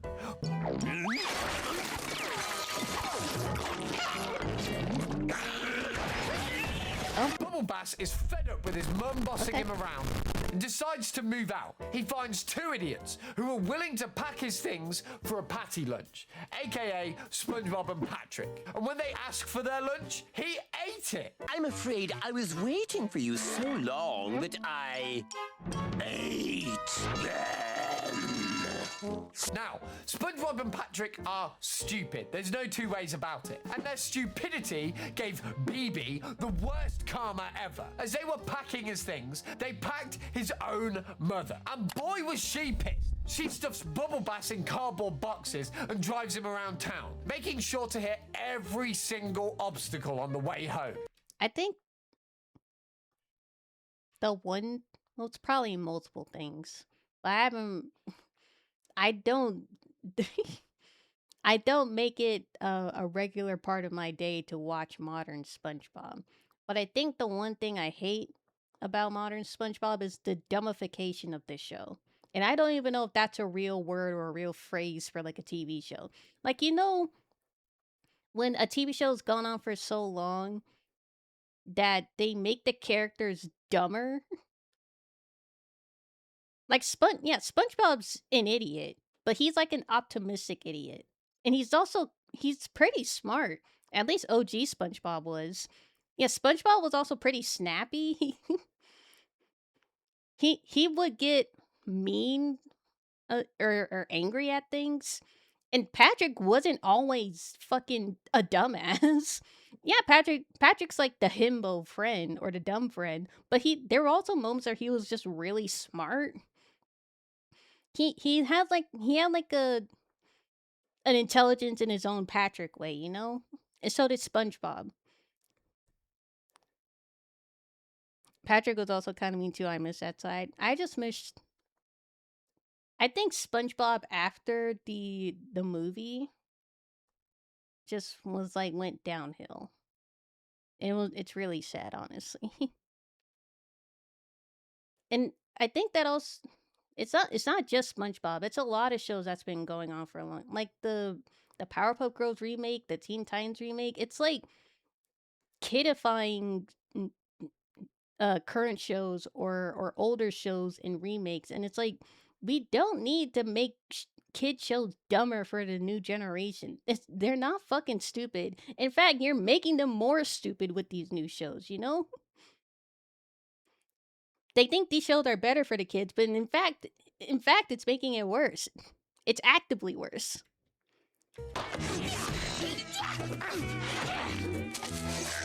We'll just see how you like it. Bubble Bass is going to get battered inside that box. The beautiful thing about this karma is that it's coming from his... There were so many life lessons that I learned from SpongeBob and the shows I grew up as a kid. Where kids nowadays, unless there's like the hidden gem creators, like Owl House, that actually come up with really good shows for not even just like kids, but just for like the growing generation, you know? You just don't see it anymore. And when you do see it, their shows get canceled for no reason. Own mother. The one person who's put up with his bullshit longer than anyone else. I didn't do it! Ow! Mother! It was SpongeBob and Patrick! I'm drying the dishes, Mommy! Watching his leech get boxed up and thrown around by his own mum is the kind of justice that makes you believe in karma. He spent his whole life being coddled and enabled, and even his biggest enabler is sick of him. I love you, Mommy! Now, this episode really shows us how pathetic Bubble Bass is, and the karma is absolutely beautiful. It all started with a Pigulon action figure. Bubble Bass was ecstatic to get the limited edition, and to celebrate, he dressed as Pigulon's nemesis, Wolfman Boy. Wolfman Boy? Why not leave out the boy and just call him Wolfman? Oh, Wolfman Boy, mortal enemy of the Swine Force 3! Ooh. The moment he chose that suit, things went to The first suit was a size too small. He struggled all the way to the comic. I don't want to make fun of his appearance, but A size? Come on, chat. Just one size too small? Once he finally arrived, the toy was sold out. Scumbob and Patrick got the very last one. Oh boy, Patrick, I can't believe we got the very last Pigulon. His favourite action toy was taken by two nitwits who turned it into an ass scratcher. They don't know the value of a good action figure. Not Pigulon's precious packaging! There goes half his value! So, Bubble Bass comes up with a... Bubble Bass absolutely resells Pokemon and Yu-Gi-Oh cards. He's definitely one of those guys that goes to a GameStop to buy up all the stock and then resell them on eBay or something. Plan. Fish Bay. 4 plans. Plan A. Ask nicely. SpongeBob was just about to hand it over before he remembered. I forgot. Patrick and I both chipped in to buy Pigulon. Well, see you later. That stirred up his resolve for Plan B. Be an inspector. He tells SpongeBob and Patrick that they have... Somebody told me he buys them and doesn't even do that. Yeah, because he's still living in his mom's basement. Dangerous toys in their house. SpongeBob opens his safe with a very complicated bioscan. They head inside and... Did you see the Pokemon card scammers video? From who? Moist? I might have. We can watch it though. That's when Bubble Bass gets tortured for the second time. This is Albert Aardvark. Is he dangerous? No, it's fine. Many toys later, Bubble Bass finally got the toy he was looking for. But before he could touch it, SpongeBob did it again. Is he dangerous? Oh yes, he's very dangerous. Oops, I went out of order. What the hell is even that? Now, if you think that's bad... Is he dangerous?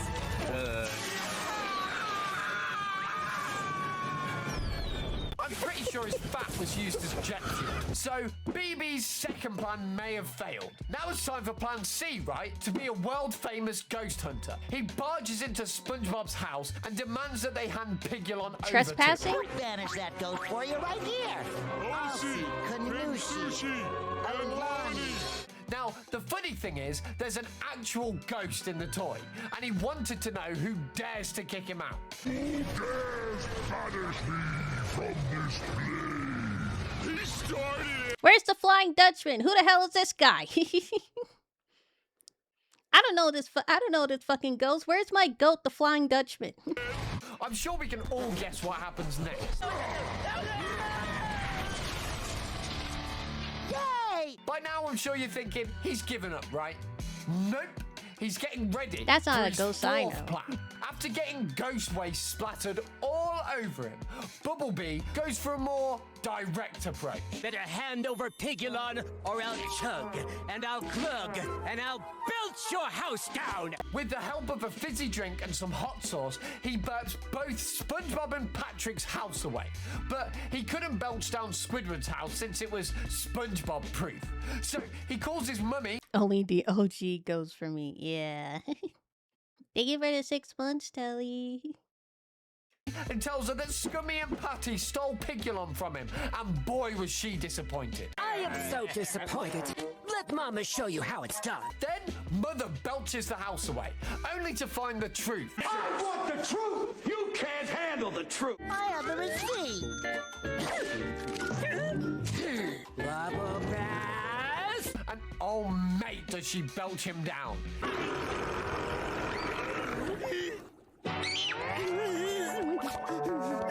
His mother burped him so hard that his clothes flew off in public. But wait, it gets better. SpongeBob finally gives him his precious Pugula. But here's the catch. It's broken. Gimme, gimme, Oh gimme. no. Oh, actually not oh no. Yeah, he can have that. He can't even sell it. For Christ's sake, why is there a bandage? What's that gunk all over it? And they genuinely believe they made him happy. That kind of warms my heart a little bit. Now this episode is one where our boy Yeah, what did Sponge Patrick does do what to he that does thing? best, making patties and annoying people, of course. Stop it. Perfect. This What is that? perforated pest, or should I say cheese-looking angel, traumatized Bubble Bass so much that he keeps getting flashbacks. That perforated pest wouldn't let me taste a morsel of Krabby Patty. In Seaman Sponge Haters Club, Bubble Bass, a member of the SpongeBob Haters, narrates his terrible experience with the fry cook. Crab to grab a light snack between first and second lunch. While getting his daily First grub at the and Krusty second K, lunch? SpongeBob serves his order and notices a lot of things. SpongeBob gets so obsessed with perfection that he stops Bumblebee from eating all of his meal, and he hurts him while doing it. SpongeBob would not let me consume a single calorie. I tried to take a sip of soda. Bubble Bass gets fed up. I say SpongeBob's doing him a favor. He has first and second. Wait, actually, he said a light snack between first and second lunch. Does he also have a light snack between breakfast and lunch and dinner too? Or third lunch and dinner too? And tries to teach the old Bob a lesson. But unfortunately, SpongeBob's like a barnacle. SpongeBob's kind of gross. This is not the SpongeBob that I grew up with. This is not my true SpongeBob. This is a fraud SpongeBob. That's not my SpongeBob. Hashtag not my SpongeBob. He's attached, he's not letting go. And this drives Bubble Bass absolutely mad. That perforated pest wouldn't let me taste a morsel of Krabby Patty. Just when Bubble Bass thought it was over, SpongeBob dives into his stomach to retrieve the only thing he managed to devour. Gave Fraud him Bob. indigestion, then dived back out. And What the hell is even that? to seal in the trauma, I don't think that's how a belly button works. SpongeBob whispers something creepy in his ear. I forgot my hat. This was pretty satisfying, wasn't it? Watching this smelly degenerate get trauma wasn't on my list of karma, but I think I'll take it. If there's one thing I hate about Bubble Bass, it's how dirty he is. Hold on, was that a frame of the SpongeBob Hater Club? Smelly degenerate get trauma wasn't on my list of karma, but I think I'll take it. If the Okay, so, what was her name again? Mrs. Pearl? She has a reasonable reason to hate SpongeBob because he's always past Mrs. Puff. That's right. Pearl's the whale daughter. That's right. Sorry. Mrs. Puff has a reasonable hate for SpongeBob because he's always failing his driving test and always wasting her time with his nonsense. Plankton has a reasonable hate for SpongeBob because SpongeBob's always in his damn way from trying to get the Krabby Patty secret formula. I don't remember what the mailbox guy. That must be in like the episode. But that one guy that where he didn't get his chocolate from SpongeBob and Patrick should be in this meeting though. Cause he didn't get his chocolate. Did you say chocolate? Chocolate? Chocolate? There's one thing I hate about Bubble Bass. It's how dirty he is. And in the Dirty Bubble Bass episode, he takes it to a whole nother level. He did get it in the end, but he had to chase him down the entire fucking day just to get a singular chocolate bar. He had to chase him down. Stop again! You march yourself upstairs and take your bath! Well, the episode starts with Bubblebee being his big bad self as usual. He throws his double cakes to kick SpongeBob and Patrick out of the way, just to steal the rare dirty bubble card from the Mermaid Man and Barnacle Boy comic book shop. Speaking of which, why is he so caked up? I mean, look at the dude. Congratulations. Don't draw attention to him. I've been trying not to look at it this entire video, and now you just drew attention to his fat fucking ass? Oh my god. You're the coolest guy here. You can tell he only did that because he heard rare and thought it was going to be cool if he had it. There's nothing like the smell of vintage. I love the reality check. Just when you think he can't get any worse, he shows us his dirtiness by using a dirty...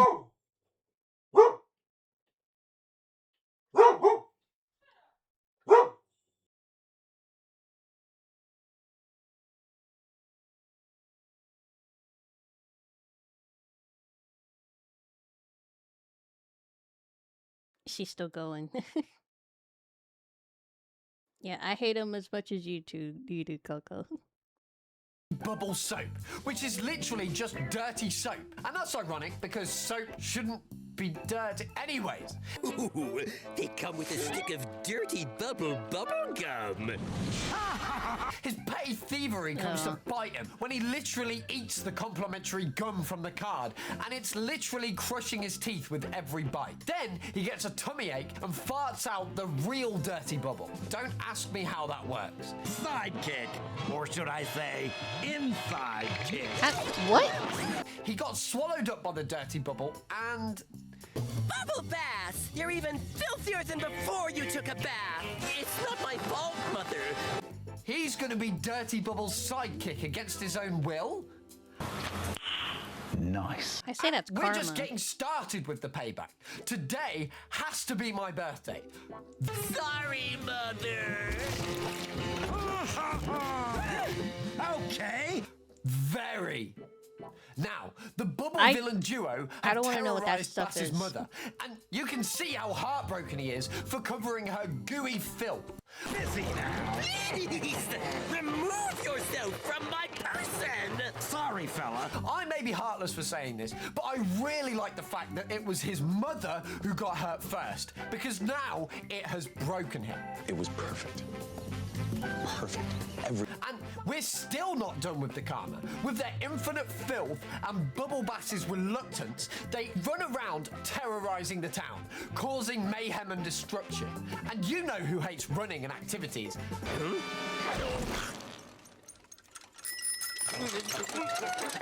That's right, this guy. Yeah, that girl Then, did not Dirty care. Bubble accidentally drops him to the ground, so he gets run over by a little girl. That wasn't an And He didn't accident. stop there. He made That was him rob a completely on bank purpose. with his stench.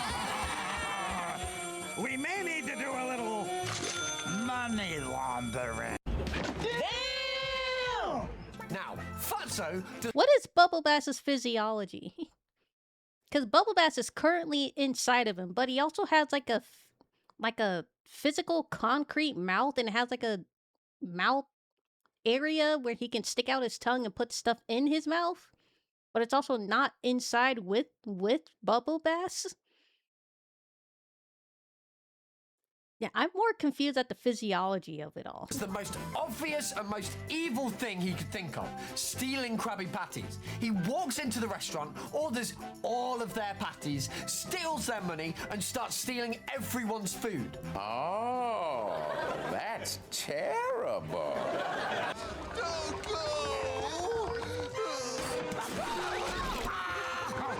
But I don't where want to is know the what he's karma? Don't worry, doing. folks. It's chummy and it's coming from a bucket very soon. So, Bass takes Dirty Bubble to the chum bucket to fuel up on his lost power. But things take a stuffy turn for our cartoon villain.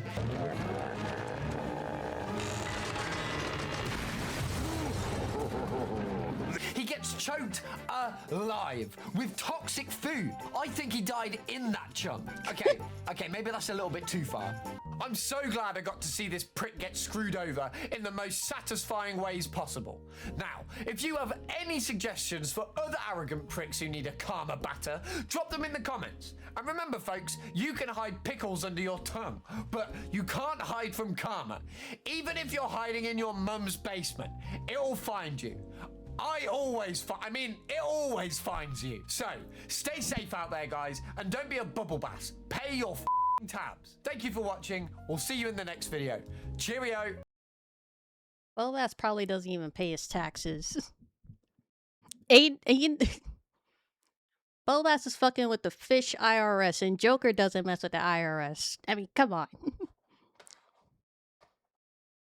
Must have been radioactive after all the chum bucket. No taxes. He doesn't pay his taxes because he don't got a fucking job. Okay. So Meat Canyon Pokemon, right? Joker pays taxes? He does. Oh, did I say he doesn't? I meant to say Joker pays his taxes and Bubble Bass probably doesn't. That's what I meant to say.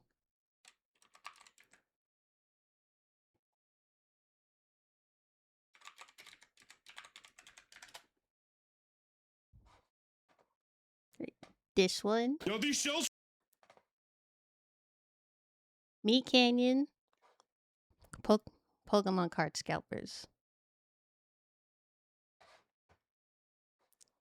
Yo, these shells were supposed to be stocked 4 hours ago. This is f***ed, man. Oh, God. No, oh my prismatic goodness. Evolution pack. How is that guy even walking? First of all, is that an infinite chin that he has right there? Wait, it's infinite chin and infinite neck beards, I think. Really? You said you were gonna have them online. Six this is chins. ridiculous. God. How am I gonna make that bullshit, man? Wife and her I'm trying to boyfriend get are in paid. the car I'm trying to get that waiting. bread, man. Please. How am I gonna No. Keep those children away from those men. make that bread?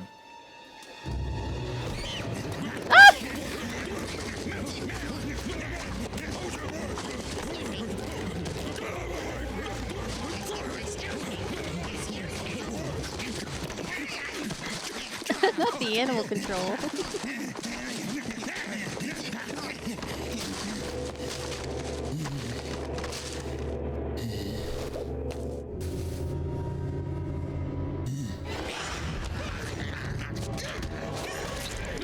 Oh my god. Did he get infected? Is it like a zombie? Stop moving here! Run, you feral beast!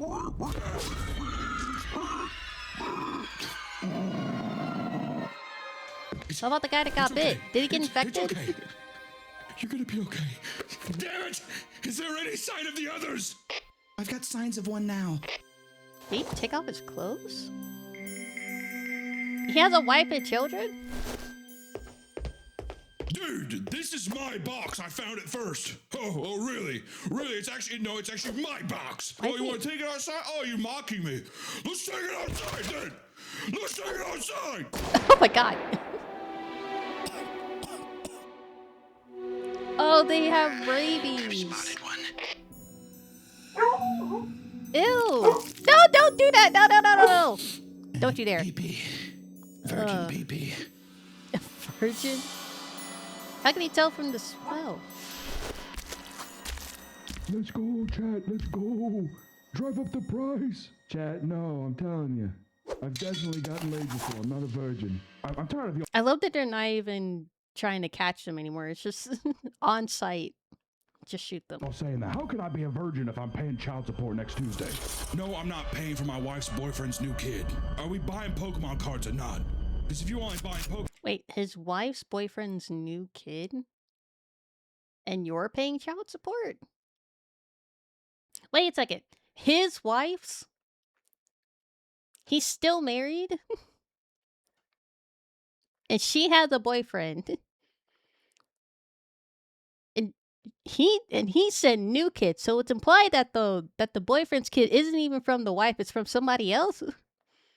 What is happening? Huh? $200 profit. Children's card game. I got tiny dick. My penis is small. Damn it, son! Don't say that. Small penis. Don't go to the darkness. My penis is small. Chief, we got the last one on the run. Like surprisingly fast. I'm stuck. Call my wife and her boyfriend. Tell them to help me up. I need help. Oh my god. Are they all sharing the same wife and boyfriend? What is happening here? Me like a baby. I wasn't loved. I wasn't loved. That's why I do this. That's why. Damn. My dick's so small. He's transforming. He's already got 3 extra chins. It is a zombie bite. Oh, $200 profit. He just keeps talking about his small dick and the amount of profit he's gonna get reselling Pokemon cards. Chief, your boy can live to be a Pokemon reseller, or he can die a human being with a soul. I've already lost one child. I can't lose another. Do what's right for your boy. That's his son? Oh. God. Look at me, son. Look at me, son. I love you, son. I love you, son.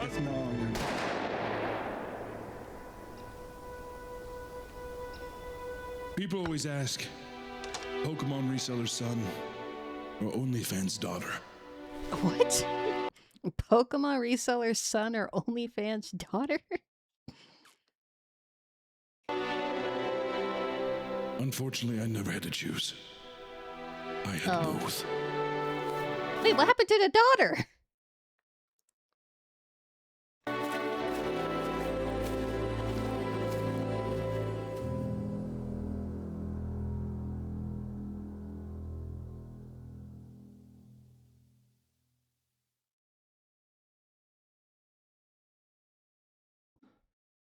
The same fate for OnlyFans models. What, they get bitten and they becomes an OnlyFans model and then they die by the disease.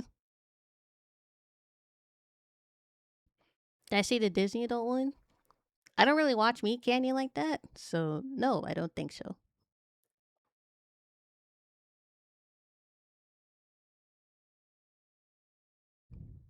Oh no. Should I not? CJ Job, we again today? Because we already watched it. The Maki one, right? Shit, okay. This will be the last one then.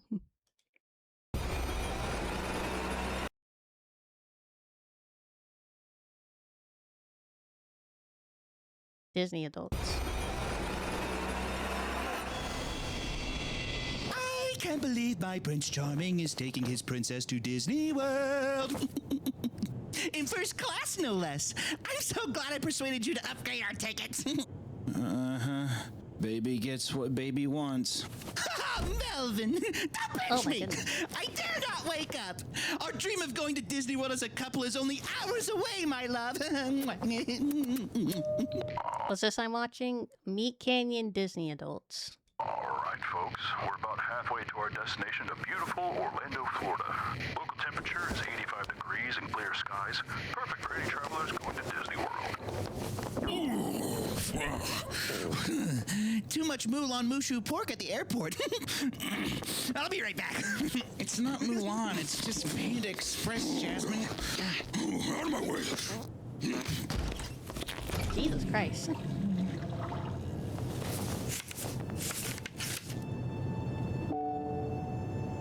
Jasmine, I think you're great, but I think we should break up. At Disney World? Oh God, should have brought more pads. Looks like roadkill in there.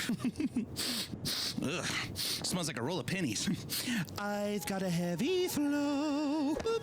Ew.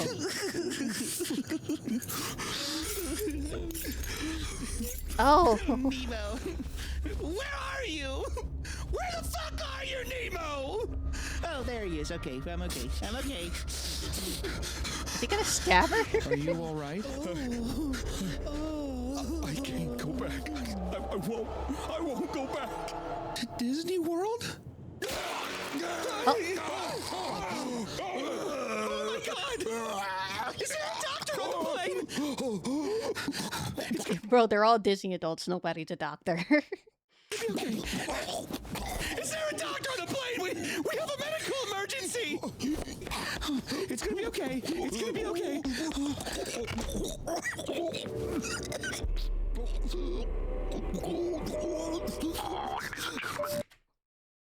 Giving you a heads up, CJ again? He dropped a second one today? If you're talking about the Maki one, we just watched it. Due to a medical emergency, we're going to have to land in Kansas City. We appreciate your patience. Sit back and relax. We'll be landing soon. This plane land early? Like this plane land early? We have to land this plane early? We're not going to Disney World? What? No! No! Oh my goodness. Jerry, you ruined this for all of us. Jerry! Land a plane. I want to go to Disney. Darn. Yeah. I wish there was a way we could keep going, but looks like that's what we have to do in this type of situation, baby. Oh well. Oh my God, it's not the end of the world. Is that what you really wish? That we could go to Disney World right now? Because I can do that for you, Melvin. Oh, I can do it for you. Yeah, that'd be great, but I... Well, you're lucky that you're dating a fairy godmother, because your wish is granted.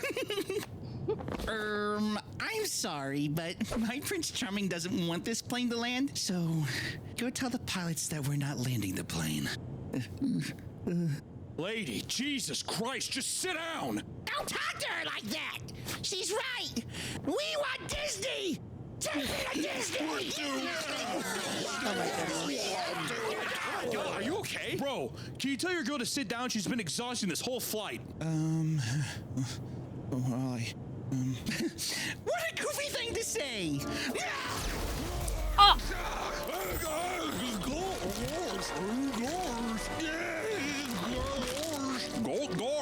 Gorge. What the fuck is this? What? Goofy, look at me! Look at me, Goofy! That's right! That's Who's not... your favorite character? My favorite character? Dory! It's gotta be Dory! Would you like to become Dory? Yes! Oh my God, yes! Yes! Oh my God! Thank you. Thank you so much. Can you tell the pilot not to land the plane and to continue to Disney World? Thanks. Jasmine. Why don't you let me tell the pilot? The least I can do. Aw, how sweet. My Prince Charming coming to save the day. That's so... No wonder he's so afraid to break up with her. She has, like, literal Maleficent powers right now. Oh my gosh. Nice of you. Oh, and one more thing. No funny business. All right, come on, everyone. Time to separate the real Disney fans from the fakers. Now who's ready for Disney World? Oh my God. She's creating her own, like, army. What seems to be all the commotion back there? My girlfriend says we can't land the plane. Oh, Disney adults! They've taken over the plane! The mutilating people, Captain! There's only one measure for this. We can't save them. We have to crash the plane. My God, not again. When will they learn not to let those monsters on a plane? Keep them on the cruise lines, damn it! God! Keep them on the Ladies and cruise gentlemen, lines. we're about to experience some rough air on our flight to Orlando. The seatbelt sign has been turned on. Thank you. Damn it! It appears all is lost. I didn't even know the wand was magic. I tried breaking up with her, but she'd just wave it around, and I don't know, I felt bad. So... Wait. What if you tried breaking the wand?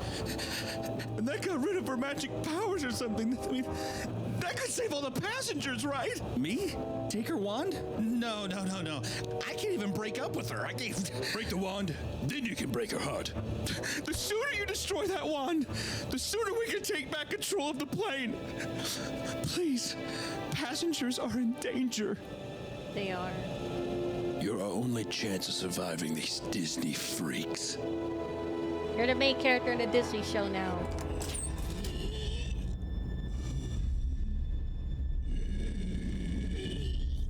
Water! I need water! Where's Nemo?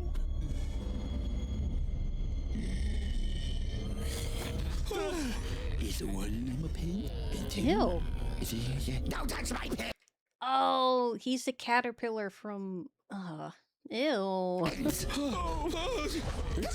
Give me here! No, it's mine! They're the evil stepsisters.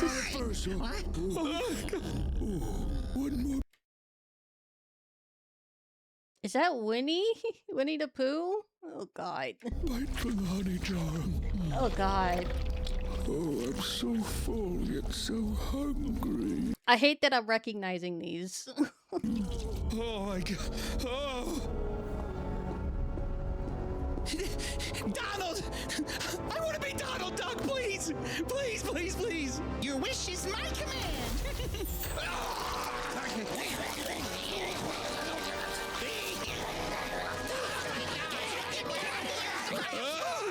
Oh god. My prince! Would you mind holding this? These mini panties are Oh. a bit too many if you catch my drift. You've been poking and prodding all morning. Get in there. Break it! Break the wand! Oh, Break Pussy's it. playing Hungry Hippos with my panties. Break the wand! Why did you do that? To get rid of your magic powers? Melvin, I don't need a silly wand for my powers. I can use them whenever I want. Disney just gave them to me. You see, when I was 3 years old, they kidnapped me while my mom and dad were riding Space Mountain, taking me to a dark room, some flashing lights and tunes. Oh my God. And liquids, and I don't remember it all too terribly well. All I know is that it was pretty magical. And before I knew it, I was back with my parents. But you see, I was blessed. I was chosen by Disney.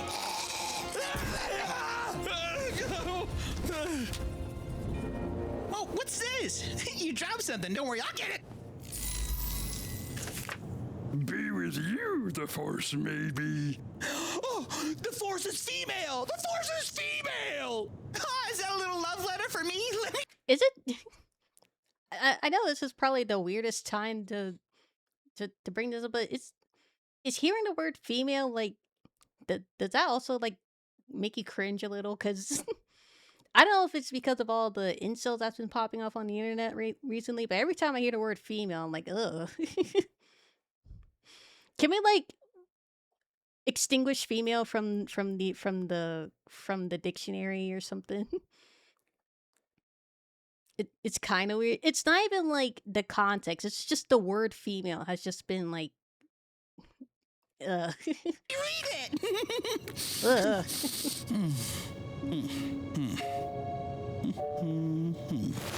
I think it's because it's really pronounced.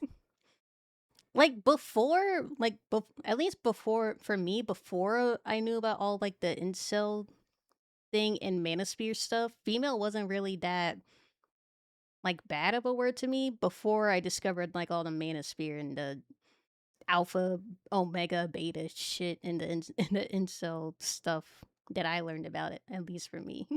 It's just like slowly but surely every time I hear the word female, it's like, ugh. It's weird when it's used where women would work better. Yeah. Like why like even if it's like not even if it's like a person that isn't an incel or anything, whenever they just say female, like you could have said like woman, you know? And it would I don't know. It might just be me and my weird takes. Do you really mean this, Melvin? Is this really what you want? I don't know. Yes, or maybe. Yeah. Well, why don't you just read it so everyone can hear? No point in keeping secrets. Jasmine, will you marry me? Oh my God! Yes, yes. Oh, she changed it when she like dusted it off. She changed it. 1,000 times yes, I'll marry you, Melvin. Yes, yes. Oh, God. Melvin, you're gonna make me the happiest Disney princess in the whole Magic Kingdom. But that was a nasty joke you pulled. So while you're getting ready for our wedding, you should really think about how you treat me. Prince Charming should never treat their princess this way. Right? Yeah. Come, my woodland critters! Take my prince away and get him ready for our wedding! On the plane? Right now, immediately? Do you guys even have someone to officiate the wedding? Oh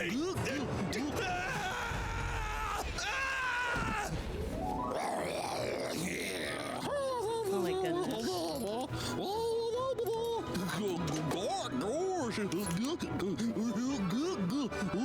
No, don't take that off! My titties! No, don't touch me there! Oh, he's Aladdin because her name's Jasmine. Yeah. Woodland critters! Princess Jasmine needs you now!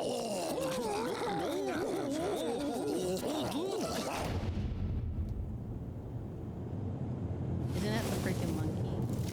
Who he's just as? I'm gonna look it up.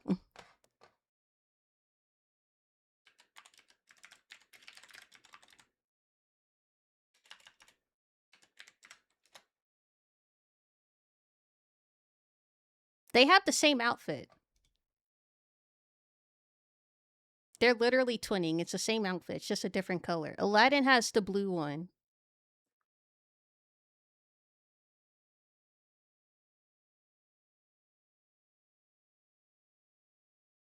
At least in the original animated one. The one that he's wearing, it's Aladdin. No, it's Aladdin. Like...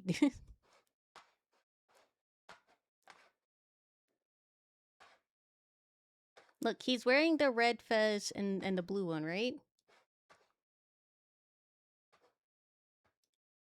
Red fez, blue, purple one. He's Aladdin.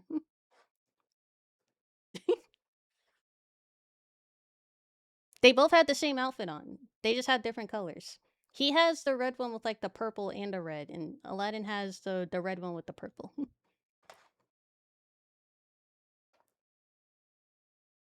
The Mandela effect.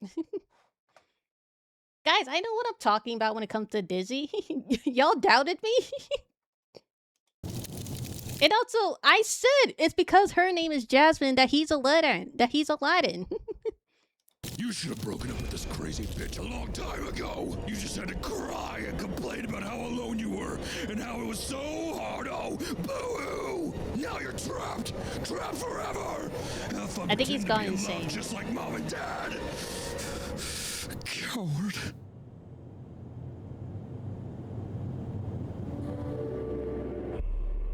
Oh, the shank that he made. The shank. Grab the shank. Is this really the rest of my life? Grab the shank. Kill her or yourself. Just grab it. It doesn't matter. So this is it. Oh my god. It ends today. Couldn't face my fears, endure the tears, and now there's no other way. But does she have to die? That's a boo. She knows how I feel. Guys, I told you I knew what I was fucking talking about. Y'all doubted me? But to say it out loud and in front of that crowd would take some balls of steel. It's not my fault she lives a life of fucking fantasy. It's like a cult these people can't accept reality. She's an adult, it's an insult to our society. There's no happy endings. This is where I bid farewell to the crazy bitch from hell. But I can't deny the joy I see. She'd have that without me. It doesn't have to be.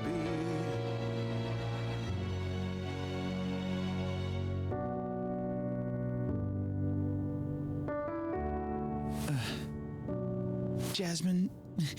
Okay. Low key though, he was kind of hitting those pipes. Can we rewind so we can listen to that without me interrupting? What was it? Right here. Play the rest of my life.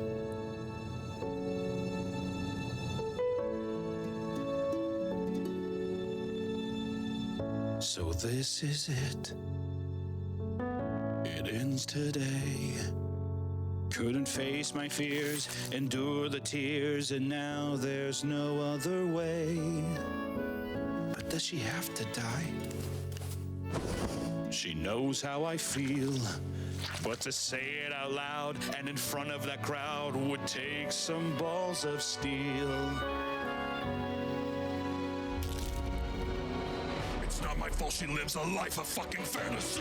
It's like a cult these people can't accept reality. She's an adult, it's an insult to our society. There's no happy endings. This is where I bid farewell to the crazy bitch from hell. But I can't deny the joy I see.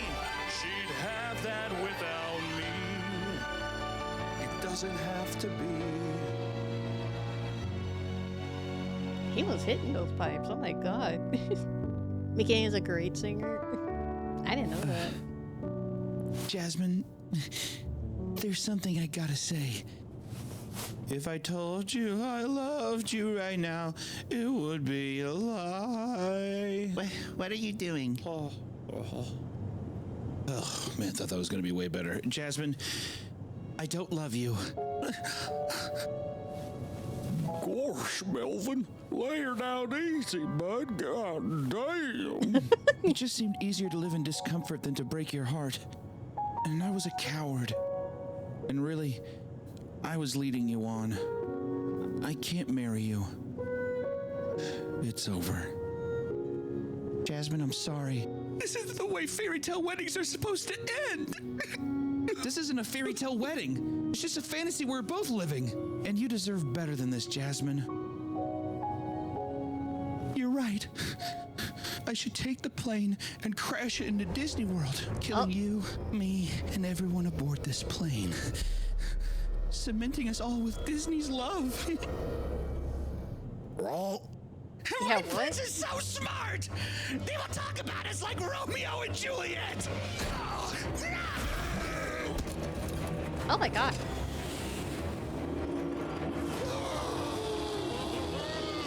Jasmine, don't do this!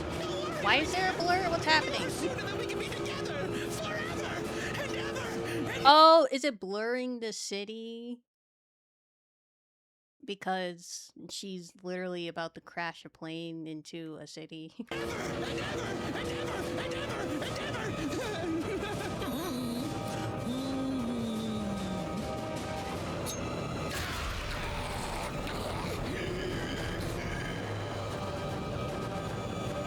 Oh, because of the stab! Okay. Then why was that blur up for so long if it was just a stab? Oh, damn you! Oh! No! Melvin! You passed the park! Let's fly, my beauty! I think it was other. I thought it was because I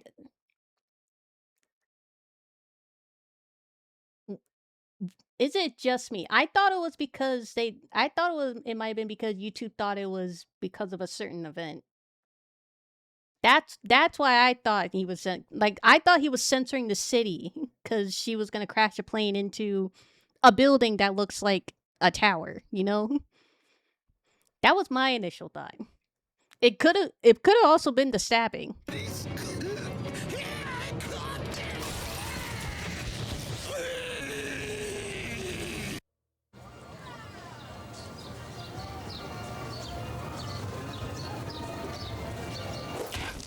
Oh.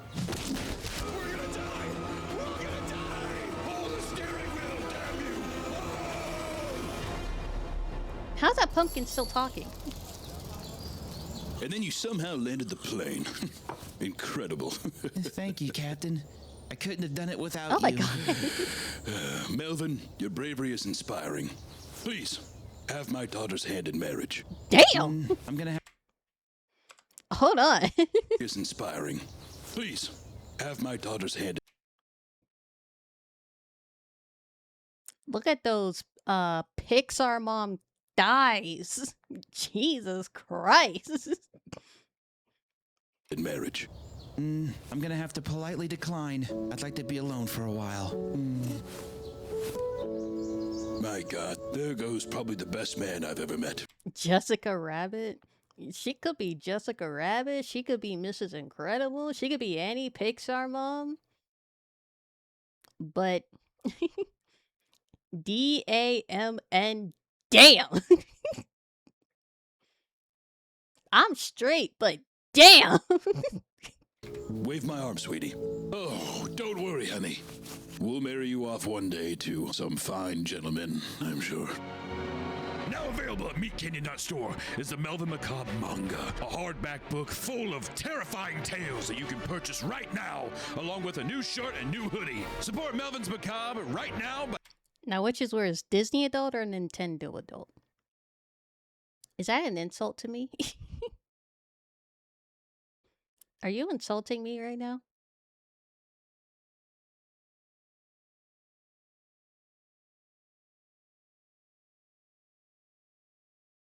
Answer the question.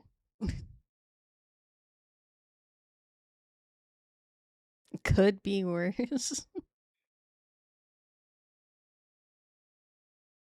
You're normal. She could be a gacha addict. Yeah, I think the worst option is a gacha addict. Speaking from a former gacha addict, I'm recovered. I'm sober now. You're normal. Yeah. Don't look at my Genshin Impact account, okay?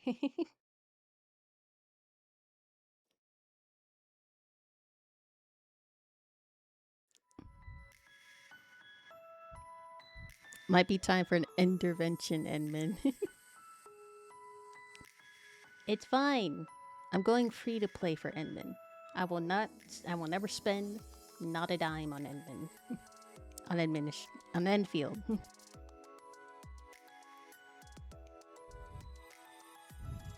Okay. That's it for today. Exit out. That will be all for today. You streamed for a nice 4 hours. Also, it's about time for the dogs to go out. Thank you for streaming. Thank you for stopping by. I appreciate it. I hope you guys have a wonderful rest of your day or night. Shut up. Shut up. Get the dogs out. They will be. Don't worry.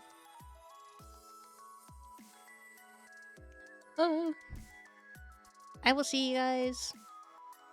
Maybe tomorrow.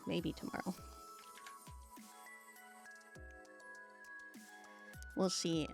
I have like an appointment tomorrow, so we'll see.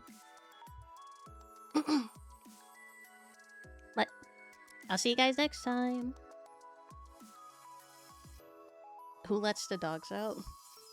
Is that a genuine question or is that a reference to Snoop Dogg.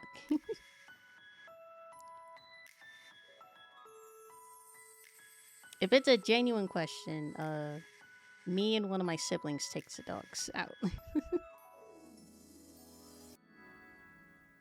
Because we have two of them, remember? We got Coco and DJ. So I typically take DJ because he takes longer because he's an old man. And he needs patience for his potty time.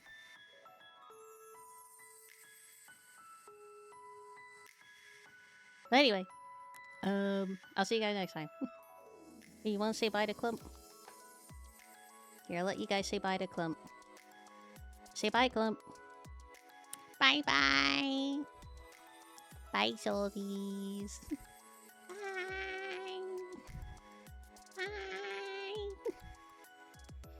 Bye. Bye. Clump shall see you guys next time. Where's my... Oh, there it is.